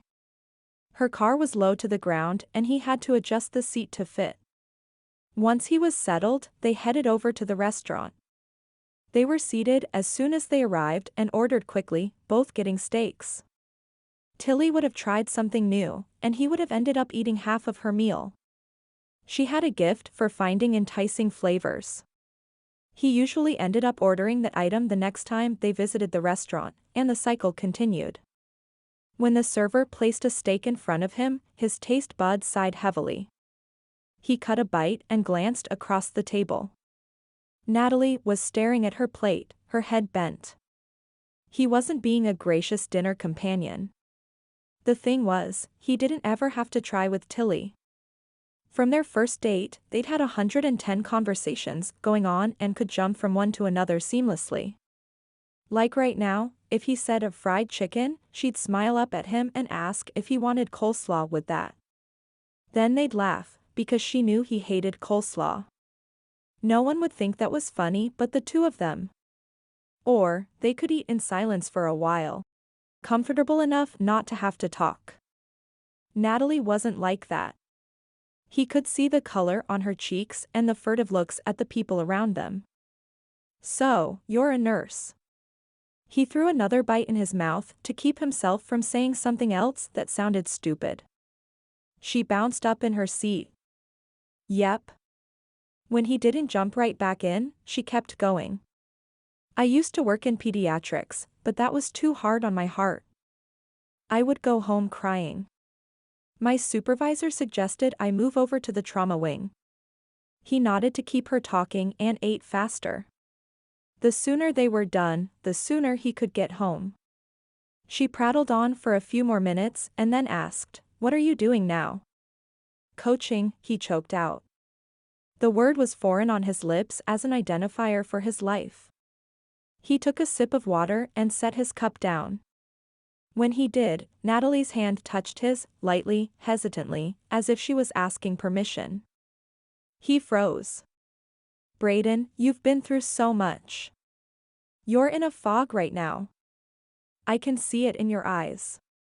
But you're going to wake up from this, and when you do, I'll be here." She smiled.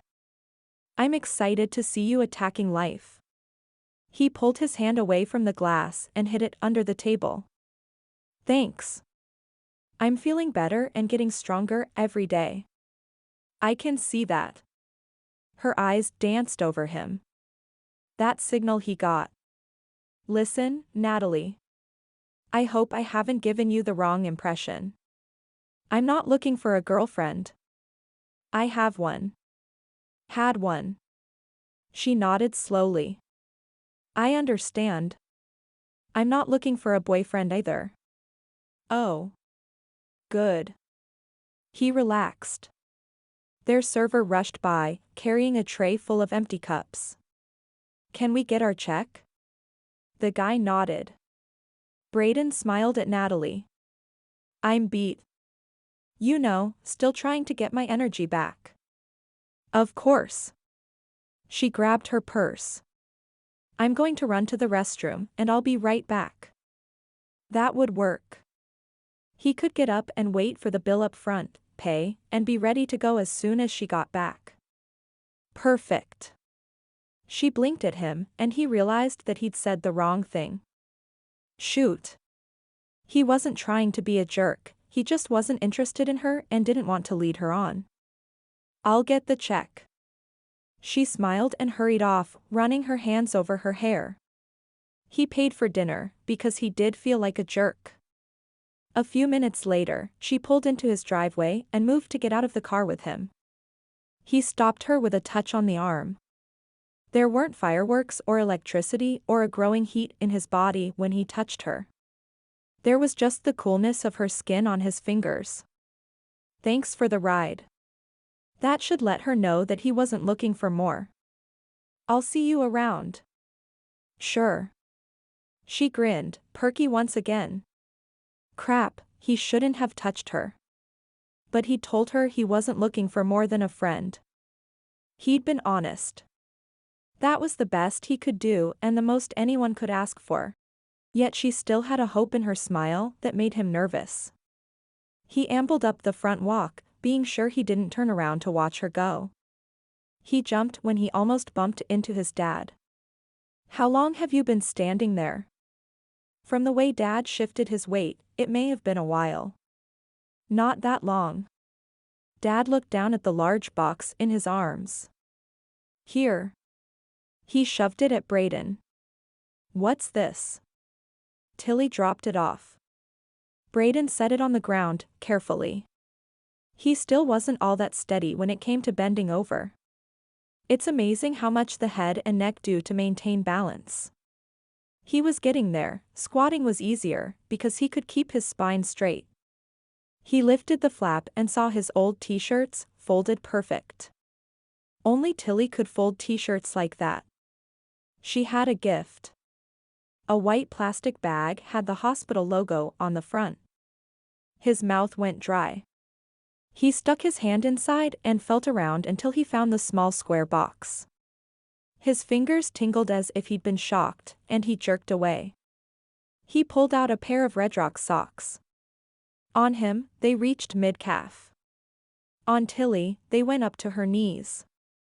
She'd worn them with cut-off jeans, a t-shirt, and a pair of running shorts one day when they hiked Weeping Rock. The whole box smelled like her fabric softener. He used the same kind but could never smell it on his clothes like he could on hers. She had a magic touch. Dang, he missed her. Why did she bring this over? Dad glared, his steely blue eyes boring into Brayden. That's what people do when they break up. She's cleaning you out of her life. You need to fix this. Brayden flipped the flap closed, put his hands on his knees, and stood. I can't. Not now. Brayden, she's the one. Not this nurse woman, not some girl you're going to meet in the future. Her.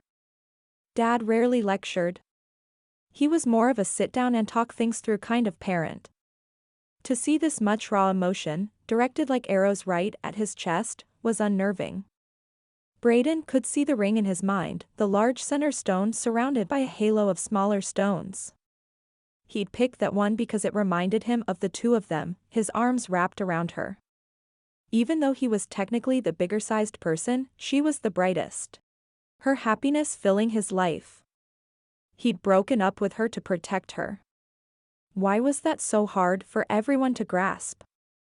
He had a chance at a job, but if he messed it up, then he was back to having nothing, to being nothing. And he couldn't ask Tilly to take him on, and all the hassle that was a part of his life and injury, without some stability. You taught me that a man takes care of his family. Dad nodded and folded his arms. I can barely take care of myself. I had to have my dad move in with me to help with simple things like laundry and cleaning the bathroom. Although he was getting to the point that he might be able to lean over the washing machine to pull clothes out.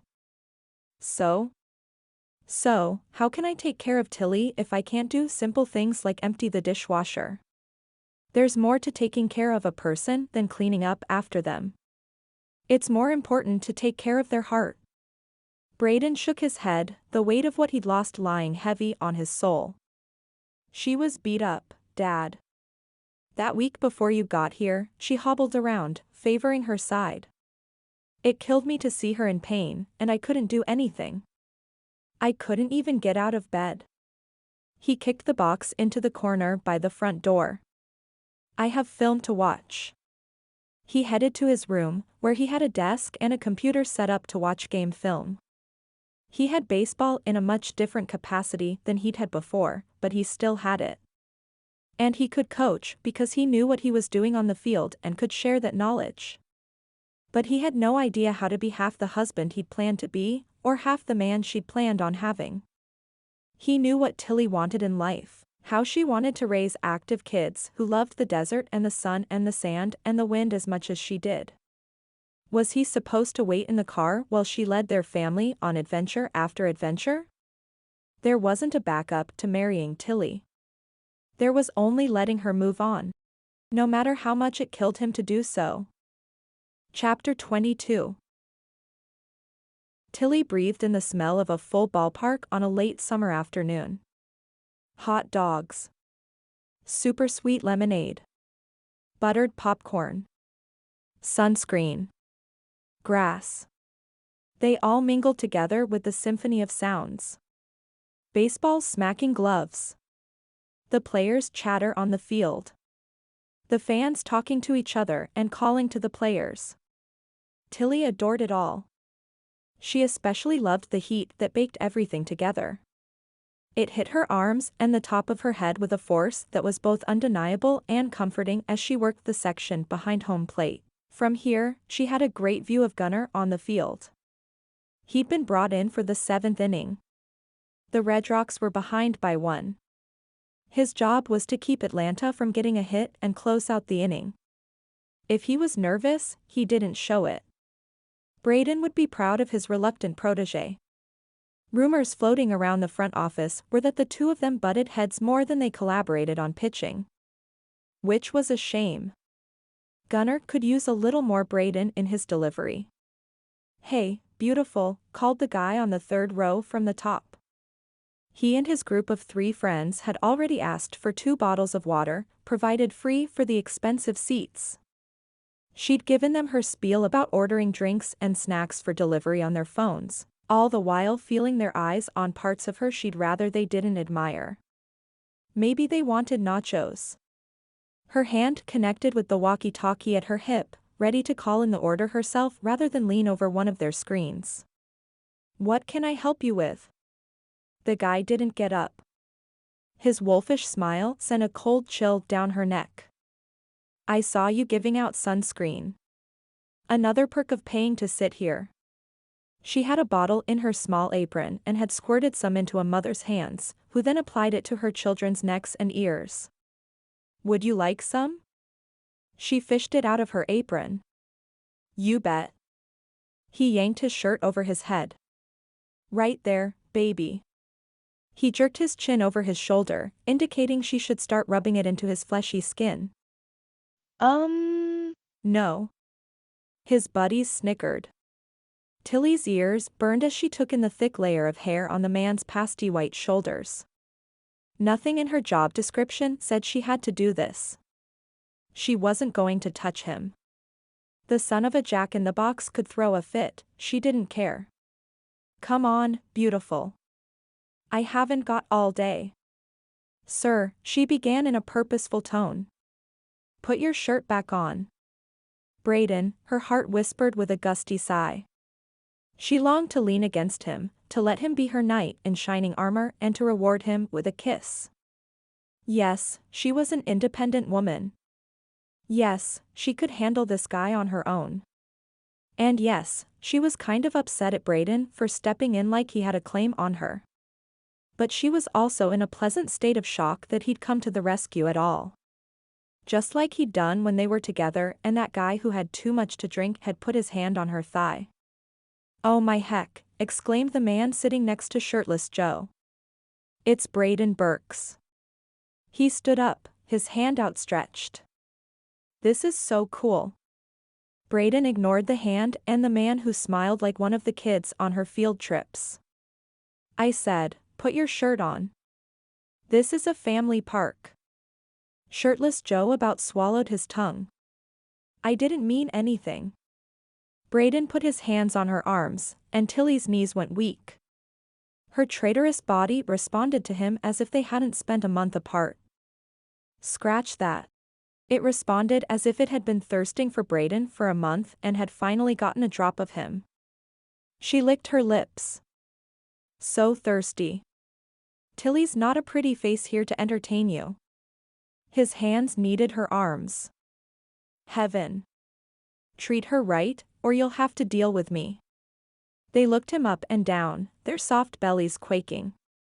Broken neck or no broken neck, Brayden was a presence to be reckoned with. Even though she hadn't turned around to look at him, hadn't dared to make eye contact, she knew every rounded muscle, every ripple, and every bone. His chest brushed her back, and she lost the ability to breathe. He gave her one final squeeze, and then was gone, the air hitting her skin like an ice cube. She sucked in through her teeth. A woman sitting in front of the rowdy boys tapped her calf. Do you know him? She asked in awe. Tilly swallowed the attraction burning through her like wildfire. I used to. She stared after him, his broad shoulders cutting through the crowd with ease. The Brayden that emerged from the accident had been a stranger. He'd looked at her like she was a problem to solve or someone he had to deal with, not the love of his life as he'd looked at her before. But this moment, the feelings in his touch, the concern in his voice, the protective growl. That was the old Brayden. That was the man she'd fallen in love with and the one she thought she'd lost. More confused than ever, she moved to intercept a latecomer and ask for his ticket. People tried to sneak into these seats, and she was supposed to keep them out. If only she could turn Brayden away as easily as a seat jumper. No matter how hard she tried, she couldn't seem to rid him from her system. She might just be hopeless. It was time to take more drastic measures. Chapter 23. Brayden walked out his front door, intent on taking the garbage can to the curb. He should be able to do this one simple household task. Ever since that box had ended up in his front entryway, he'd felt this need to prove to himself that he was capable. Okay, maybe he needed to prove it to Tilly too. But he wasn't sure what good that was going to do either of them when he still didn't have a secure job. At least he'd been able to protect her from the group of rowdy fans. His blood boiled at that memory of the guy whipping his shirt off in front of her. It was all he could do to keep from hauling his sorry butt up the stairs and tossing him into the parking lot. He shook out his hands, straining with aggravation. To further calm himself, he called up the feeling of holding Tilly's arms, kneading them gently. They were every bit as strong as he remembered. Curvaceous, he used to say. She'd giggle over that. He had to stop thinking of her as his. She'd never really been his, he argued with himself. She belonged to the sunshine and cacti, to the wind and the wilderness. Having held her for a short while was his miracle. Baseball was where he belonged. Gunnar did fine last night. His curveball was on line, which was excellent for the team. You only swung at the bad curveballs. To swing and hit a good curveball was to ground out. But a bad curveball didn't have enough spin, and you could pop that baby up. They ended up winning by 1 run, and the team congratulated Gunnar, rallying around him on the mound and jumping like circus bugs. Brayden had watched the whole thing from his vantage point in the stands, where he could keep an eye on Tilly and the game. He grabbed the handles on the garbage can and leaned it back so that it would roll on the 2 wheels. The tricky part of this chore was not yanking on his shoulder muscles as he pulled. He made it to the curb, a disproportionate sense of accomplishment spurring him on. Clapping his hands together, he turned to see if Tilly was outside. He wanted to share this victory with her. Parked in front of her house was a white sedan with York Realty printed on the side in bright blue. He blinked and stepped closer. Under the logo was the phrase, "We'll help you find your next home." He rubbed his eyes, wondering if he'd gone mad. Tilly was selling her house. The front door opened and a woman dressed in a cream pantsuit and teal blouse stepped out. She had highlights and hair that didn't move. Her beaded jewelry was huge, and she carried a briefcase. Tilly shook her hand and said, Goodbye. She was about to shut the door when Brayden called her name. He hadn't meant to, but his instincts were always faster than his brain. He stormed across the street, ignoring the woman getting into her car. You can't sell your house, he bellowed. Things were spiraling out of control.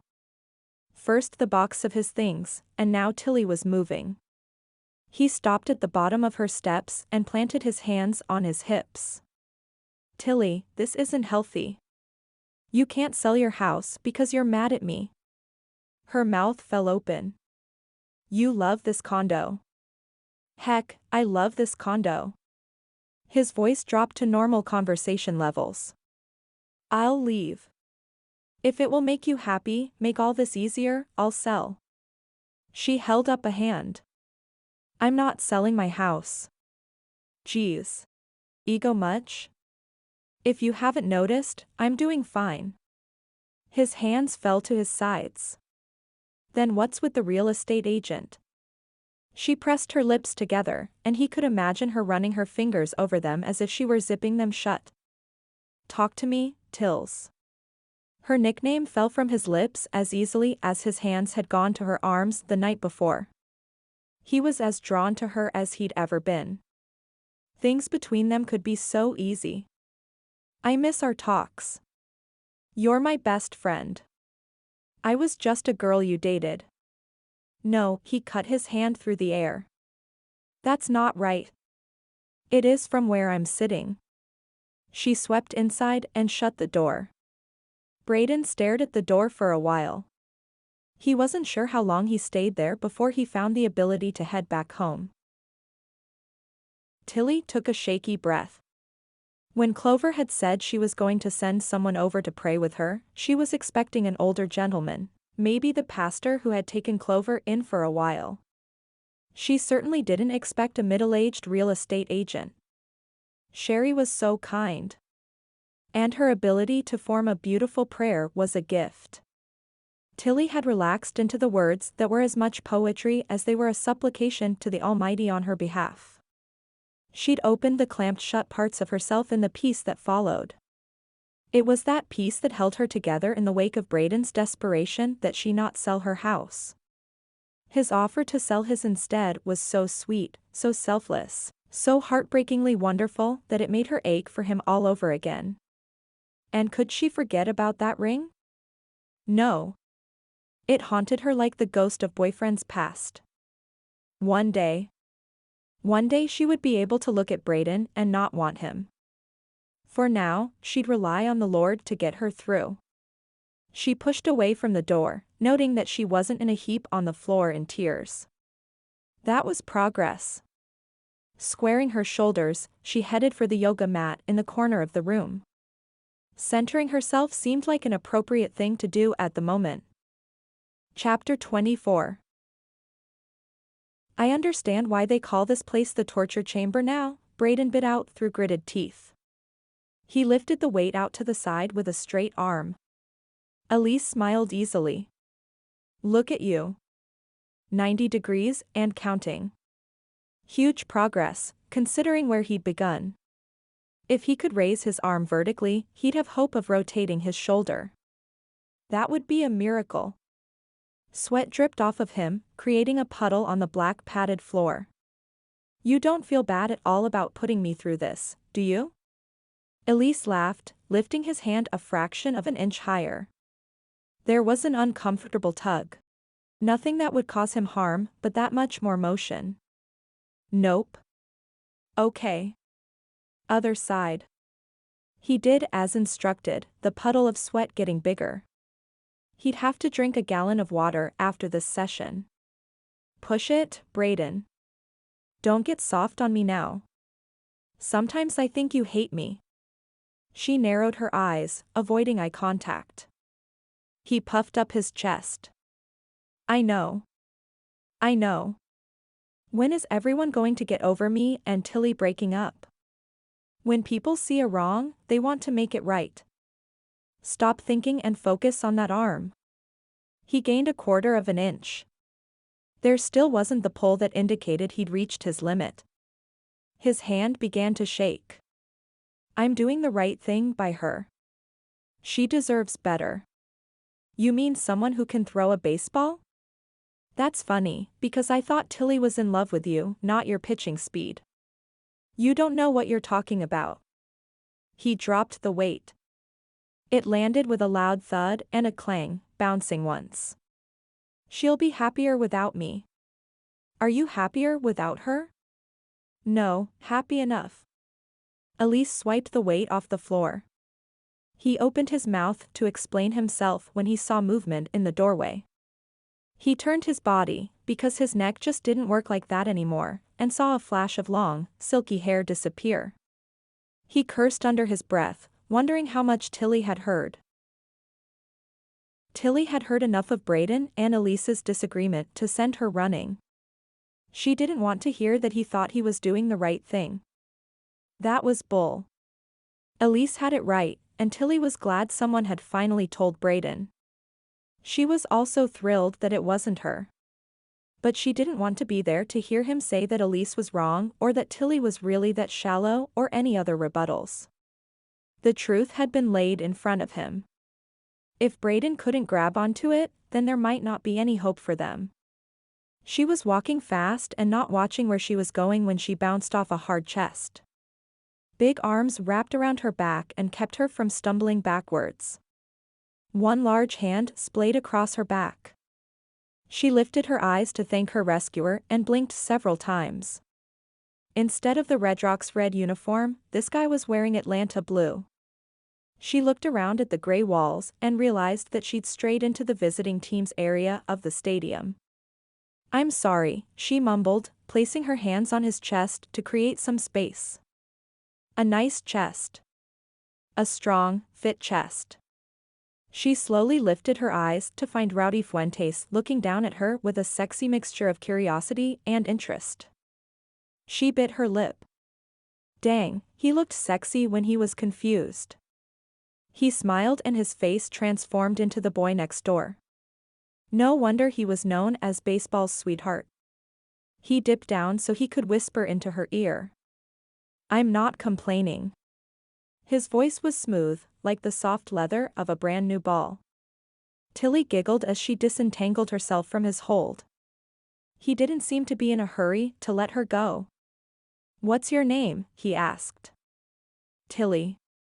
I'm a tour guide, but I think I lost my way. She leaned closer. I'm not supposed to be here. One side of his mouth quirked up. I won't tell anyone. If you go out with me tonight after the game. His hand cupped her elbow and he leaned into her. Tilly's eyes flew open. This was so not happening. The moment was like a dream. Every female's dream. Rowdy Fuentes. In his warm-up gear, tight shirt, and baseball pants. Asked her out. Her dad would tell her to tread carefully with any stranger. She had no idea what kind of a reputation Rowdy had off the field. She hadn't looked past Brayden. And before that, she had followed the sport, but she wasn't the type to fangirl after the players. A familiar set of footprints sounded behind her, growing closer. Brayden.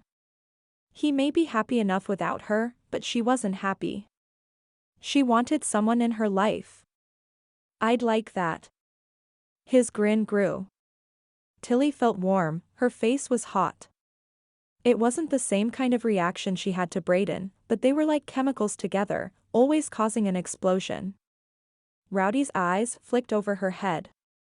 She stiffened. Please don't make a scene, she silently begged Brayden. Rowdy jerked his chin in greeting and then refocused on her. I'll meet you by the dugout about 20 minutes after the game? She nodded. I'll have to rely on you for a restaurant recommendation. He gave her elbow one more soft touch before waving at Brayden and turning to leave. Tilly's hand rubbed to her forehead. She slowly turned to meet Brayden's eyes. Instead of hurt or anger, she saw resolution. You sure know how to pick them. He swallowed once, then again. Confused, Tilly threw her hands in the air. I don't know what you're talking about. He lifted one shoulder a fraction. Pitchers. They can't seem to leave you alone. She set her mouth and closed it again. Rowdy's a pitcher? He nodded once. For the love. I didn't go looking for him, Brayden. We bumped into each other. And he asked you out. She bristled. Yeah. I guess he wants to spend some time with me. It's nice to know I'm wanted somewhere.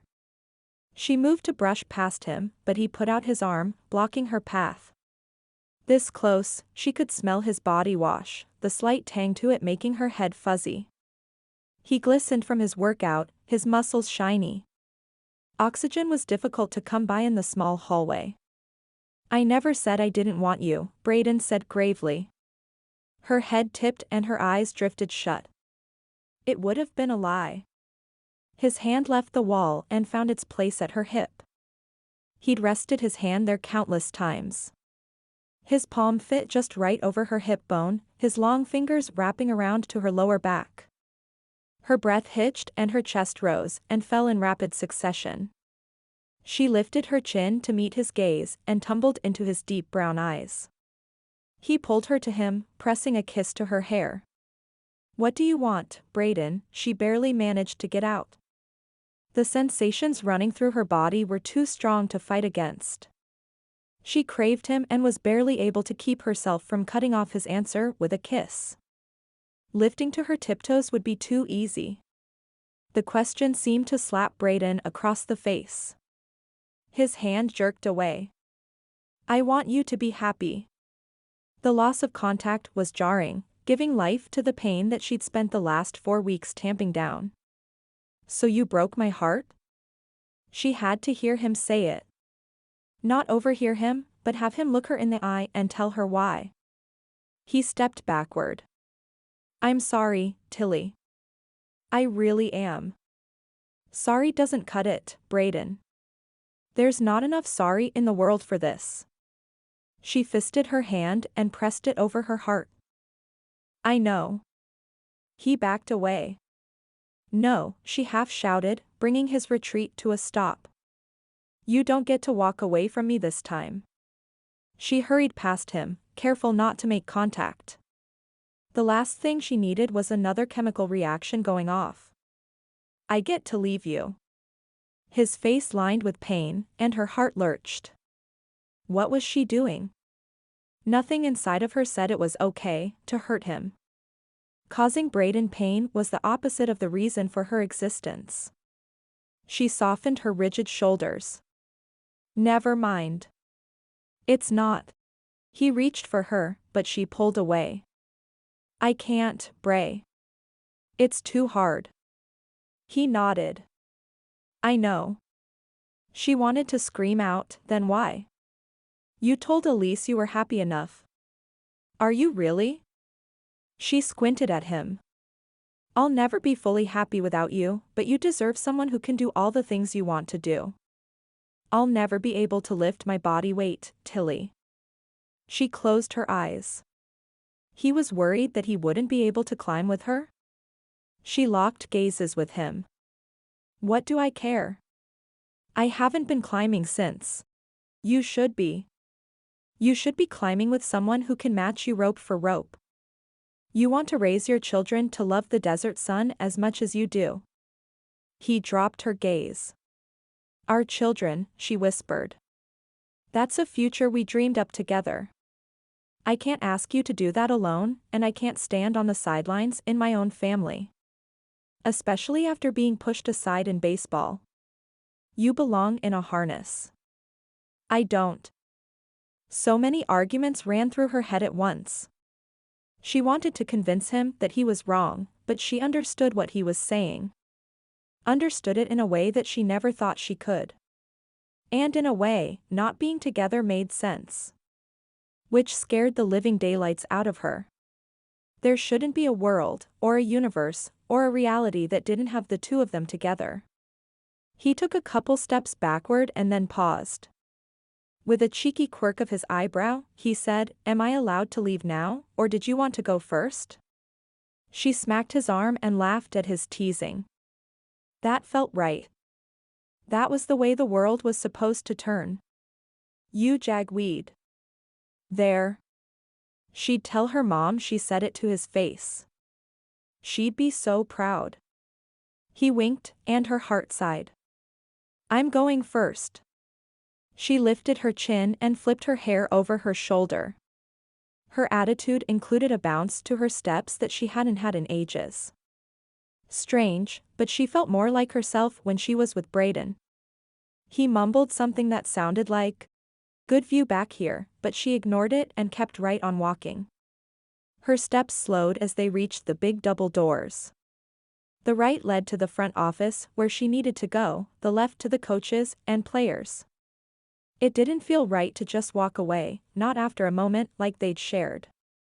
They'd almost had a conversation. I'm going out with Rowdy tonight after the game. I know. She'd have to phrase this question carefully. She needed to know if Brayden still wanted her, if he was at all jealous. But mostly, she needed to know if there was any fight left in him. The Brayden she'd loved was full of competitive spirit. Is he? Is there a reason I shouldn't? There, he could tell her Rowdy was a pig who used women and moved on to the next town and she'd break the date without a backward glance. He could tell her the guy had bad table manners and she'd drop him. All she wanted was to believe that Brayden still wanted a shot with her. He stared at the wall just over her shoulder and grunted, I can't think of any. He's a good guy. The hope that had lifted inside of her splintered like a bat broken over a player's knee after he struck out. She almost couldn't believe what she'd heard. But I wouldn't be that upset if you just decided not to go. He glanced at her lips and away again. If. And she couldn't believe she was contemplating this. If Brayden wanted her back, then he needed to fight harder than that, because darn it all, she was worth the fight. And she wanted a man who would fight for her. Sorry to disappoint you. She went right, and Brayden went left without another word. The bang of a metal door against a concrete wall made her jump. She flipped around to see Brayden stalking away, his hands fisted by his sides. The image brought a smile to her face. There was some fight left in him still. He just needed to find a reason to let it out of the box and channel it into them. She smiled to herself. There was something satisfying about the angry hunch to his back. He may not want her to know it, but he was jealous. She smiled for the rest of the night. Chapter 25. Again. Brayden barked at Gunnar. Gunnar glared at him. That one was perfect. I could have hit that, Brayden fired back. And I have always sucked at the plate. Gunnar threw back his shoulders. Newton tossed him the ball and got back into position. Could it be, coach? Gunnar threw the ball, sending it just over the outside of the plate. A perfect strike with just a little zing on the end. That you're mad at something else and taking it out on me? The ball came back and he rubbed it between his flat palms. Brayden glared. No. Because you've been awfully testy since I started hanging out with Tilly. I'm always like this. Don't think you're special. Good. 'Cause I was thinking of asking her out. Brayden barked a laugh, and a jolt skated up his spine and around the back of his head, making him double over. Newton was at his side, one arm under his to keep him upright. He had to concentrate on breathing until the feeling subsided. Gunnar jogged over too, a crease in his forehead. Man, he hadn't had anything like that happen before. He needed to see document. He inflated his lungs again, letting the air out slowly as all traces of the jolt disappeared. He blinked. You're too late, Brayden rasped when he could get enough air. She's going out with Rowdy Fuentes after the game. Gunnar swore and threw his mitt on the ground. Brayden shook off Newton and said thanks as Gunnar paced. Fuentes? Seriously? Newton smothered a snicker at the two of them. You guys are pathetic. Shut up, they said in unison. That son of a. Gunnar cut off before he finished. Strike him out for me tonight, will you? Brayden asked. No, but I'll strike him out for me. I really don't like you, Brayden blurted. Then he laughed, carefully. There was no reason to repeat the shooting pain. Gunnar joined him. The feeling is mutual. Brayden slapped Gunnar on the back. Keep working on that zing. It's money in the bank for you. I'm going to talk to document. Gunnar nodded. That stupid crease was back on his forehead. If he offered to walk Brayden in like some invalid, Brayden was going to have to punch him in the face. Either Gunnar was smarter than Brayden gave him credit for, or he just didn't care, because he and Newton headed back to their positions. Brayden made his way into Doc's office and settled in for an exam. Once he'd been looked over, x-rayed, and prodded, Doc assured him that what he had experienced was considered normal and he could expect it to happen again, though over time, the severity and frequency would decrease. His body was learning how to handle the rods in his neck. There were electrical pulses that ran through the spine, sending messages. He'd had a message go awry. That was an understatement. He should have told Tilly not to go out with the guy known as a sweetheart because she was busy for the rest of their lives. He felt like throwing her over his shoulder and hauling off to a secluded rock somewhere so he could kiss her until her knees were jelly. But what he felt like doing and what he should do were two different things. In the end, his concern for her happiness won out and he backed down. It truly sucked being the good guy. As he was leaving Doc's, Coach Andres waved for him to come talk to him at the other end of the hallway by the locker room. I have a favor to ask. Something inside of Brayden blossomed with hope. Anything. My daughter is pregnant, and the pregnancy is delicate. I want to be here in case something happens. Coach Warner will take my place in the bullpen, but I need someone with him. You know the guys as well as I do. Maybe better, because you've been with them off the field too. Can you go to Atlanta with the team? Not only was this an excellent opportunity for his career, it would give him some space from Tilly. After their nearly friendly conversation this morning, he could use some space. Yes. You'd better get packed. Yeah. Brayden scowled. He usually liked road trips. It was time with just the guys. They hung out together, played video games in the hotel. Chilled. He could use some chill, because every time he thought about Tilly and Rowdy, he got hot under the collar. Chapter 26. The Redrocks won the game and spirits around the park were high. Tilly had enjoyed the night game under the lights as she cared for the crowd behind home plate. They didn't need sunscreen tonight, but the air was warm enough for bare shoulders. From the women. Thankfully she didn't have to see any guys with their shirts off and their shoulder hair on display. She shuddered, thinking of the guy who had asked her to rub lotion on him. Ew. At least she'd had a story to tell Clover and Elise when they'd met for lunch the next day.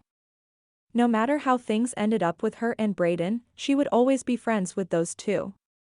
After clocking out, Tilly made her way back into the stadium to meet Rowdy. There were a few fans in the seats, chatting. The atmosphere was fun, and she could see how people would linger. The janitorial staff was out in force with large black garbage bags and grabbers. They wore gloves but rarely had to pick anything up with their hands. She smiled at an older gentleman hauling filled bags up to the trailer hooked to a sport utility vehicle with the Redrocks logo on the side. Her stomach was empty and growled at her. She hadn't been able to eat anything before the game thanks to her conversation with Brayden.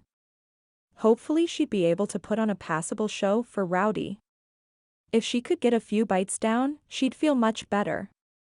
She was waiting for her date, which still felt weird to think about, when Gunnar jogged out of the dugout and made a beeline for her. She smiled easily. At least if he asked her out tonight, she'd have an excuse to say no. Hey. He sidled up to the cement divider. On the visitor side, there wasn't a net, so they didn't have anything between them. He had showered, his hair still dripping onto his shoulders. Hi. He glanced behind him. I need to warn you about Rowdy. Warn me? She too glanced behind him. Having Rowdy show up in the middle of this conversation would be awkward at best. But it wasn't Rowdy she was looking for, it was Brayden. Did Brayden put you up to this? What? His attempt at innocence was pathetic. She folded her arms. Listen. If Brayden has an issue with me going out with another guy, then he should tell me himself. Gunnar's eyebrows swooped down. I'm not his messenger boy. That rang true to her ears. Sorry. I'm a little. I don't know what I am. She waved off her comments. He considered her for a moment as if he knew exactly what she was. He could tell her. It would be nice if someone clarified things. Here's the deal. I knew this guy in the minors. He was a huge flirt, a girl in every town kind of guy. He sleeps around? I don't think so. It's more like he likes being adored. Ah. Well, that's not uncommon around here. She smirked, teasing him. He gave her a smolder, and she laughed in his face. Lady Killer. Are you talking about me? Rowdy appeared from the visiting dugout. He wore an Atlanta hat and a polo shirt without a logo and a pair of jeans that no man should look that good in. If she had to spend the evening with a man who was not Brayden, this was a pretty nice option. Gunnar glanced at Tilly. I think I'll head out. Have a nice time, you too. Tilly smiled. We will. Rowdy hooked his arm around her, his hand settling on her hip. It didn't mold to her curves like Brayden's, and his arm was stiff behind her back. You ready? Yeah. She'd given her keys to Clover and asked her to drive her Jeep back tonight. Dustin would follow her to Tilly's house and give her a ride home. I'm starving. You and me both. He rubbed his flat belly. They started up the stairs. So, Tilly, tell me about yourself. Tilly took a deep breath. This date felt like a new beginning. How could it not? They were starting from scratch. Rowdy had no idea that she'd once biked from Logan to St. George or that she ran the Ragnar every year with the other employees from the climbing company. She was mysterious and could create the person she wanted Rowdy to know. There was a sense of freedom that came with the power. There was also a huge sense of loss. She didn't want to date again, to have to learn someone's quirks or pet peeves, to tiptoe around the big topics. She didn't like the vulnerability of putting herself out there for rejection. Dinner was exhausting. Not because Rowdy wasn't holding up his end of the conversation. He was. But she was bored talking about herself. He had some fun stories, but he continued to pepper her with questions. He was probably being a wonderful date, he just wasn't. Brayden. For the love of Pete. They were in the car, on the way to her place, when Rowdy asked, "How do you feel about kisses on the first date?" "I'm not opposed to them as a general rule." "Good to know." He grinned and took her hand as he drove. She'd kissed Brayden within the first 20 minutes of their first date. Well, he'd kissed her. Her mind drifted back to that day. They'd headed up to the Emerald Pools Trail and hiked to the first set of waterfalls. There were two, and they were stunning. She'd stopped to look up at them, the breezing lifting the spray through the air and cooling her skin. Brayden had watched her. She could feel his eyes sliding over every inch of her face, and her breath hitched. "You're really quite beautiful, do you know that?" Brayden's voice was husky, intimate. She ducked her head. His compliment had been so sincere, so unscripted, that it sprang right to her heart, opening up feelings she didn't know she was capable of. Especially with a man she'd just met. But there they were, in the midst of a waterfall, and his hands cupped her cheeks, his eyes telling her that he felt the enormousness of the moment as much as she did. When their lips met, she'd forgotten where she was, there was only Brayden and his kiss. From that point on, they'd both seemed to know that there was no point being apart, because they were born to be one. Her fingers brushed to her lips. She missed kissing. Kissing Brayden most, and kissing in general. It was fun, and she liked the surge of feel-good hormones rushing through her body. She was caught up in memories of her and Brayden, entangled and lip-locked, when Rowdy pulled up to her house. They made it to the doorstep, and she turned to face him. "Thank you for dinner." She'd been able to eat more than she'd thought she would. Mostly because a mouthful of food kept her from having to talk. Rowdy leaned over, and she realized he was going to kiss her. She wasn't mentally ready and ended up fumbling the beginning. Rowdy gave her a moment to catch up and then expertly maneuvered his way around her mouth. She was aware of all the right motions, but the kiss was hollow. Like an echo of a kiss instead of the real thing. When they broke apart, her gaze went right to Brayden's front window. His porch light was off. Had he made it home yet? Coaches didn't have to stick around for post-game cooldowns and clubhouse dinners. She refocused on Rowdy. "You're headed out in the morning?" "Yep. But I wouldn't mind connecting with you again." The team was scheduled to leave for Atlanta in the morning. It was unlikely that Rowdy would be in St. George anytime soon, so she felt comfortable smiling and saying, "That would be great." He left with her cell phone number in his contacts list and a jaunty swagger to his steps. He must have had a better kiss than she had. Not that it was bad. He was seriously talented in that area. Probably from all the practice he had with women on the road. She shook her head at herself. There was no telling if that was the truth or if Gunnar had made it up. If it was true, she wouldn't mind spending time with him, he could become a friend. If it wasn't, she might try kissing him again to see if time made a difference in her butterfly's ability to respond to a handsome man's kiss. And she still wasn't sure that Brayden hadn't sent Gunnar out to interfere with her evening. She went inside to get ready for bed. Her phone rang. She fumbled getting it out, wondering if she had enough battery for a phone call. The caller ID said it came from the Redrocks organization. She answered quickly. Hello? Hi, Tilly. This is Adam Gomez. How are you? Tilly pulled her phone away and looked at it. The senior travel coordinator was calling her at midnight? She yanked the receiver back to her ear. Fine. Thanks for asking. Her fingers probed her eye. It had healed completely. To look at her now, you'd never know she'd had the world's biggest shiner. That's great to hear. There was a slight pause, and then Adam continued. I have a favor to ask. Oh? She thought ahead to the coming week. The team was headed out of town, and she only had one tour scheduled. Since she'd been working the games and doing tours for the past 2 weeks, she had some comp time coming and planned to use it to get back on her bike. Liz, who usually travels with the team to oversee logistics, came down with some flu. She's puking her guts out. Oh no. Tilly gasped.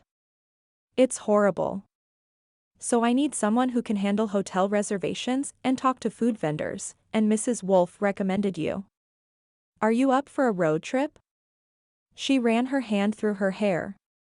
Getting away from Brayden and all this drama might be really good for her. Plus, Harper had put her name out there. That was a huge recommendation. Sure. Fantastic. Get packed. The bus leaves for Vegas at 7 in the morning. Tilly nodded. I'll be on time. Don't worry. Harper Wolf had a private jet for the Redrocks, and they flew out of the Las Vegas airport.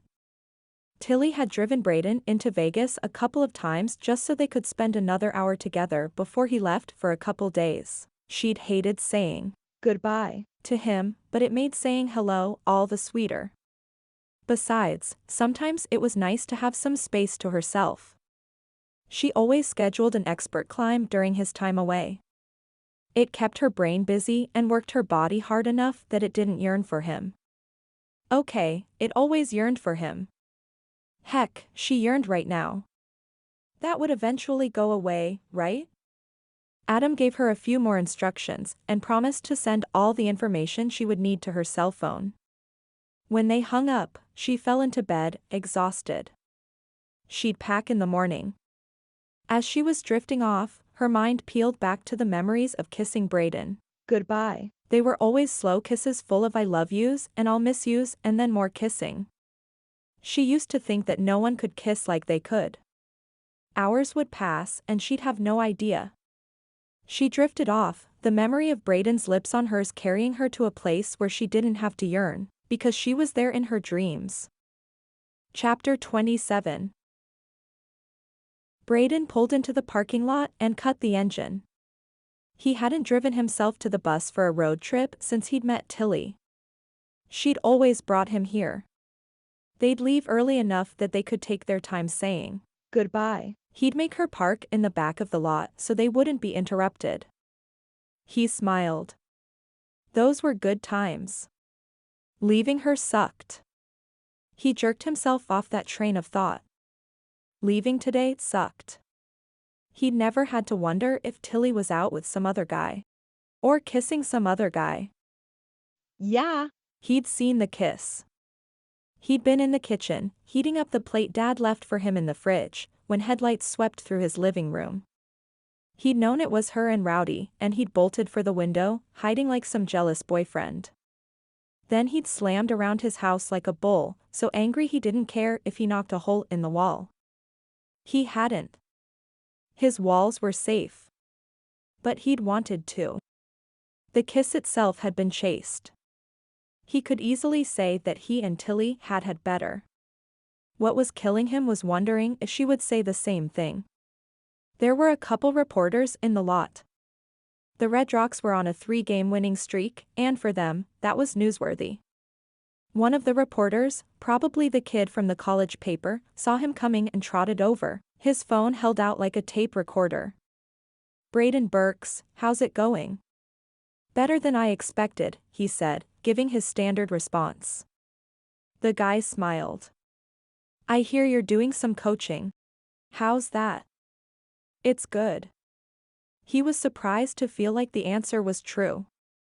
Gunnar fought him every step of the way, and Brayden had still refined his curveball. They continued arguing over the dumb cutter, but there was measurable progress and Brayden could take all the credit for that. Tilly's Jeep pulled into the parking lot, and his stomach flipped. How did she know he was leaving? Had she tried out Mr. Sweetheart and found him lacking? Man, he hoped Fuentes was seriously lacking. Excuse me. He left the reporter and made his way across the lot and pulled her door open. What are you doing here? He asked with a smile. His whole body tingled in anticipation of holding her close. She scowled. What are you doing here? He paused, realizing she was surprised to see him. I'm going with the team. She dropped her head back. You're kidding me right now. I'm going as a travel assistant. Can you stay here? He rubbed his lips together, feeling the need to explain that he wasn't following her around. Coach Andres is staying behind. They asked me to fill in as assistant coach. Her face lit up. You'll be in uniform? He nodded.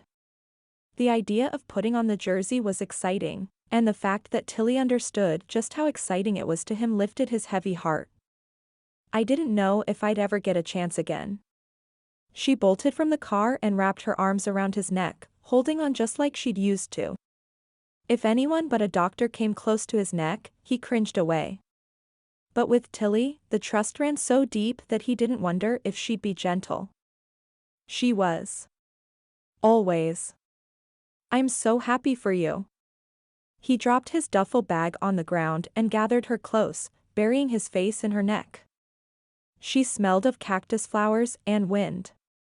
He pressed his lips to her skin, the spot that made her melt, and breathed in her nearness. Time stopped, and the air grew thick with desire. The love he felt for Tilly, his reason for breathing, burst out of him. Tilly, he whispered against her.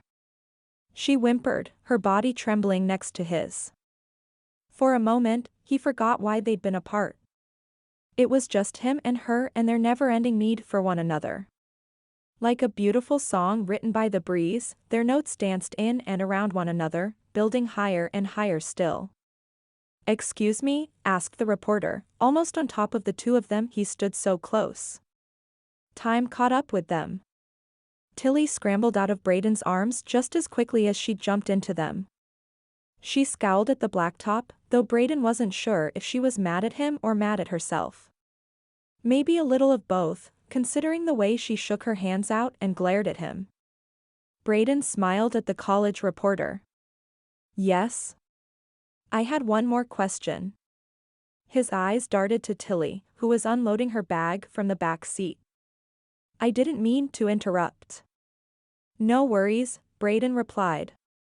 His eyes followed Tilly's movements. I just wanted to know if you had any regrets about leaving baseball. Tilly's head came up, and their eyes locked. Just one, he answered. Coming to himself, he shoved the selfish needs aside. But that's a story for another day. He clapped the guy on the back, took Tilly's bag over his shoulder, and made his way to the bus. It wasn't lost on him that he could carry both their bags now. His strength was returning, slowly. For the first time since the breakup, he wished what he'd done to get stronger would be enough. That he could be enough for Tilly even in his broken state. She'd still love him. He was pretty sure of that. But it wasn't fair to ask her to settle for less of a life. Had they already been married when the accident happened, he'd have fought tooth and nail for her. Vows meant something to him. But they didn't have those vows to bind them together, so the right thing to do was set her free. He tossed their bags into the growing pile near the storage, climbed on the bus, and took a seat next to Dustin. You don't look so good. Just tired. Brayden folded his arms, leaned his head back. Wake me up when we get to Vegas. Sure thing. Dustin went back to the game on his phone. Even with his eyes closed, Brayden knew when Tilly got on the bus. His body lifted partially out of the seat as if it needed to go to her. She sat down near the front of the bus. They took seats just as far apart on the plane and managed to avoid one another for the rest of the day. And at the end of it, when he was getting ready for bed, he thought about his regrets and wondered if there was anything he could do to erase them. Chapter 28. Thanks, Rowdy. I needed a night out. Tilly leaned back into the booth, her stomach full of chocolate cake and raspberry sauce. Across from her, Rowdy Fuentes pushed his plate away and grinned. Atlanta was a new town for Tilly, and while she'd enjoyed exploring on her own for the first couple of days of the series, she was tired of being alone. Alone was empty. Void of out-loud laughter. There were no shared looks of astonishment, there was no hand to hold, no hard chest to snuggle up against, no inside jokes to start. She'd set out to explore, thinking that having new memories, without a certain person in them, would be a start to building a new life. But Atlanta felt barren. Even though it teemed with people and whispered of adventure, it was all lost to her without someone to share it with. No matter how hard she tried, she couldn't get Brayden out of her system. I figured it was my turn to introduce you to some of my town's charms. Rowdy threw his arm over the back of the booth. His dark hair fell over his forehead, and he flicked it aside. Tilly hunched forward. She should be over the moon to sit in this high-class restaurant, eating chocolate cake with raspberry sauce, with a guy like Rowdy, but she was wound so tight she couldn't enjoy a thing. I wish I could relax like you. Why can't you? She set the tines of her fork on the plate, swirling them through the chocolate sauce and making nonsensical designs. I guess I'm stressed out over being here and being in charge of all the details. It's not like it's that hard, but things stick in my head and I can't shake them out. She tapped her temple. Like what? He rolled a hand, indicating she should expand on that thought. Like the fact that Brayden has eaten dinner in his room by himself every night of this trip. He should be out with his friends, or at least gaming in their rooms, but he's not. And why do I know that he's in room 617? I can't remember anyone else's room numbers. But his won't go away. She rapped her knuckles against her forehead as if she could knock the information right out of her brain.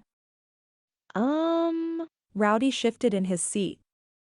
And he's not ordering enough food. He should have 2 steaks for dinner, but he only orders 1.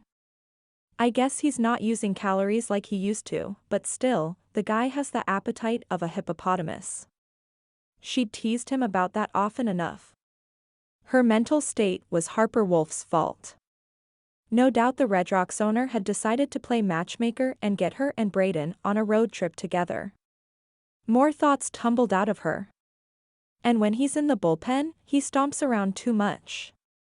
He's making the other guys nervous because they aren't used to seeing him as a coach and he's stomping. She laid her palms on the table and leaned forward. Why is he stomping? Rowdy leaned away from her. Maybe someone's making him uncomfortable. She took in the way his chin was tucked back and his head slightly turned away from her. Crap. She pushed herself up to sitting straight. Sorry. She smiled pathetically. He laughed, but it seemed like he was laughing more at himself than he was at her. Don't worry about it. This kind of thing seems to happen a lot. She pushed her plate to the end of the table and threw her napkin on top. What kind of thing?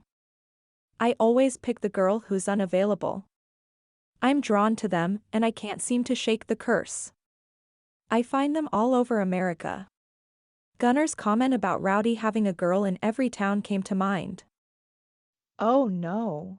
He heaved a sigh, his body curling in on itself. Yeah. It's been a rough year. Tell me about it.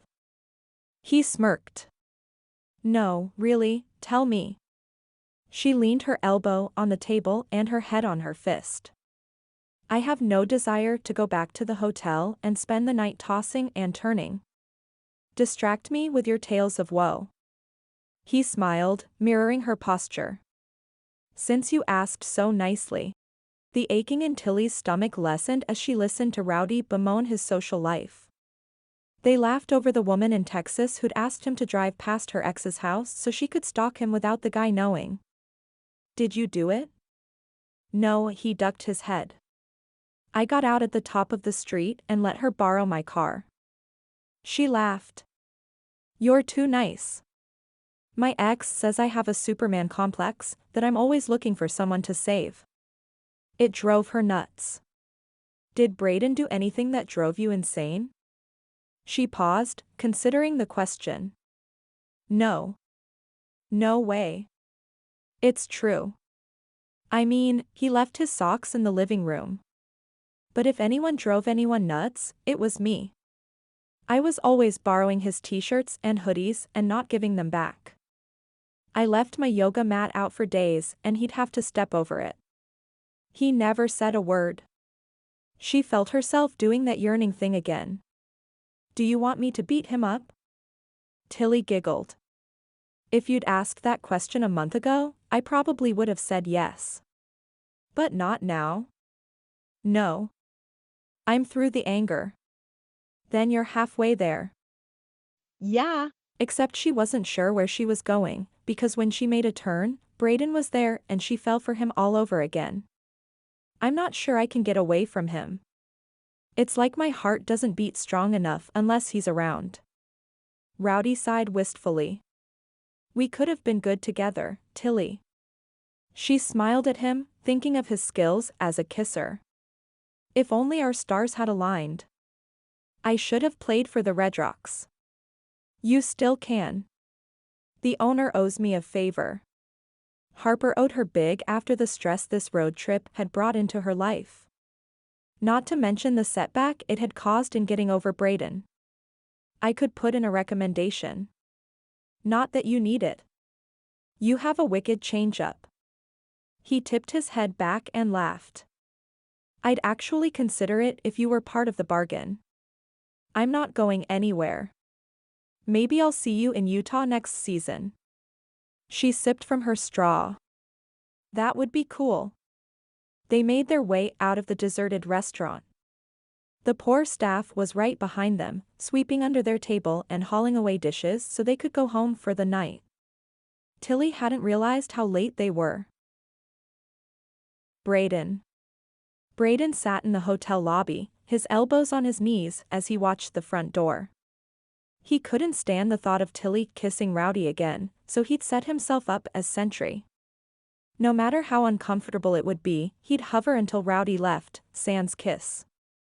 The hours spent on the padded bench were some of the worst he'd had on a road trip. And this road trip had been awful. Knowing Fuentes was in town, had made a move on Tilly already, was killing him. He couldn't hang with the guys because he was too stressed about where Tilly was and who she was with. His mind was in a frenzy. The only break he got was during games when he could keep an eye on Fuentes in the bullpen, on the mound, or in the dugout. As long as he could see the guy, he calmed down. Still, he paced the bullpen, wondering if Tilly was meeting up with Rowdy later. There were so many stress hormones in his body that he was headed for an early grave. He ran his hands down his face. It was well past 1 in the morning. He could have missed them coming in, but he didn't think so. He'd watched the door like a hawk. He mentally walked himself through what they could be doing if it were him and Tilly out together. They'd sit at a table until closing time talking about everything and nothing. Gag. Were Tilly and Rowdy wrapped up in one another in a booth somewhere? She'd start out sitting across from Brayden because he was all elbows when it came to eating. Or so she claimed. But by dessert she'd be on his side of the table, her arm looped through his and her head on his shoulder as she stole bites of his brownie sundae or carrot cake. He liked berries, but she favored chocolate, so he'd order what she liked, knowing he'd only eat half of it. She'd never order her own, calling him her calorie shield. Each bite he ate was one she didn't. Just one more way she'd made him feel like he was taking care of her. It was so silly. So why did he miss it so much? Why couldn't he let her go like he'd sworn he'd to the day they'd broken up? Because you're in love with her, idiot.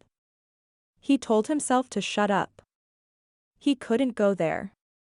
He couldn't open up their love and take a look at it, because if he did, he'd lose his resolve.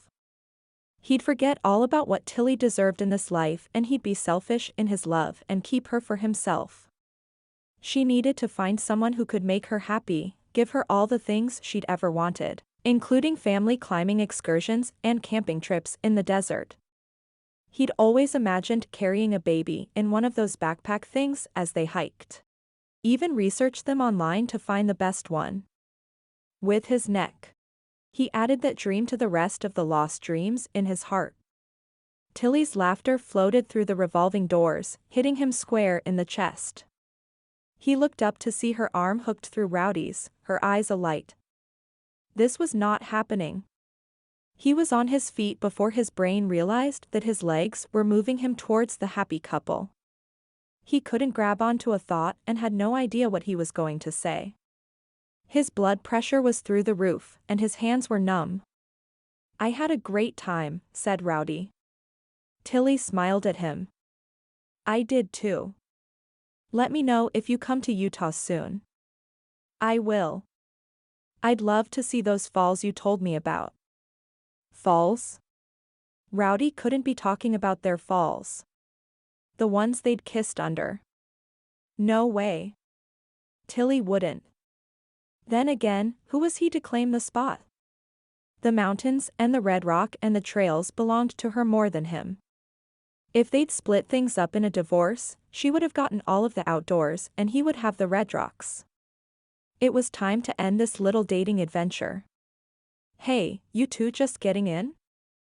Tilly exchanged a look with Rowdy, one that was full of meaning Brayden didn't understand. It made him all the more determined to get Rowdy out of there. He positioned himself next to Tilly's shoulder, where could easily place his hand on her warm skin. Itched to do so. To show in some way that Tilly was his and not Rowdy's. She wasn't his officially, but his heart was in her hands and he couldn't seem to get it back. "You've got a game tomorrow." He nodded towards the door, indicating Rowdy should use it.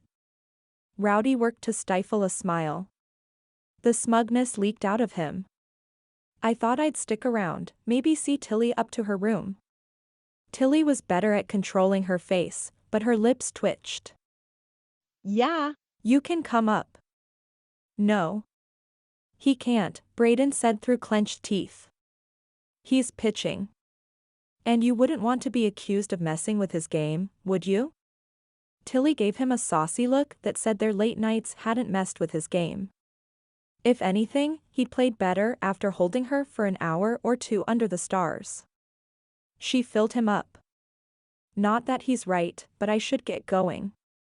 Rowdy leaned over and kissed her on the cheek. Brayden growled, the sound low and deep in his chest, primal.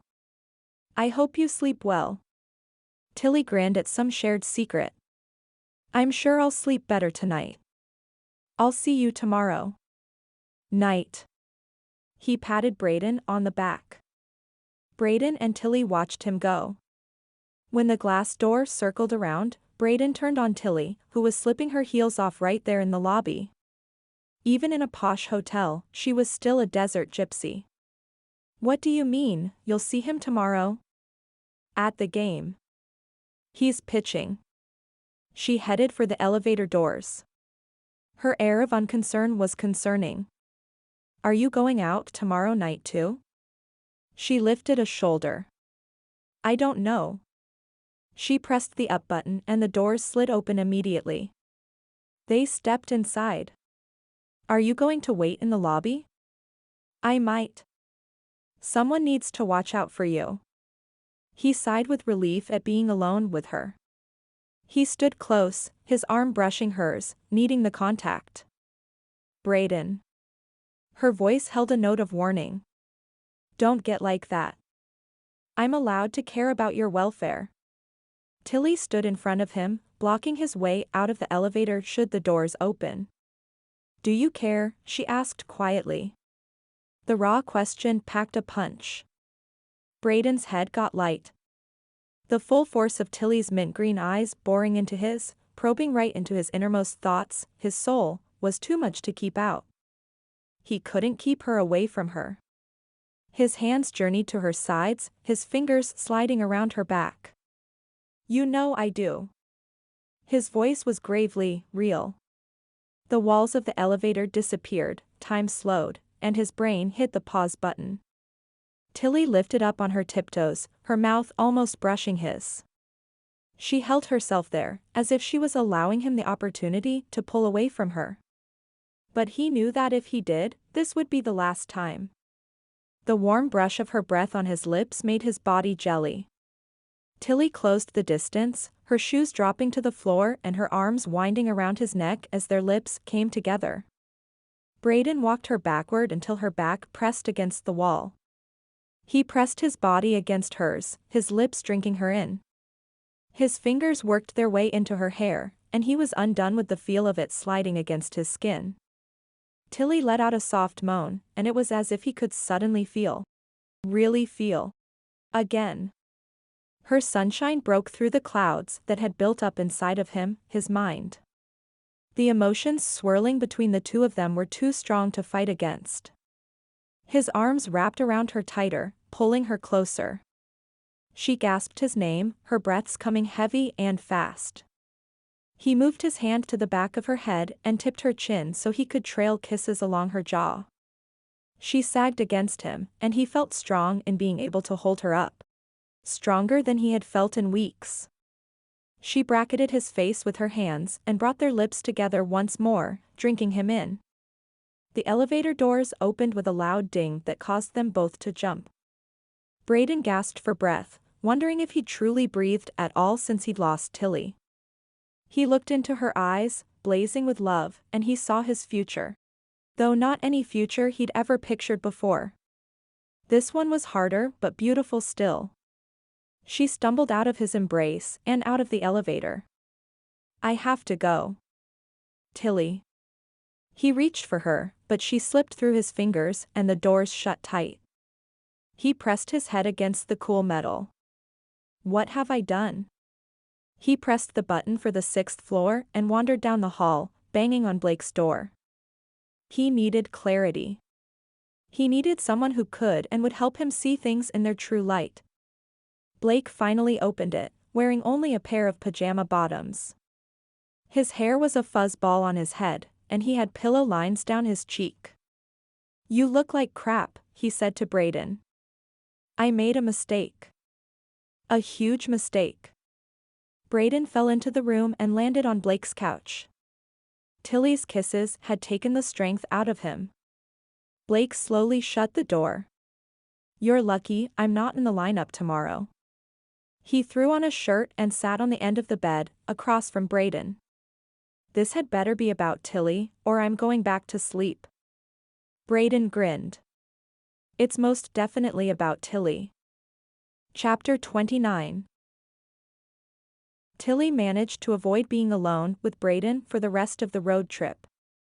It wasn't easy. He was there when she turned around to find a pen, when she finished checking everyone out of the hotel, and when she put in an order for dinner because the bus hadn't made it to the clubhouse in time for the manager to provide a meal. Tuesday was a travel day, which meant the team didn't have a practice scheduled. Colorado was flying in today and they'd play tomorrow. What all the logistics added up to was an empty PT room and a much-needed massage from her best friend. "You look healed." Elise worked over Tilly's back.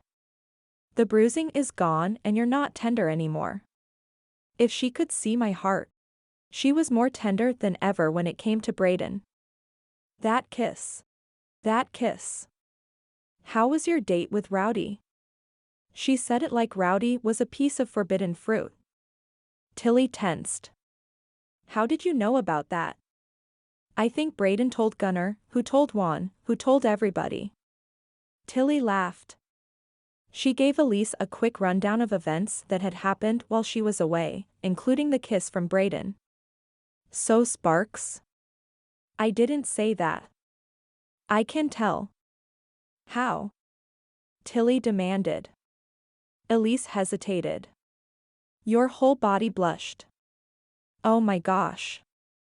That is so embarrassing." If Tilly's face wasn't already buried in the massage table's face rest, she would have hidden behind her hands. No, it's not. It was sweet. Elise was a trained massage and physical therapist. She looked at almost naked bodies all day long and saw them more like a Chinese puzzle that she wanted to solve than anything else. She claimed a person's muscles would talk to her. Tilly was a believer. She'd had many massages from different professionals, but Elise's were like magic. It's good to hear you laugh again, though. It's been a while. I know. I'm sorry I've been such a drag. You had a right to be a drag. Her hand stilled on Tilly's slower back and then started again. Brayden was the same way, you know. He didn't laugh, didn't smile. Tilly adjusted her cheeks against the pillow. He'd smiled at her in the hallway yesterday. A real smile. And he'd teased her. Just like he used to. He missed baseball. He missed you. And you missed him, admit it. I do. But it's not like it was. So you two are back together? The hopeful lilt in Elise's voice wasn't lost on Tilly. The three couples had been peas in a pod since Clover started dating Dustin. Now it was awkward, though no one pointed fingers. No. We haven't even spoken about what happened. Why not? The pressure increased, and Tilly could understand what Elise meant about muscles talking. Elise's muscles were saying she was ticked off. Because I'm not sure what to think. I love him just as much as I did 5 weeks ago. I just don't know where we go from here. He had some valid points about us not being together. I guess I need to figure out what I want. Okay, then. Figure it out. Tilly laughed. I'm working on it. After the massage, Tilly stopped for groceries and then headed home. One positive about not having Brayden in her pantry was that she spent a lot less money on food. A negative was that she ate alone most nights. She blew out a breath as she pulled into their neighborhood. She slowed down when she passed Brayden's, mostly because Natalie the nurse was on his doorstep. Maverick waved her inside, and she all but pranced through the door. Maverick's eyes landed on Tilly. She gunned her Jeep and bounced into her driveway, slamming to a stop before she crashed through the garage door. Maverick was at the back door of her car in a blink, pulling out groceries and tucking them into his arm. Hey, baby girl. Tilly melted. Hey, Mav. Between the two of them, they managed to carry the groceries inside in one trip. Yep, a lot less food. Do you want a Dr. Pepper? She kept them in her fridge for him. Even when he was out of town, she had one in there just in case of a Maverick surprise visit. You know I do. She handed it to him with a smile, and he settled in at the bar. He popped the top and took a drink, letting out a sigh that would rival any commercial actor with a soda. She smiled at his antics as she put cereal boxes in the cupboard. Listen, baby girl. That nurse just keeps showing up. Uninvited. I noticed. She reached for another Dr. Pepper. The carbonated burn would be just the thing to dislodge the lump in her throat. It doesn't mean Brayden's interested. She challenged him with a look. It means he hasn't asked her to stay away either. You could tell her to leave, Maverick offered. She shook her head. I'm not getting into it with Nurse Natalie. Not like Brayden had gotten into her business by interrupting her date. She wasn't mad about that. It was about darn time he stepped up. But interrupting her and sending a clingy nurse in a tight shirt home were two different ways of fighting for Tilly, and she needed him to do both. Maverick slumped in his chair. She's so annoying. Tilly laughed. She lifted her can, and Maverick tapped his to it. You're welcome to hang out here until she leaves. The soda churned in her belly. Yuck. If Maverick stayed here, then Natalie and Brayden would be alone in the house together. Nah. I'd better go rescue him. Good luck. Tilly saw him to the door and hugged him. Goodbye. She almost closed the door, but then remembered Brayden in the lobby at the hotel. He'd been waiting for her and Rowdy to get there. If he could do that, she certainly didn't have to hide behind her curtains to see what happened once Maverick got back. She sat on her front porch and pulled her knees up to her chest. Right from the start, she'd believed Brayden was the man she wanted. No, needed. In her life. He'd been the perfect complement to her, physically and emotionally. She loved alpha males with big muscles and swagger. There was just something about a man who was comfortable in his skin and who could laugh at himself that drew her in. She needed an alpha because she was tough. She'd dated guys she knew she could run right over. If she had any desire to dominate a man, she could do it easily. But that wasn't her style. A guy should be her equal, her partner. She'd kissed that guy in an elevator in Atlanta. He'd run his fingers through her hair, sending scrumptious shivers driving over her skin. He'd shown up in that kiss. Just as skilled as ever at taking her to the point of no return and then easing off, he'd brought his A game that night. But a woman couldn't live by kisses alone. She needed more from him. She needed his alpha. The question was, could he be that man? A few seconds later, Natalie came out of the house, scowling. She looked up the street. Tilly smirked and waved. Maverick was awesome. Natalie made a rude gesture and climbed into her car. Tilly laughed it off. At least Brayden's family was perfect. She never wanted his dad to change. She'd take him just the way he was. With a hop in her step, she went inside to finish unpacking groceries. Chapter 30. Gunnar was back up in the rotation against Colorado. Brayden paced the locker room before the game. He just couldn't sit still. He'd given Gunnar the go-ahead that afternoon to try his cutter in the game. He still refused to change his grip in the ball, but the pitch didn't completely suck the way it was now. The punk may have some natural talent after all. Blake pitched the first 6 innings of the game. They were ahead by 4 and the crowd was riding high. From Brayden's spot in the stands, where he could watch the game and Tilly, he had a great view of the mound. Gunnar jogged in from the bullpen, all swagger and seriousness. Brayden liked to see that. No bluster, just knowledge that he had a job to do. Baseball was a game, but the fun that came from taking the mound in a game was different from wakeboarding or hiking or fishing. It fed the need to succeed that was deep inside every pitcher, the need to place yourself up against an opponent and come out the victor. Some at-bats were harder than others. But when the batter walked to the dugout, there was a sense of satisfaction Brayden had only ever felt off the mound when he was with Tilly. Tilly looked amazing tonight. She wore a pair of baggy cargo pants and a Redrocks official polo shirt.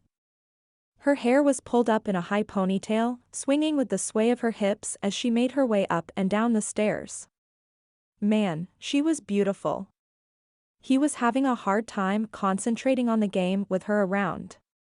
Tilly was a people person, making each of the ticket holders simultaneously feel like they were right at home and the elite of the elite. He knew that feeling from her all too well.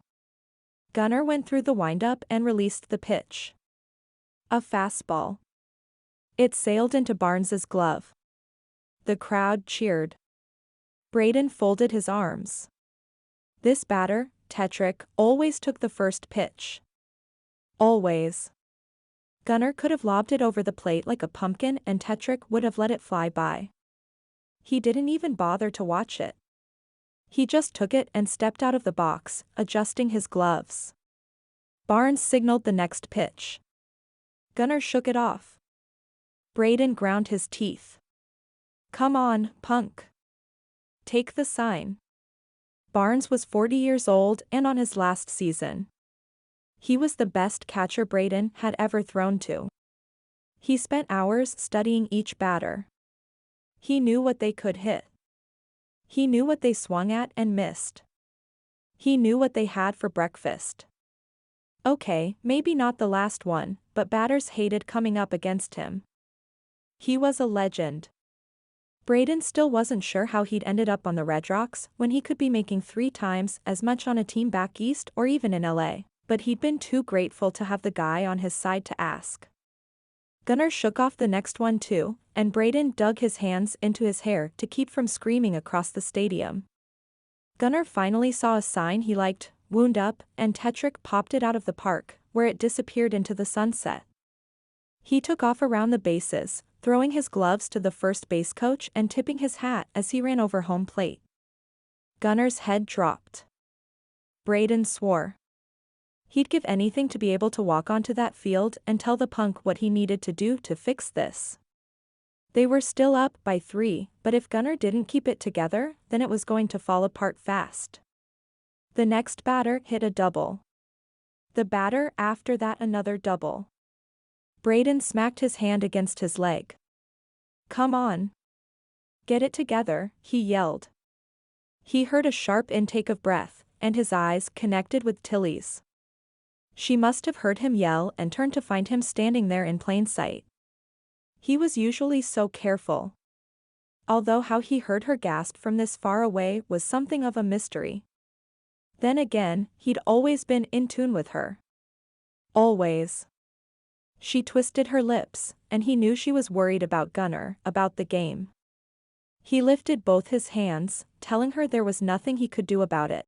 If he was full-time pitching staff, then Yeah. he'd be in uniform on the field and could make something happen, but he couldn't get to his guy.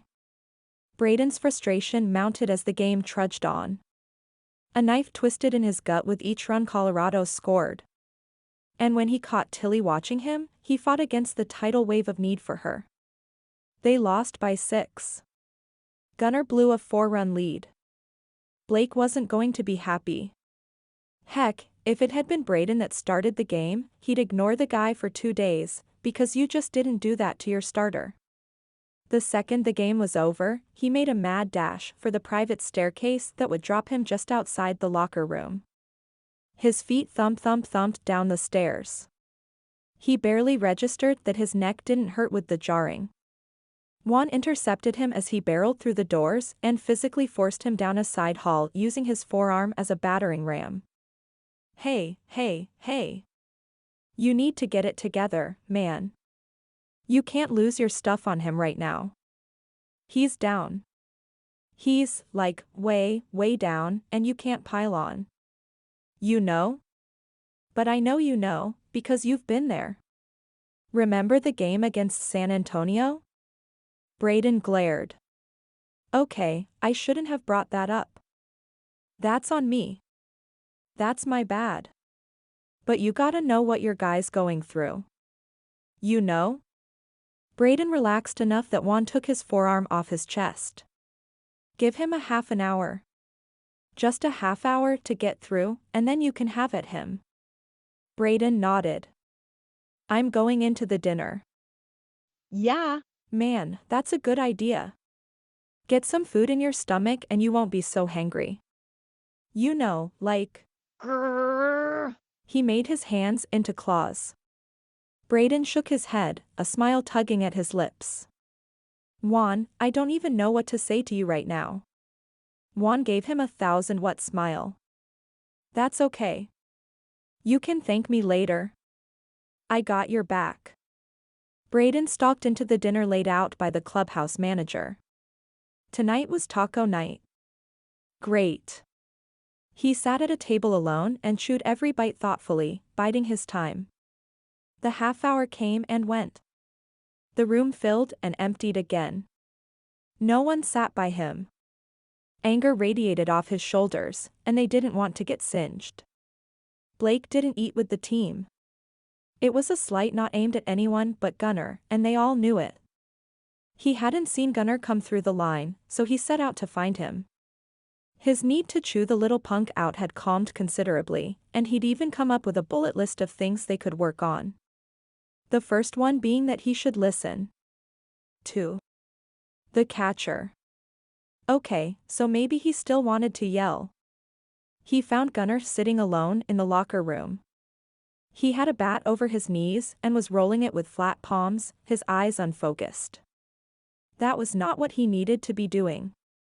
He needed to get his head into the right space. He should have done that on the mound. If he couldn't do it there, he should have done it in the dugout. And if he couldn't do it there, well, then there was no point in having a conversation. Sup? Brayden sat next to him. I already heard it from Coach Wolf, all right? He set the bat on the floor and grabbed a shirt off the hook in his locker. Did he tell you to listen to the catcher? Brayden started through his list. Yeah. A couple dozen times. Shoot. That's what I wanted to yell at you about. Ha! Ha! Gunnar put his arms in the sleeves and pulled the shirt over his head. He glanced at the door and then narrowed his eyes at Brayden. You know, I was doing just fine until you decided you had to fix me. He put air quotes around the last two words. Brayden shook his head. He was not going to argue Gunnar's abilities or lack thereof. We should be focusing on what you can fix for next time. That's what I'm telling you. He picked up the bat and threw it into his locker, creating a noise that could be heard at the back of right field. You're always trying to fix me. Why can't you just let me throw? He screamed. Brayden got to his feet and went toe-to-toe with Gunnar, yelling in his face. Because you're just barely enough to get here, but I want you to stay. No, you don't. Then why am I here? If I didn't care, I would have walked out after that first day. He filled with the knowledge. He actually cared if Gunnar made it. You're a pain in my butt. I can hardly stand to talk to you, and yet all I think about is how to get you to throw better. It's like I'm obsessed. What is going on? Tilly yelled over the two of them as she stormed into the locker room. Brayden glanced around to make sure there wasn't some guy in a towel in the corner. Not that Tilly would care that much. She'd never looked at another man like she wanted him.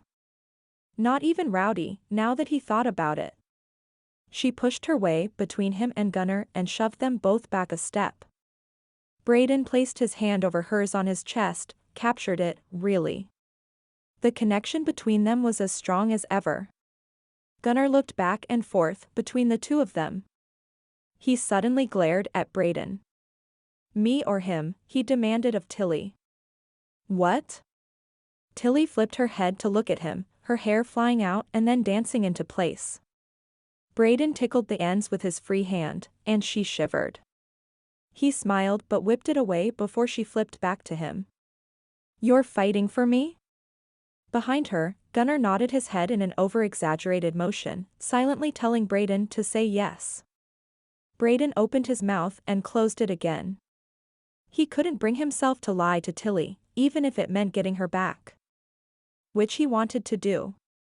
He loved her. There had to be a way to make this work between them. Tilly, I feel like I woke up in Atlanta. Really, I was in some kind of brain fog. I don't think they screwed my head back on right. She pulled her hand away with a scowl. That's a horrible joke. But look, I'm joking about it. That's a huge step for me. I'm starting to put my life back together, but is there even a chance for us? Tilly cupped her elbows. She glanced over her shoulder at Gunnar. He gave her a cheesy thumbs up and a smile to go with it. She rolled her eyes and faced Brayden again. How can I trust us again? Trust you not to fall apart on me? Brayden channeled his inner Juan and started talking. I'm not asking you to take me back. I can't ask that right now. I just want to know if there's a chance. No matter how slim. She dropped her arms. You hurt me. And you were only thinking about yourself. You aren't the guy I thought you were. The Brayden I love was the most selfless man I know. He ran his hand through his hair, feeling all sorts of honesty vibes in the air. They weren't uncomfortable. What was uncomfortable was that the words hit home. Every time I looked at you, I saw guilt in your eyes. I just kept thinking that you were only there because you thought it was your fault. Gunnar wrapped his hands around his throat and silently acted like he was choking. Tilly's face went red. I did feel guilty. Still do, on some level. Does that mean we can't be together? I don't want to be with someone who feels like they have to be with me. Brayden cringed at his words. They were true, but they came out barbed. Tilly's nostrils flared. She slowly turned her back on him. Her deliberate turn gave Gunnar a chance to smooth over the "you're an idiot" motions he was making behind her back at Brayden. He smiled like a toy doll. Meet me after the game tomorrow, she told him. Gunnar's eyes went wide and he held up both of his hands as if a speeding train were about to bowl him over. Don't think about it. Just show up. She stormed away. Some men think too much. She threw her arms in the air as she left. Gunnar sidestepped out of Brayden's reach. Dude. That did not go how I thought it was going to go. Brayden pinched the bridge of his nose. You didn't throw the game tonight to try and get me and Tilly back together, did you? Gunnar's face clouded over. She's right. You think too much. Brayden eyed his unwilling protege. He thought back to that moment after the home run when Gunnar's chin hit his chest. There was no way Gunnar did that on purpose. Gunnar took one step closer. Since I've already butted in, I'm just going to say it. Brayden narrowed his eyes. She's got guilt. So what? We all have baggage. My dad was a drill sergeant. A real drill sergeant. I don't remember him saying anything to me that he didn't bark like an order. He tugged at his collar. Which might be why I have a slight problem with authority figures. Brayden laughed. Just a little one. Gunnar nodded. Baggage. But you took me on anyway. She's way better looking than I am, and I don't care what you teach me to throw. I'm not kissing you. Brayden swung at him, barely missing the back of his head. I still don't like you. The feeling is mutual. Are you going out with her? I'm scared not to. Maybe you're smarter than I thought you were.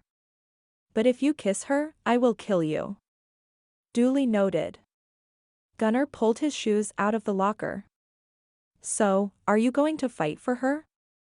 She seemed to like the sound of that. Brayden nodded.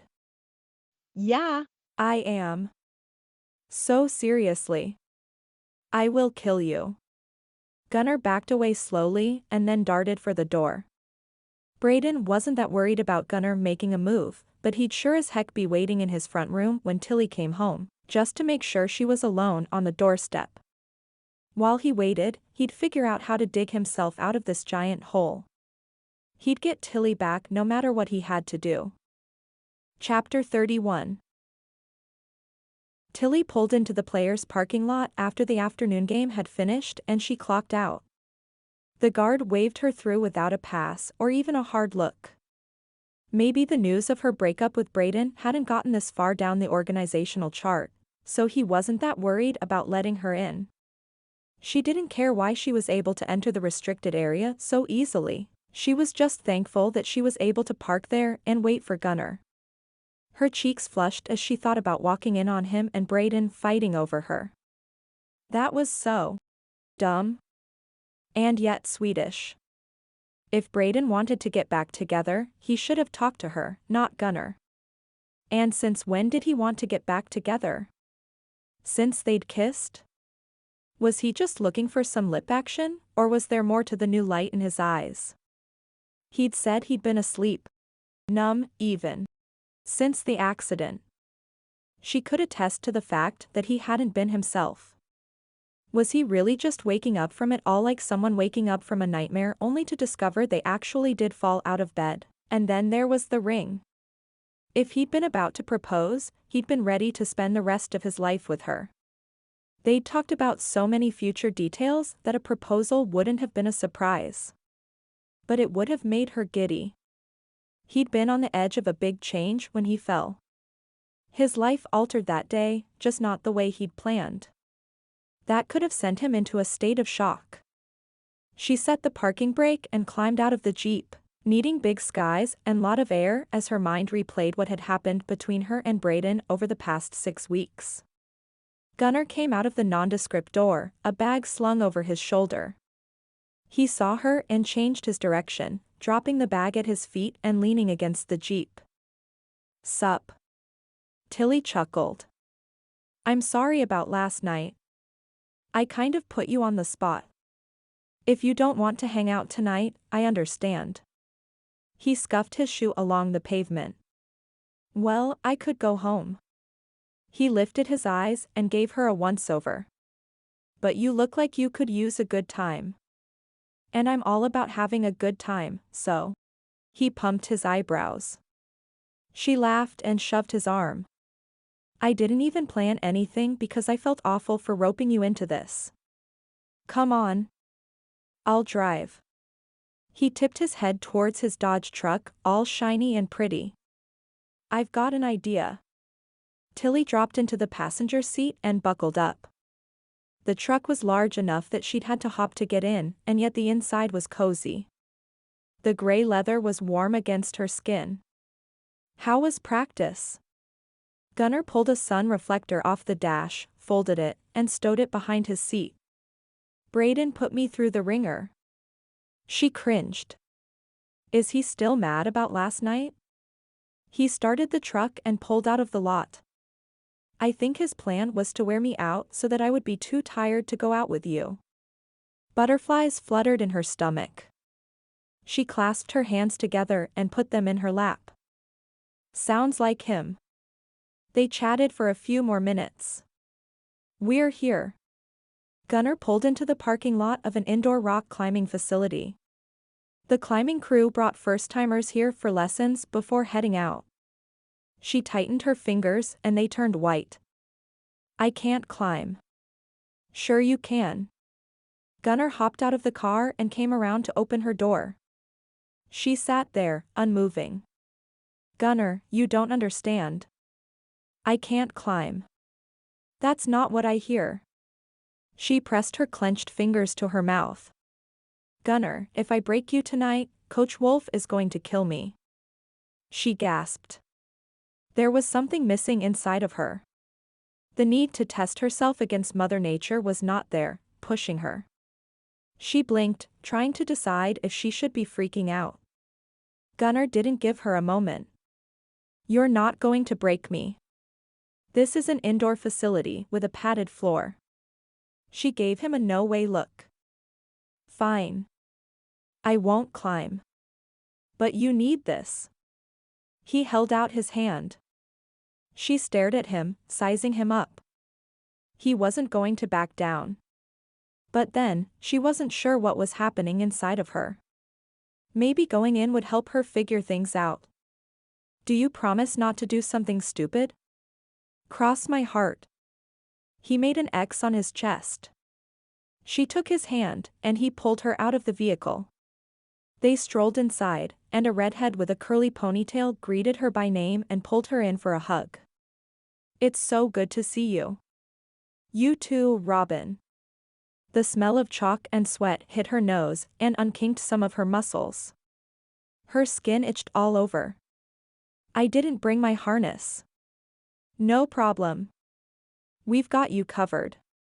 Robin hooked her up with gear, and soon she and Gunnar were standing at the bottom of a wall. Gunnar held the 2 ropes. One in each hand. "So, how do I save your life?" "Belay?" She grabbed one of the ropes and made a clove hitch, securing the rope on the carabiner. "You need to keep the slack out of my line as I climb." She wasn't nervous about going up the wall, even with an inexperienced partner on the rope. She could climb this in her sleep. Gunnar nodded. His face was etched with concentration, much like it had been on the field when he pitched. His square jaw and straight Roman nose were given an attractive edge. She looked a moment longer. "You know, you're not ugly." He burst out a laugh. You're just figuring this out? She ducked her head, embarrassed that her thoughts had made it into words before she had a chance to censor them. Sorry. You're not my type. I know. You like them brooding and ticked off. He pulled the slack, and she showed him how to hold the rope. Approaching the wall, her eyes found her first handholds, though her arms hung by her side. Brayden wasn't always like that. He smiled more than any man I know. Whatever. Gunnar nudged her to take another step. She grabbed the chalk bag attached to her harness, releasing a puff of chalk into the air and covering her palms. After dusting them together, she grabbed the first hold, a yellow grip with a rounded edge. Pulling up, she quickly positioned her feet and grabbed on with her other hand. The movement was as natural as walking. That drive to stare death in the face, to put herself up against the toughest terrain, still didn't surface. She had this feeling that she'd been playing with her life all this time, and now she valued it in a different way. If Brayden, who was strong and capable and fit, could be taken out of the game, then she could too. That day had changed her. The fall changed him, made him angry. She talked as she climbed, her mind spinning through the events of the last month and a half as her natural grace took over. A small bead of sweat dripped down the middle of her back. Man, it felt right. Her ribs protested slightly, but she wasn't asking anything of them that they couldn't perform. Climbing used big muscle groups and small muscle groups. She remembered that she liked being in touch with all of them.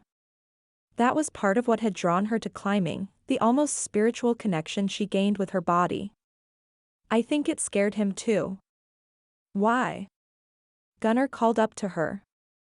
She was halfway to the top. There was no need to race. A sense of being outside of time and a step away from her troubles swallowed her the higher she climbed. It was like she'd risen above the pain and could see things from a whole new perspective. Because he'd always been Mr. Baseball. Pitching was inside of him, part of his genetic makeup. Without the ability to play, he saw himself as less of a man. She closed her eyes. And he always valued me so highly. Maybe he thought I wouldn't want him. An intentional walk, asked Gunnar. Tilly tapped the top of the wall. Belay. Gunnar tightened his hold, and she let go of the wall, bouncing off of it with her feet as he fed her rope. She landed in front of him. What did you say? I said he gave you an intentional walk. Her mouth fell open. Brayden doesn't do that. I mean, he never would intentionally walk a batter. Tears gathered, and she swiped under her eyes. He would rather go down throwing. But he couldn't throw anymore, Gunnar said quietly. No, he couldn't. She sniffed. Love sucks. Gunnar wrapped an arm around her shoulder. I have no idea what you see in that guy. She laughed through her tears and punched him lightly in the side. But you gotta know he's still in love with you. He gave her shoulder a squeeze. He has a crappy way of showing it. Yeah. Well, he's had a rough time lately. I don't know if you've heard, but there's this pitcher who won't listen to him. She cocked an eyebrow. Oh. Yeah. Gunnar dropped his head back like an exasperated teenager. He goes on and on about my grip. Tilly gulped. You have short fingers. He pulled away from her, splaying his hands out in front of him and frowning. She lifted a shoulder. I noticed when I was showing you the ropes. He shoved her shoulder. You and Brayden deserve each other. He got an evil glint in his eye. You know. If you wanted to make him really jealous. He put his hand on her cheek. You are a punk. She shoved him away, laughing. So I've heard. But you're a good friend, too. To her and to Brayden, though she wasn't going to tell him as much. He and Brayden would have to work out their own issues. Some guys never really got along, and that was fine, as long as they respected each other. Maybe Gunnar and Brayden were on that path. He gave her a hug. Make him work for it, 'kay? For me. She laughed. I'm not even sure I can think about opening my heart to him again. You're already thinking about it. She blushed, because she was. What was a girl supposed to do with the boy who broke her heart? Chapter 32. Brayden spent the evening gaming with Blake and Juan and trying not to think about what Tilly and Gunnar were doing. Their avatars dropped into the battlefield as a group, and they gathered guns and ammo quickly. Brayden went after every enemy they came upon like they were Gunnar. When a pic popped up on Gunnar's social media of him and Tilly at the indoor climbing facility, Gunnar's arm around Tilly, he threw his controller down and stormed out. His buddies were cool with it. Too cool. He'd become so moody that a tantrum wasn't anything to raise an eyebrow over. He'd have to work on that. Right now, he was working on him and Tilly by sitting on his front porch, waiting for her and Gunnar to pull up. Her Jeep was in the driveway. Clover had driven it home, Dustin following behind. They'd invited him to dinner, but he'd gone to Blake's instead. He didn't have to wait long for them to show up. Thank goodness. The climbing facility closed at 10, and Gunnar had an early practice in the morning. As Gunnar's truck turned the corner, Brayden got to his feet and walked down the sidewalk, planning a repeat of what happened in Atlanta, right down to the kiss. His fingers twitched with the need to wrap up in her hair.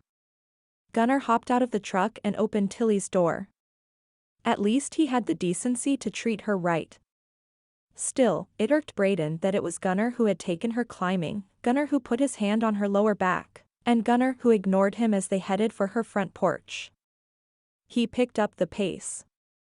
Evening, he called. Neither of them turned his way. They faced one another. Tilly's head dropped back, and she took a deep breath. Gunnar grinned widely. Can we have a minute? He asked Brayden. Brayden nodded. Go right ahead. Tilly groaned.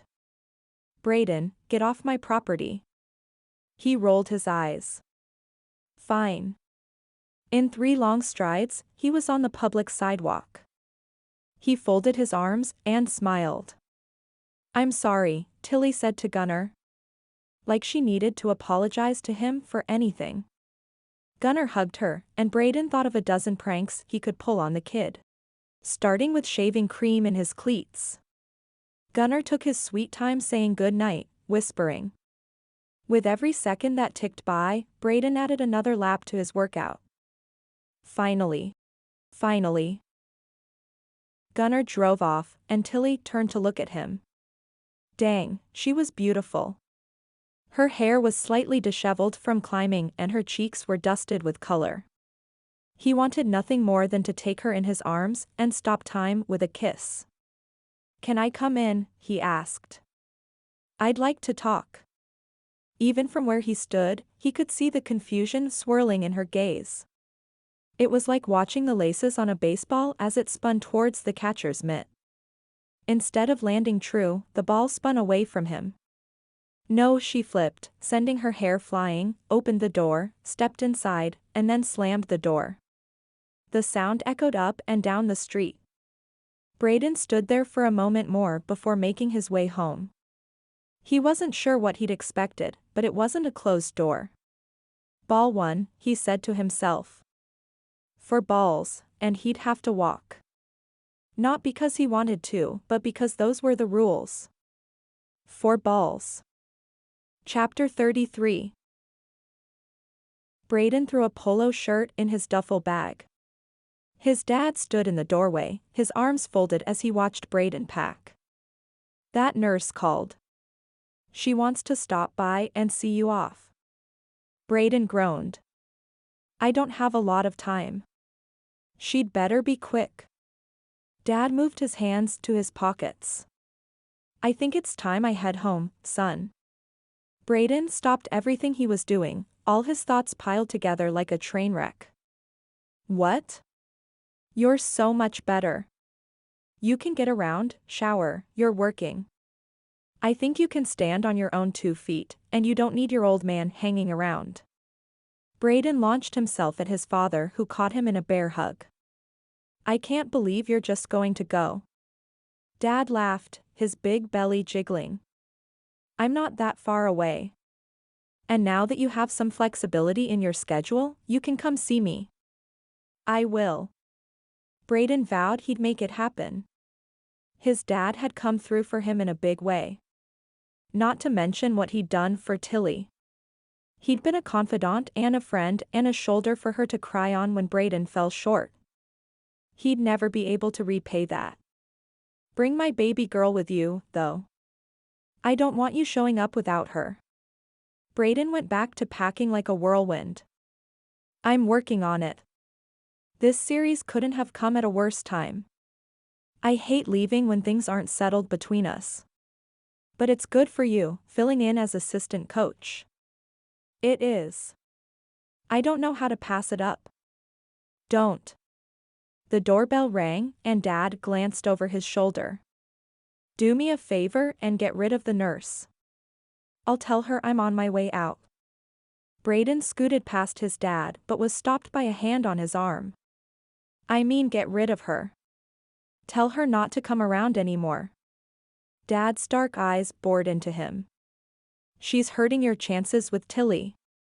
Natalie's unannounced visits. Her hair flips. Her smug looks down the street when she thought he wasn't looking. The way she made sure she parked in his driveway so there was no mistaking who she was here to see. He suddenly looked at it through Tilly's eyes. Brayden wanted to smack himself in the forehead. I'm an idiot. It's nice to see you finally have your head out of the clouds. The doorbell rang. Dad's hand didn't let go of Brayden. His other hand came out of his pocket, holding a small white box. Brayden recognized it immediately as the box he'd had in his pocket the day of the accident. The air whooshed out of him. He reached out slowly. Where did you get that? The idea that he was reaching for his dreams taking root in his mind. His hand closed around the velvet and his soul jumped in anticipation. I found it in a pair of dirty shorts. Almost put it through the washing machine. Dad's eyes crinkled. I didn't look inside. I don't want to see it until it's on her finger. Brayden dipped his chin in agreement. Dirty shorts? So the bag hadn't been touched since the hospital. Tilly hadn't seen the ring. Didn't know how ready he was to spend their lives together. Didn't have the promise in her heart. Natalie was a horrendous coincidence. Dad let him go, and he hurried to the front door. He didn't want Natalie to leave before he had a chance to tell her not to come back. He swung open the door, and a smile lit up her face. Brayden cringed inside. Now that he was looking at her, really looking, he could see the interest that went beyond friendship. She hadn't flirted with him since the hospital, but that only meant that she'd switched tactics. He drew in a breath, wondering where the line was between being a good guy and slamming the door in her face. Hey, Natalie. Hey, yourself, handsome. She bit her bottom lip. Mind if I come in? I brought bagels. She held up a paper bag. Thanks. But no thanks. Oh. Her smile dropped. Feel like getting out? Actually, I'm on my way out of town with the team. Her nose wrinkled. Are you sure that's a smart idea? Flying can cause stress on your injury. He considered her for a moment. She'd said stuff like that before.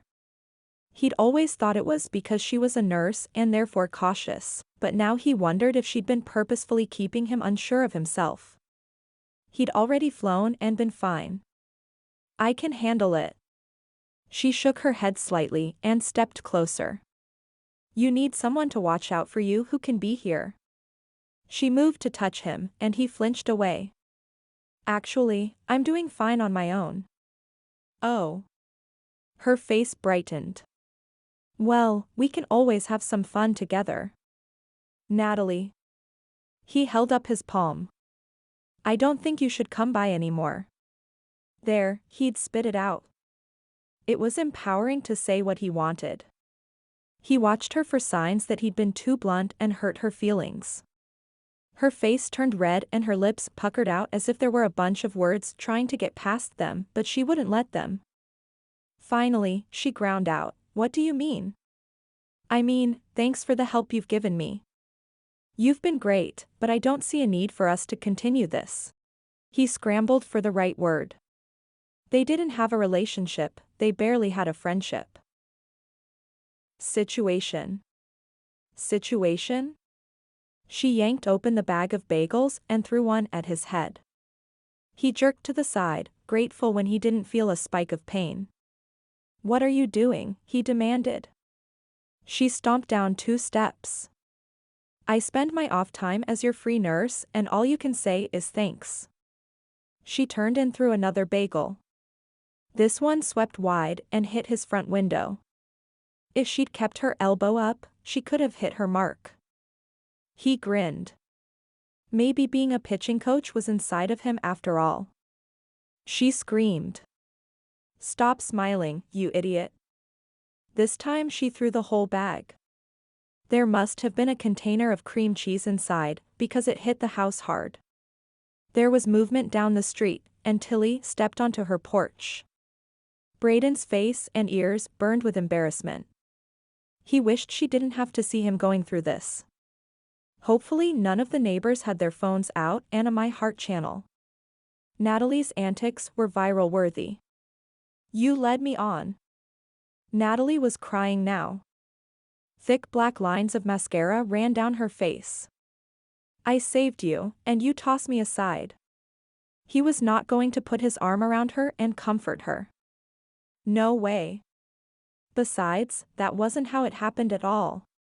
"You didn't save me. You tried to make me doubt myself so I'd need you." She was losing it, and one of them had to be stable.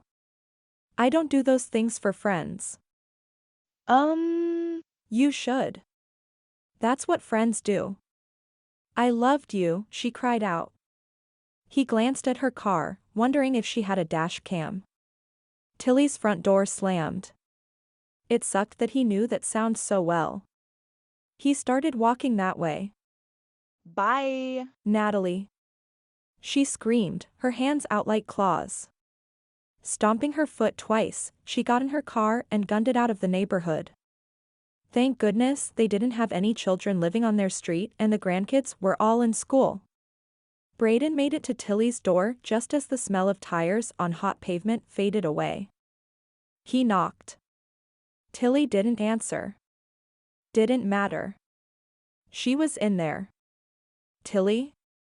His call was met with silence.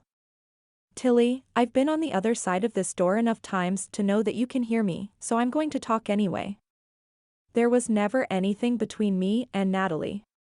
She wanted there to be, and I was too low to stand up for myself, for you, for us. I'm sorry. I'm leaving with the team today, but before I go, I want you to know that you're the only woman I've ever wanted and the only one I want from here on out. I love you, Tilly."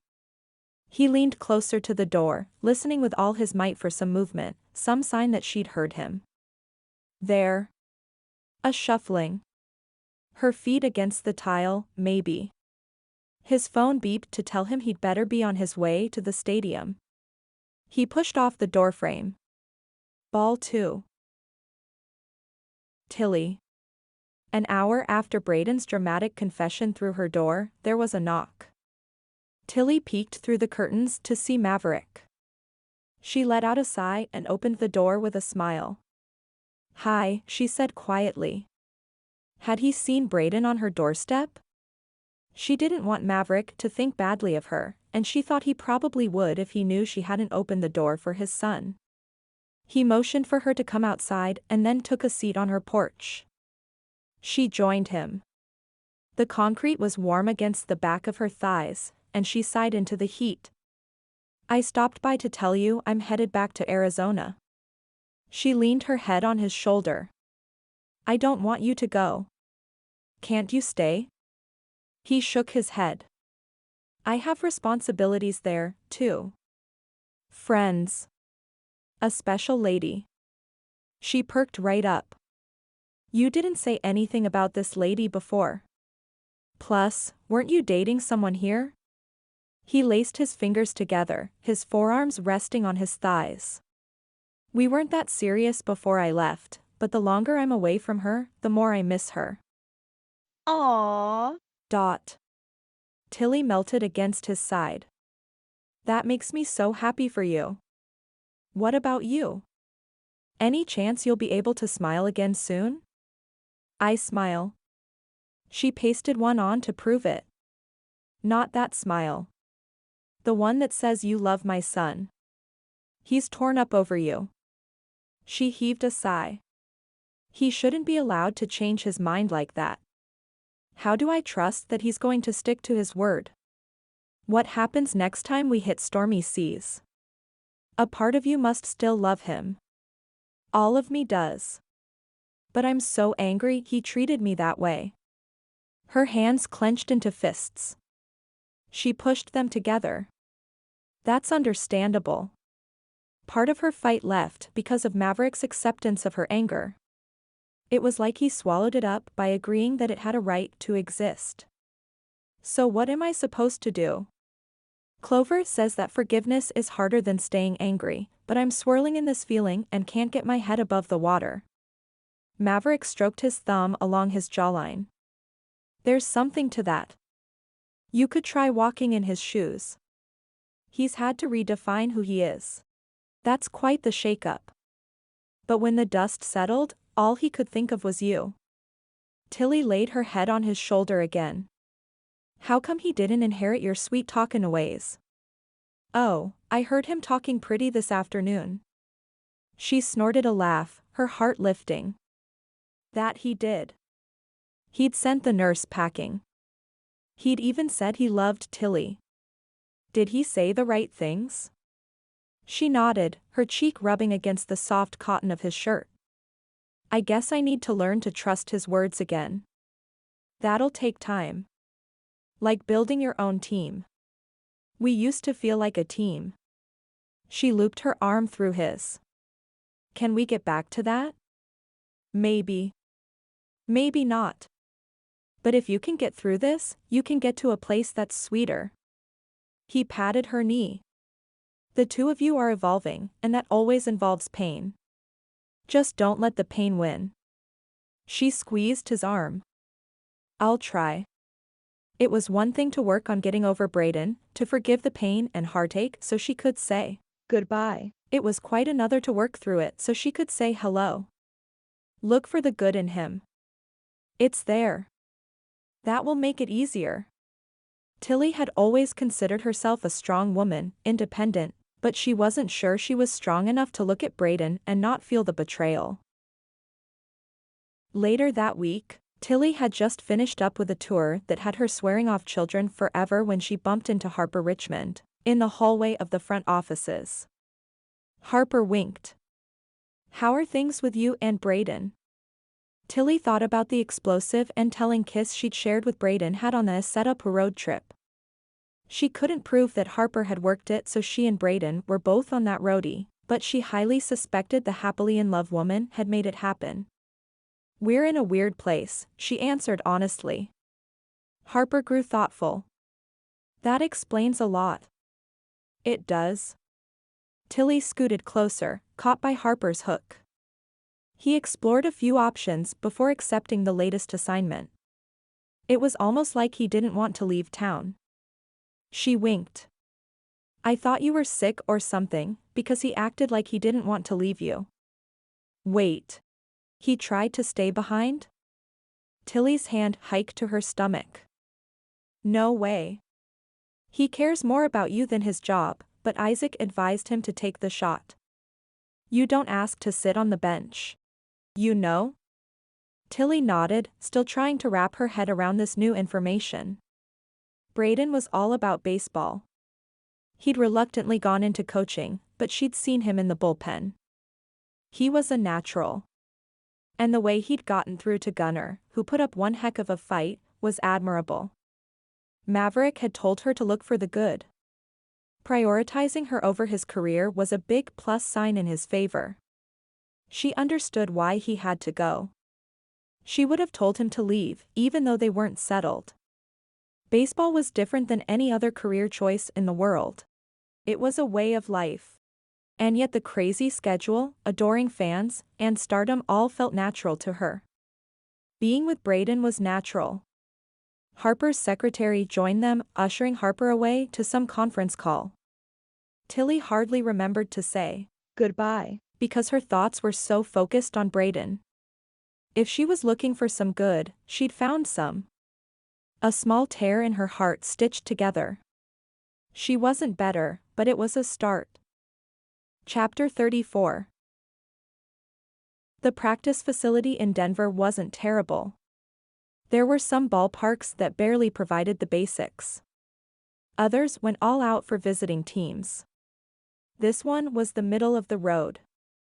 Brayden was in the cage, working with Gunnar. He managed to avoid the guy in social situations. They'd agreed that they wouldn't be friends. But they still had private practices. His phone chimed and he pulled it out to check the message. The flowers he'd sent Tilly had arrived. That was awesome. He'd spent an hour online looking for something that reminded him of her, of the desert gypsy she'd been before the accident. He wanted the flowers to remind her of who she was too. Besides climbing indoors with Gunnar, she hadn't gone climbing at all. That was sad. She was meant to be out there, scaling cliffs and conquering mountains. A ball whizzed past his head, practically shaving his temple. Dude. What the heck, he bellowed at Gunnar. Gunnar grunted. I've been throwing grapefruits for the last 5 minutes and you haven't said a word. Quit wasting my time. He rubbed his eyes with his finger and thumb. I'm checking on Tilly. Leave your bleeding heart at the door, will you? I'm closing tonight. Brayden shook his head to clear it. He thought about Gunnar's appearance on the mound on the plane ride.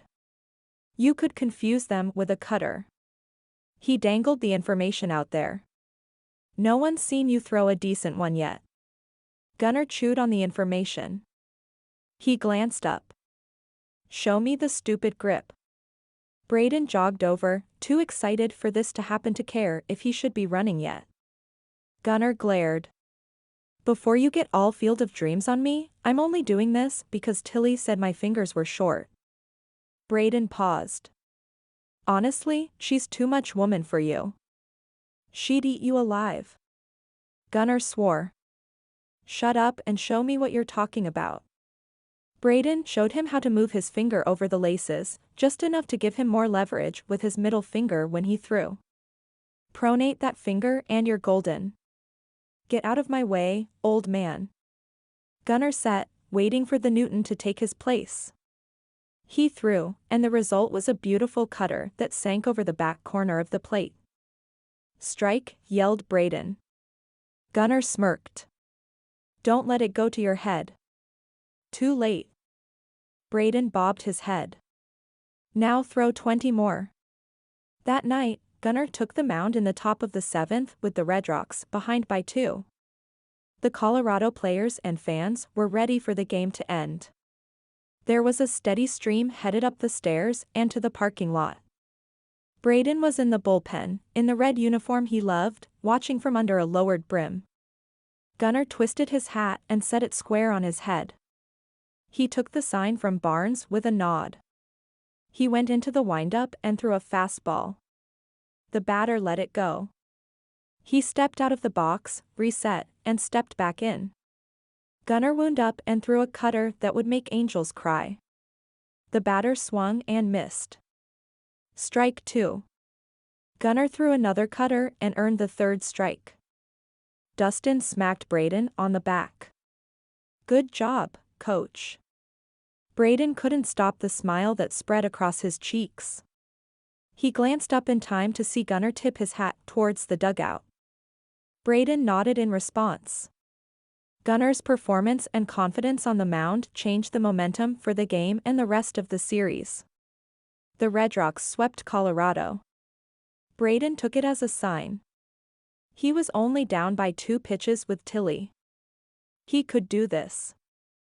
Chapter 35. Tilly checked her harness one more time for any sign of Red. Red is dead. The carabiner was locked tight. She was as safe as she could be while scaling a cliff face. Her fingers itched to grip rock. The September morning was warm enough that she didn't need a jacket. All she had on was her climbing shirt, the one Brayden had bought her for her birthday. She'd pulled it out of the closet and smiled at the memory of that day. He'd been so sweet, waking her up with a tray of pancakes covered in whipped cream, strawberries, and nuts. Even though he hated nuts in his food. He downed eggs while she made a small dent in the pancake tower. Then he left while she got dressed, and they headed up to Zion to spend the morning hiking and kissing. He'd packed lunch, but they had to be back for a game, so they ate the sandwiches in the car on the ride home. When she dropped him at the stadium, he'd kissed her slow, drawing out the Goodbye. until her foot popped up and she never wanted to let go. Floating on the memory of Brayden's arms around her, she started the climb. After Brayden had broken up with her, she'd slammed the door on the good times as a way to survive. She couldn't look back without a giant sense of loss. A third of the way up, her hand slipped and she concentrated on getting her handholds once again. This climb wasn't about getting over Brayden, it was about checking in with her heart. Out here, under the sun, with the grit against her fingers and the rock under her toes, things came into focus. She wanted to climb, wanted it to be a part of her life. She and Brayden had planned out the hard climbs, working up to those that would have them featured in magazines. She'd even talked about going pro. The drive for that life had evaporated out of her skin as she'd stared at Brayden on the canyon floor, his neck at an odd angle. But there would always be a part of her that needed to climb. Not push to the next level, but climb for the sake of climbing. To climb to feed her soul. The Redrocks private plane had landed in Vegas an hour ago. Brayden would be home within the half hour. Not seeing him for 4 days had given her some much-needed breathing room. They had a game tonight, and she was working the A-list section. It was highly likely that she'd run into him. If the Daily Flowers were any indication, he was thinking about her quite a bit while out of town. He didn't call or text. For that, she was grateful. She wasn't sure what she'd say to him if he did call. The part of her that wanted to rail at him was shrinking. She paused to catch her breath and check her progress. Halfway to the top. This was the point where she needed to evaluate her body. Did she have enough juice?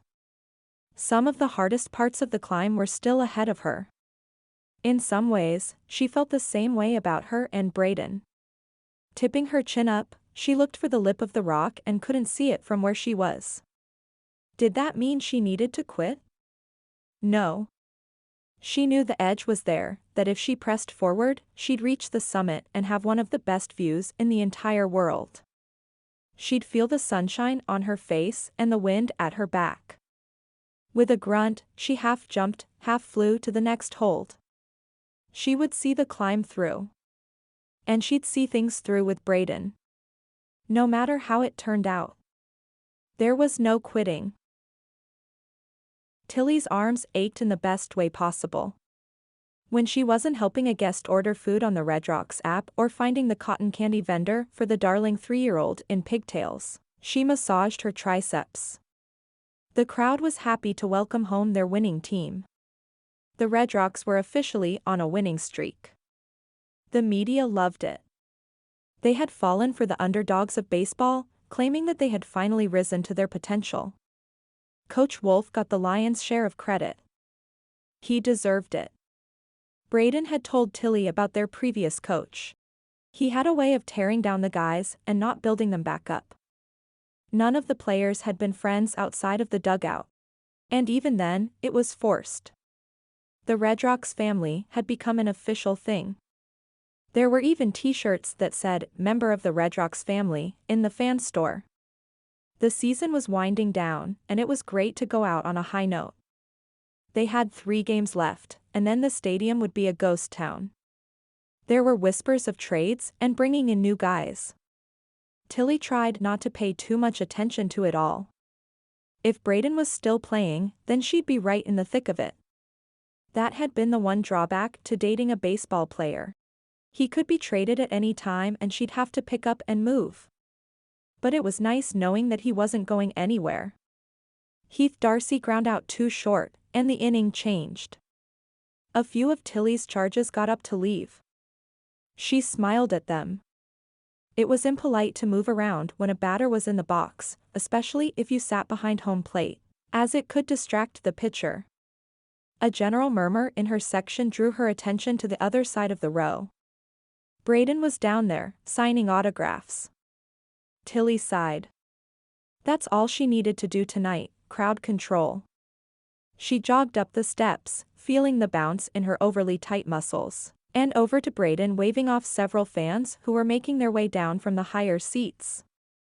Brayden was all smiles for the crowd, but when their eyes met, something sparked just for her. She drew in a breath. The stadium sounds faded into the background, and all she could hear was her heartbeat. He looked so good. Fit as ever, his broad shoulders filled out a Redrocks polo shirt. His hat was pulled low, and his jeans. Heaven help her, he looked so good in a pair of jeans. Her mouth went dry at the sight. Hey, beautiful. He reached out and brushed his hand down her arm. Turning back to the adoring fans, he said, "Is she treating you guys all right?" Several nodded in agreement. Tilly blushed and glanced away in time to see a line starting to form. "I'm sorry, folks. This isn't an autograph opportunity, and the game is still going. Please return to your seats." She hated sending them back to their seats looking so forlorn. One guy mumbled something about rich people getting all the perks. "Excuse me?" asked an older lady with white hair who was sitting in the top row of the home plate section. "What was that app you were telling us about?" "My husband wants a Redrocks dog." Tilly went up a step to talk to her without yelling over those in the row below. Brayden moved with her. He reached over her back for the woman's phone, his chest brushing against Tilly and sending shivers across her skin. "I can help with that." The woman about swooned. Her hand flapped to her chest and she blushed. "Would you?" "Of course." Brayden tapped on her screen. "Are you from around here?" "Goodness, no. We came just for the game." Her blush deepened. Brayden grinned. "Well, you bought the right tickets. This lady is the best host in the park. We're so lucky to have her." Tilly gritted her teeth. He was being overly complimentary tonight. His happy-go-lucky smile said he'd had a win. Well, if he thought flowers would smooth over everything. The woman nodded as if she had caught on to the game. "Of course. She's beautiful, too. All that hair. Like a regular princess." Brayden caught his chin between his finger and thumb. "I always thought she was more of a gypsy." He handed the woman back her phone. "I've uploaded the app and put in an order for 2 Redrocks dogs. On the house." She bustled and fussed. "Aren't you just the sweetest thing?" Winking at Tilly, she said, "A girl couldn't do any better." Tilly smiled with clenched teeth. "I hope you have a wonderful time tonight. Let me know if you need anything else." She reached over and grabbed Brayden's arm. Her hand wrapped around the warm muscles, and her knees went weak. "Can I have a word with you?" He looked at where her hand touched his arm, his eyes twinkling with mischief. "Sure."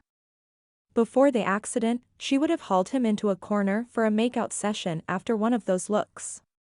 She'd be lying if she said the thought hadn't crossed her mind in that moment. Instead, she took him up to the top of the stairs. People were watching them, some had their phones out. She had to be careful, so she kept a smile on her face. "Will you please go away?" He leaned closer, the leather and pine scent of him hitting her like a fastball to the chest. Her fingers twitched with the need to grab the front of his shirt and pull him close. "What?" he asked. "You're disrupting the game." She waved weakly toward her section and then those gathered around hoping for a moment with the ex-pitcher. He chuckled, the sound deep in his chest.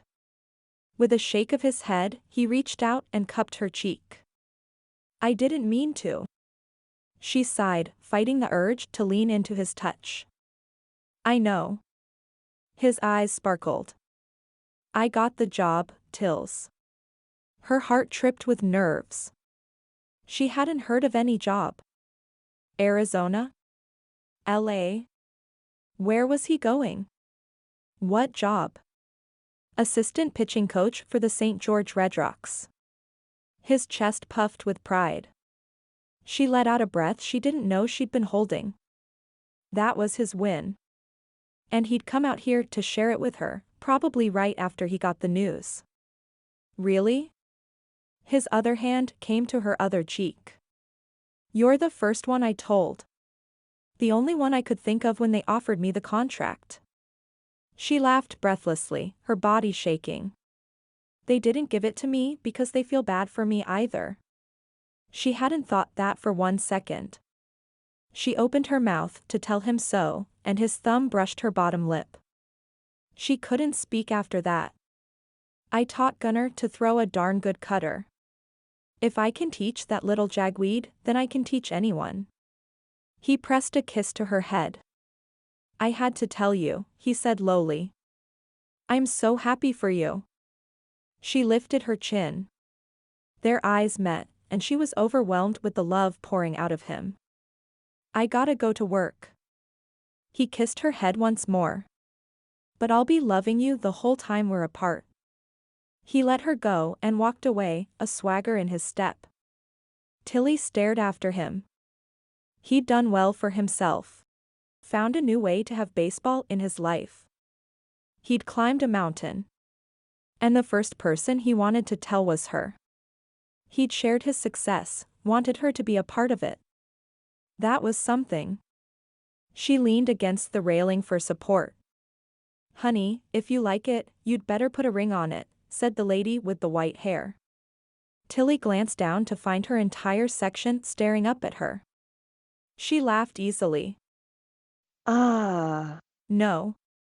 He's going to have to work a little harder if he wants all this," she teased with a wink. 2 women clapped for her. A few guys nodded appreciatively.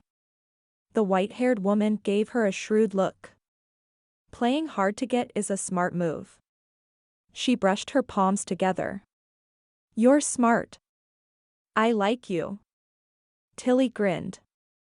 She wasn't playing anything. All her feelings were as real as the chairs in the seats or the lights blaring overhead. She was working through them the best she could. On the other side was Brayden and his time-stopping kisses.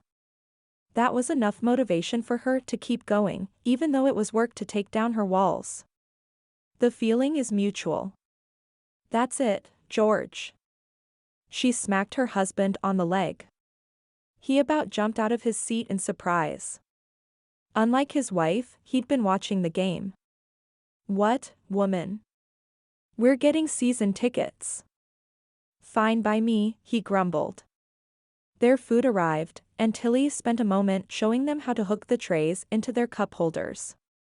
She made the rounds between the 5th and 6th inning, assuring her guests that ordering now would leave plenty of time to eat before the game was over.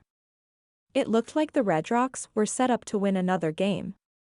Tilly's eyes wandered to the top of the lower section, where she caught Brayden watching her before. He was there, his arms folded across his chest, his hat pulled low so she couldn't see his eyes. Her heart pumped at the sight. As good as he looked in jeans, the man could pull off a pair of baseball pants like a champ, and she couldn't wait for him to be back in the bullpen. For the first time, she felt more than determination to do the right thing or see things through. For the first time, she felt hope. Chapter 36. Brayden had been a full-time pitching coach for all of 4 days, but but he felt like he'd been doing this his whole life. Maybe he had, to an extent. Like when he had a meeting with Vito Ramirez, they picked up right where he'd left off with their discussions on the knuckleball. The two of them had been playing around with the pitch for a few weeks before the accident, neither getting very far because they were just playing around. But Ramirez had potential and Brayden was excited to bring it out in him. He'd spent several nights at home, working through videos and reading chapters dedicated to the pitch guys called the Ghost Ball. "Looks good," Brayden called after Ramirez's final throw. He wasn't ready to roll the pitch out in a game, but with some more practice, they could work it in. Maybe they'd try it out on one of their big hitters, see what he thought of it.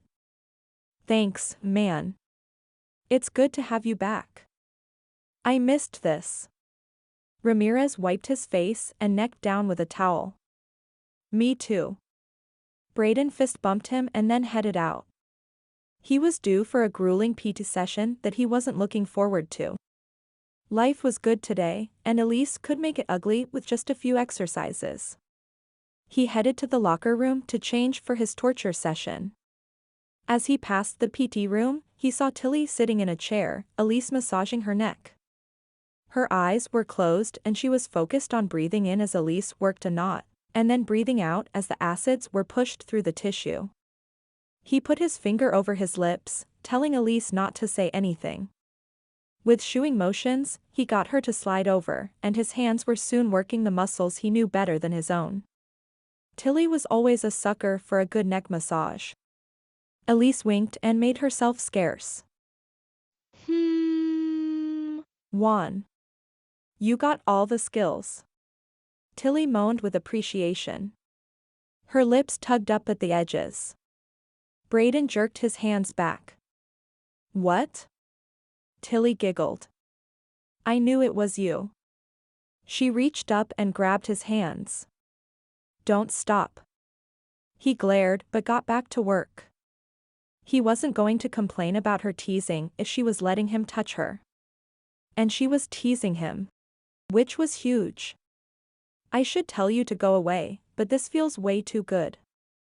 She moaned softly. "You are almost as good as Juan at this.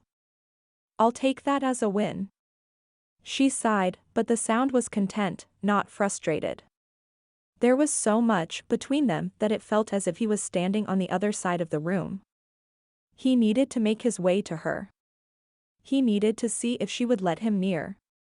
"I'm sorry I've been so busy," he started. "Is this okay?" She rolled her head to the side, and he ran his fingers down her neck. "I'm sorry for so many things." She went still, and he got the feeling that whatever he said next was going to either make or break his chances with her. This could be his third ball, or it could be a beautiful pitch. Her eyes remained closed and his touch grew light, caressing. He concentrated on the slope of her neck and the smoothness of her skin. "I'm sorry that I pushed you away. I thought I was saving you from me, from life with a crippled man. Crippled in so many ways. I wasn't thinking straight, and I acted stupid." He went around her and crouched down, taking her hands in his. She opened her eyes and held his gaze. She needed to hear all this, she needed to know these things in her heart. He could feel that need coming off of her, and his soul cried out for him to make things right between them. "I should have asked you what you wanted. I should have been there for you. I should have wiped your tears and told you I didn't blame you for what happened. This one is on me, love. It's on me." He patted his chest with a flat hand. "I messed up big time, and I'm so sorry for hurting you." He leaned forward and kissed her forehead.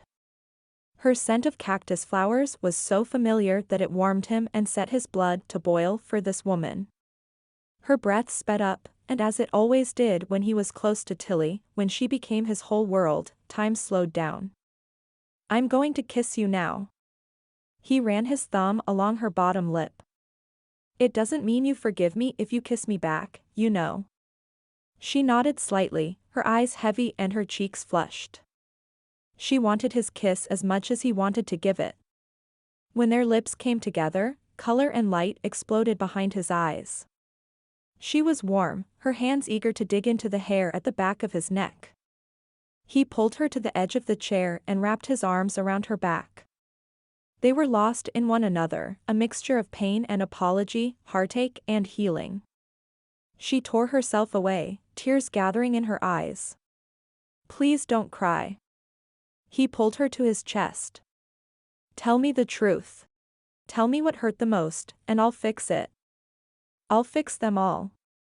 She hiccuped, and he could feel her gathering her courage to say words she knew were going to stab at him but had to be delivered. "You made me feel like what we had didn't matter. That was the biggest mistake of my life. It matters, Tills. It matters more than baseball and this job. More than anything. You matter more than anything." She hiccuped again. "That was why I thought I had to let you go. I wasn't enough for you." She shoved him, and he gave her space. Space to be angry. Space to feel all that she was feeling. Space to turn him away if she wanted to, because as much as he wanted her to be happy more. "But I want to be the man for you. I'd rather work every day at being that good than see you with someone else." She chuckled. "I guess I owe Gunnar for that one." He shook his head. "It wasn't him." "Rowdy?" He nodded. She laughed, thinking of the evening spent recounting Rowdy's failed romances and her broken heart. "He's a really great guy." "I don't want to hear it." She laughed harder. Her eyes darted to the clock. "I have to go. I have a tour coming. When can we talk again?" She bit her lip. "I don't know. I need some time to process." She circled her finger, indicating them and all that had happened. He nodded. The "I love you" was there, but something held him back. Like it would be putting too much spin on his pitch. He wasn't counting this one as a ball. This was a strike. Which, for a pitcher, was a good thing. He was catching up in the count. Chapter 37. Tilly's head hurt. She thought she'd walked all the elementary schools in the valley through the stadium, but apparently she'd missed 3. And they all signed up on the same day. Add to that the fact that every time she turned around, someone was asking her if she and Brayden were back together, and you got a giant headache. She didn't know what to tell people. Mostly she smiled and said, "We're working on it." But she hadn't seen him in 2 days. Not since he'd massaged her neck, kissed her like a prince, and then left her with too much to think about and not enough brain power. The man seriously knew how to kiss. She landed in her Jeep and just stared out the windshield. Brayden's apology had thrown her for a loop. A good loop. Hearing him acknowledge that he'd hurt her, and that he hurt because of that, went a long way to mend the tears he'd inflicted on her heart. What she needed was a good meal, a long shower, and her bed. When she pulled into her driveway, she found Brayden sitting on her front porch, his back against her door, bags of takeout all around. She shook her head as she climbed out of the car. "How'd you get home before me?" He was supposed to have a session with Gunnar that went well past her last tour. "I drive fast." He took a bite of the Chinese food. "Hungry?" "Famished." She sat next to him, careful to leave enough space that they didn't touch. Her body couldn't be trusted around this guy. It had talked her into kissing him, and that didn't do a thing for her head. "You were busy today." He handed her the open container and dug through the bags for another one. She sniffed. Teriyaki chicken and veggies. She relaxed against the door and picked up the chopsticks that were stuck in the box. Already her headache was fading. Brayden opened a new pair of chopsticks for his food. The scene was familiar. They often ate takeout on his back patio, overlooking the golf course. Of course, they'd usually be at a table, but this was nice too. "If I have to tell one more kid to dump the dirt out of his pockets and back on the field, my head's going to split in 2. His forehead wrinkled, all adorable like. They steal the dirt? Handfuls. She ate a piece of broccoli. This box was full of it. No doubt Brayden had been pushing it aside to get to the chicken. I tell them that there's red dirt all over this valley. They can get it anywhere. He cocked a smile. His old smile. The one he had when he didn't have a care in the world except the next game he pitched. Well, when it's been walked on by kings. She bumped him with her shoulder.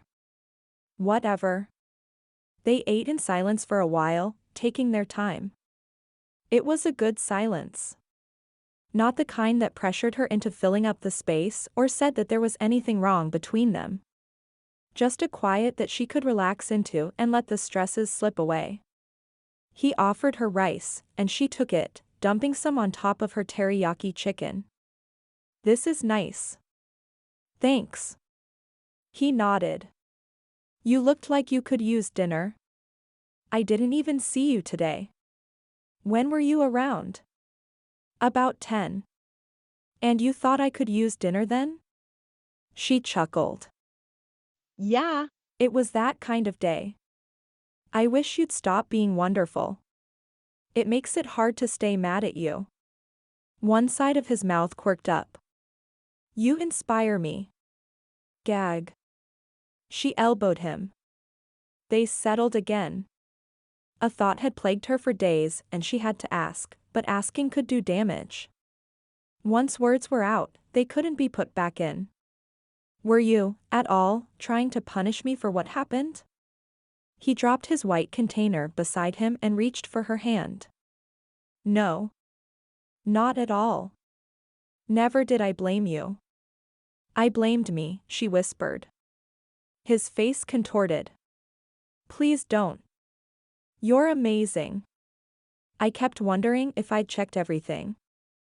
Tilly, I slipped. My mind wasn't in the game and I slipped. She chewed her bottom lip.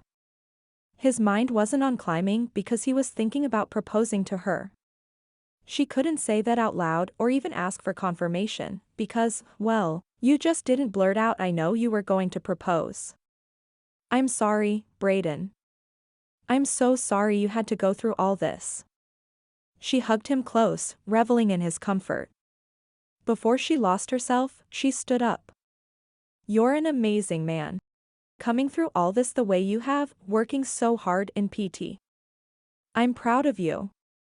I want you to know that. His eyes shone. Thank you. She stretched. I need some Advil and sleep. She hesitated and then kissed his cheek. Thanks for dinner. He smiled. She went inside and shut the door but didn't go straight to bed. Instead, she watched as Brayden gathered up the garbage and the leftovers, sorting them into 2 bags. He walked the garbage to the can and then took the can to the curb. Tomorrow was garbage day. He came back for the leftovers, his eyes lingering on her door. She pressed her hand to her belly, wondering if he was going to knock. If he knocked, she'd let him in. As if he understood that, he turned and walked back to his place. She rocked back on her heels. Brayden was a dang good man, and he'd make a wonderful husband. She just needed to get over that last hurdle. She needed to let go of her fear. Easier said than done. It was human nature to protect yourself. Having been burned by the stove once, a kid didn't touch it again. But was Brayden a stove? Was he bound to hurt her every time she got close? Or had he made a mistake and learned from it?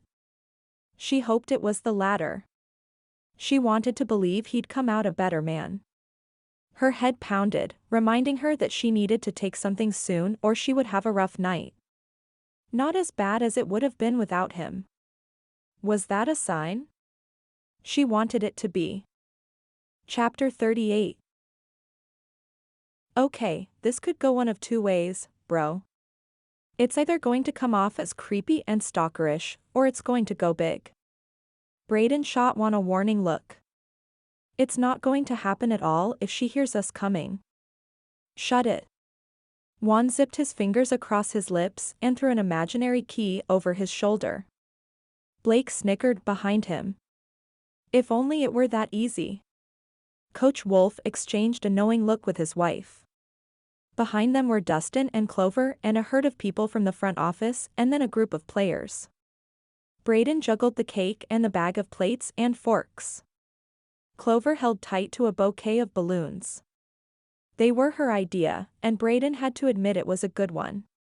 The mix of colors added a sense of whimsy to the group that wasn't there before. And they could use some whimsy, because Brayden was taking a giant leap here, jumping over several of Tilly's carefully drawn lines. Yes, she'd let him hold her. Yes, they'd talked through some things. And, yes, she'd kissed him back. But none of that meant they were back together. This surprise party for her last day of physical therapy was his way of staking a claim in her life. Like he was the one who could arrange parties in her behalf. Doc had declared her of sound body. 100% healed from the fall. They needed to celebrate the big and the small things together. He'd thought he had to scale a cliff to ask her to marry him. He should have just asked. He should have wrapped his arms around her and told her she was the only thing that mattered in this world and begged her to be his wife. He hoped he'd learned something from his mistakes. He suspected Tilly had been climbing before Doc said it was okay. The small taste she'd had with Gunnar would have awakened her need. Even though she shouldn't have gone, there was no way to stop the desert wind from blowing. Not that he'd want to. Tilly was at her best when she faced a challenge. He should have known that about her before breaking up with her. He should have known a lot of things. Today wasn't about the hard things in life, though. Today was a day of celebration, and, he hoped, coming together. Sharing the good times was as important as sharing the hard times. Which was why he'd brought as much of their Redrocks family as he could gather together. The cake helped convince some of the guys to show up.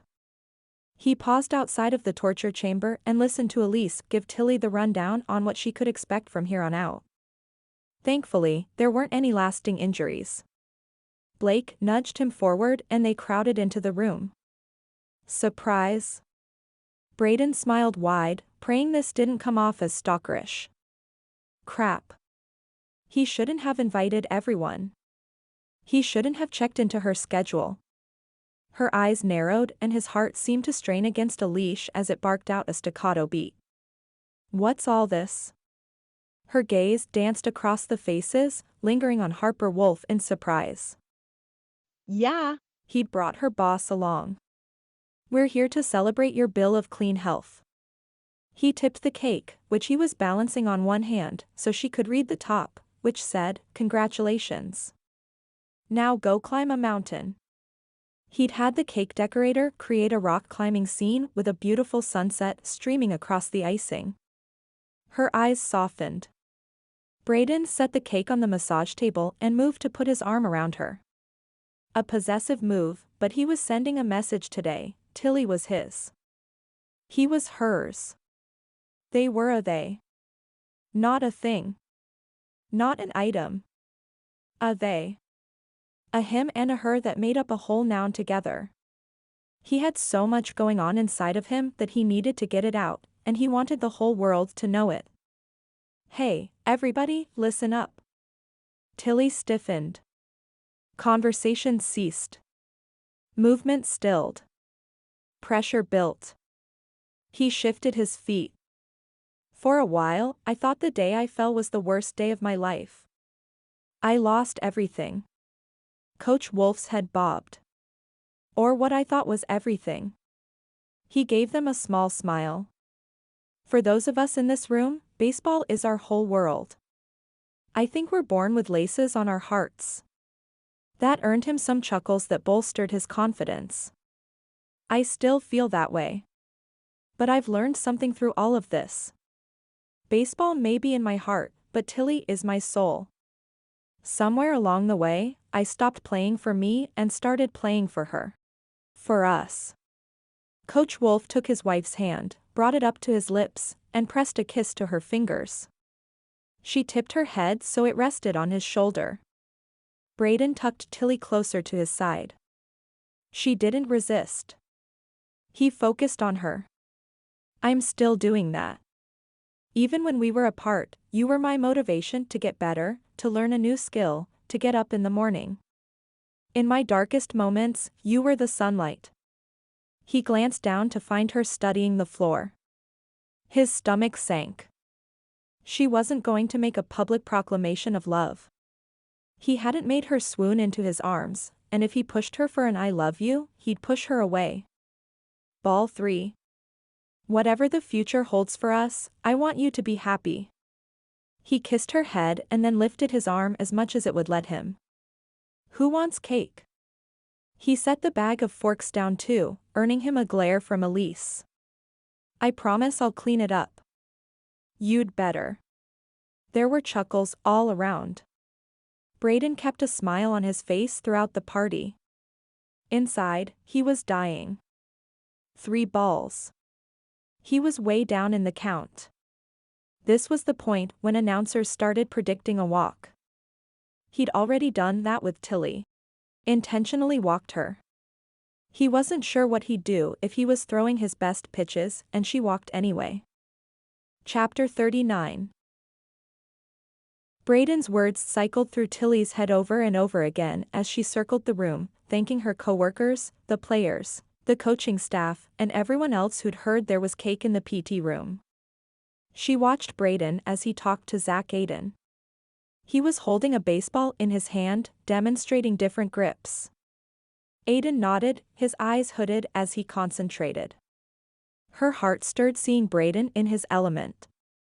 He was right, he was born with laces on his heart. It was a good heart. He'd messed up. He'd hurt her something fierce. But he was working to right that wrong. And she'd been holding out on him. Love surged through her. Powerful and strong, it washed away the fear she'd clung to.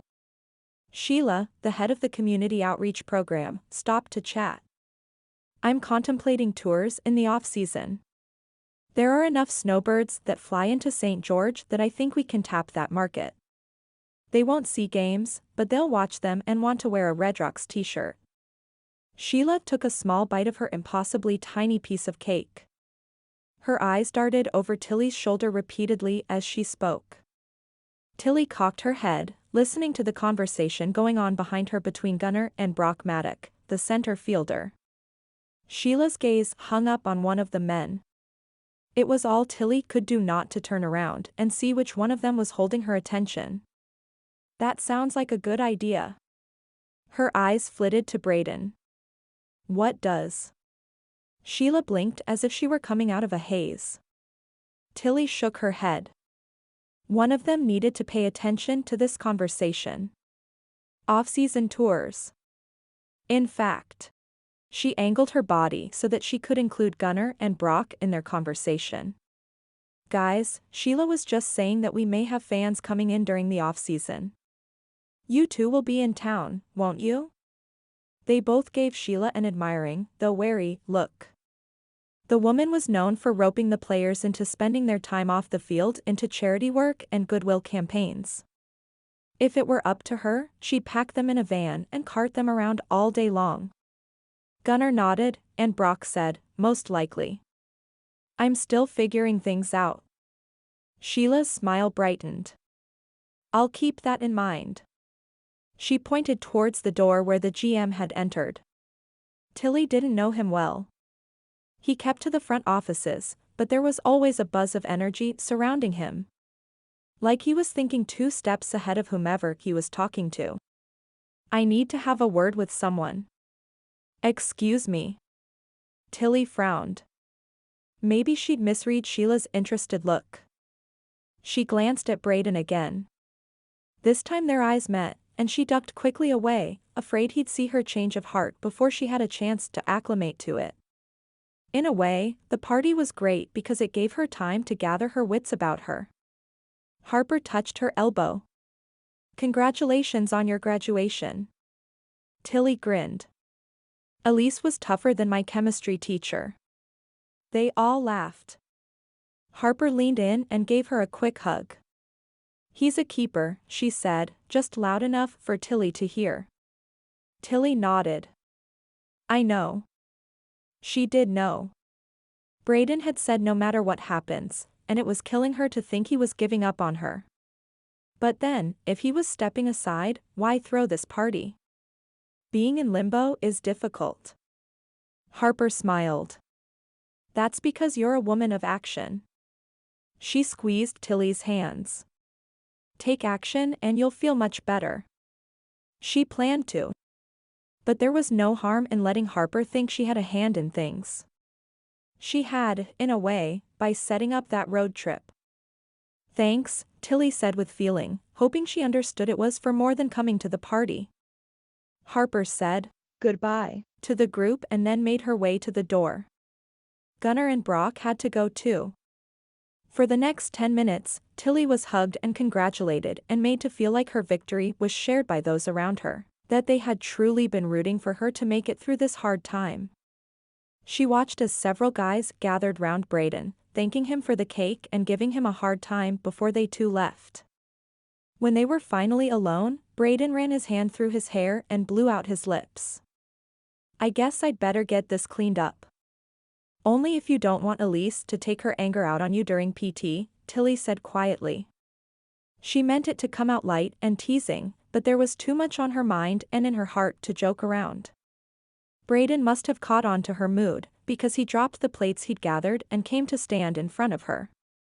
She hesitated, and then took his hand, threading their fingers together. Once his fingers tightened, the world was suddenly right side up again. Tilly wanted him. There was no denying it, no fighting it. She wanted the golf course kisses, she wanted to catch him looking at her legs, and she wanted the friendship, the conversations, the life they'd shared. All of it. Every bit. Even if there were holes. Like him not climbing.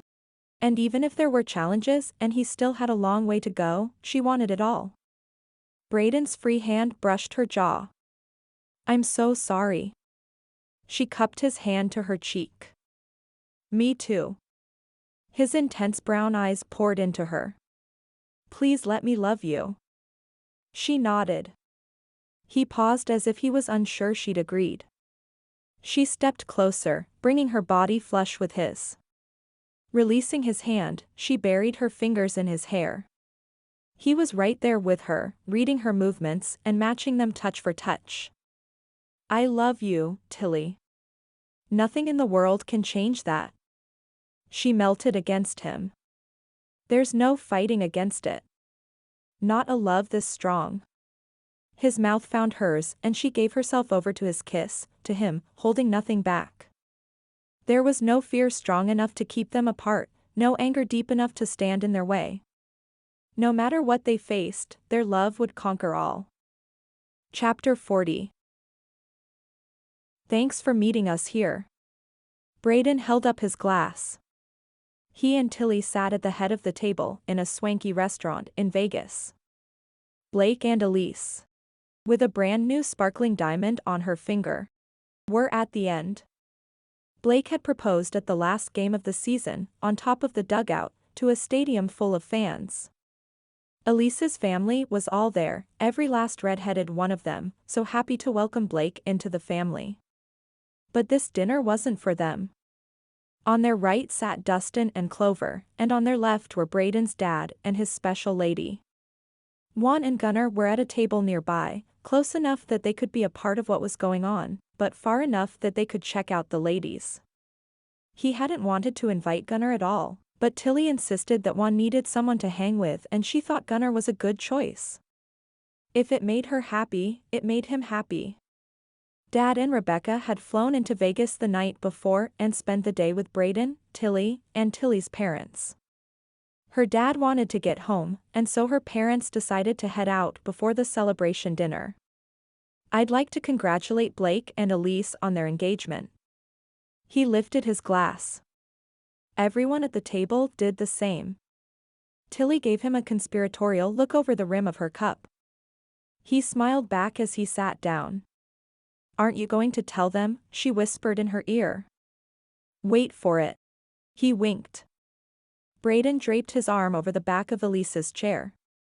I thought for sure you would beat us all to the preacher. He couldn't have been more smug if he blew on his fingernails and dusted them against the lapel of his jacket. Tilly giggled. Now, she asked. Wait for it. Brayden said out of the corner of his mouth. Dustin picked up Clover's hand, making sure the platinum band sparkled in the candlelight. We might beat you too. You picked a date? Asked Elise. Clover beamed. January 14th. There was another round of congratulations. Gunnar perked up. So what about it, old man? You going to let these guys beat you? Brayden nodded to Tilly. Now. They pulled their hands out from under the table, brandishing matching wedding rings. I hate to break it to you all, but we've got you beat. What? Clover was half out of her seat. You're married. Tilly giggled. We had a small ceremony this afternoon. She wiggled her fingers, making the diamond in the center flash. She told him she'd seen the ring and that she loved it. She loved it even more when he explained the significance of the large diamond circled by the smaller ones. He wanted to hold her in his arms forever. It's stunning, added Rebecca. Clover was around the table in no time, hugging Tilly.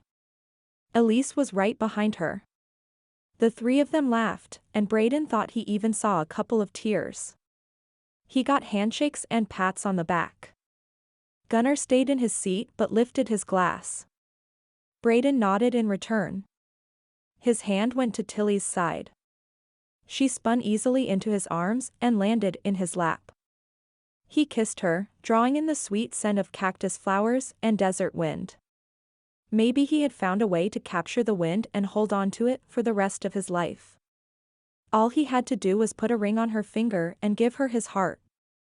He'd spend the rest of his life ensuring Tilly's happiness, because there was only love.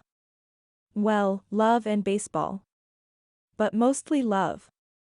Because even when he didn't have baseball, his love for Tilly filled his soul.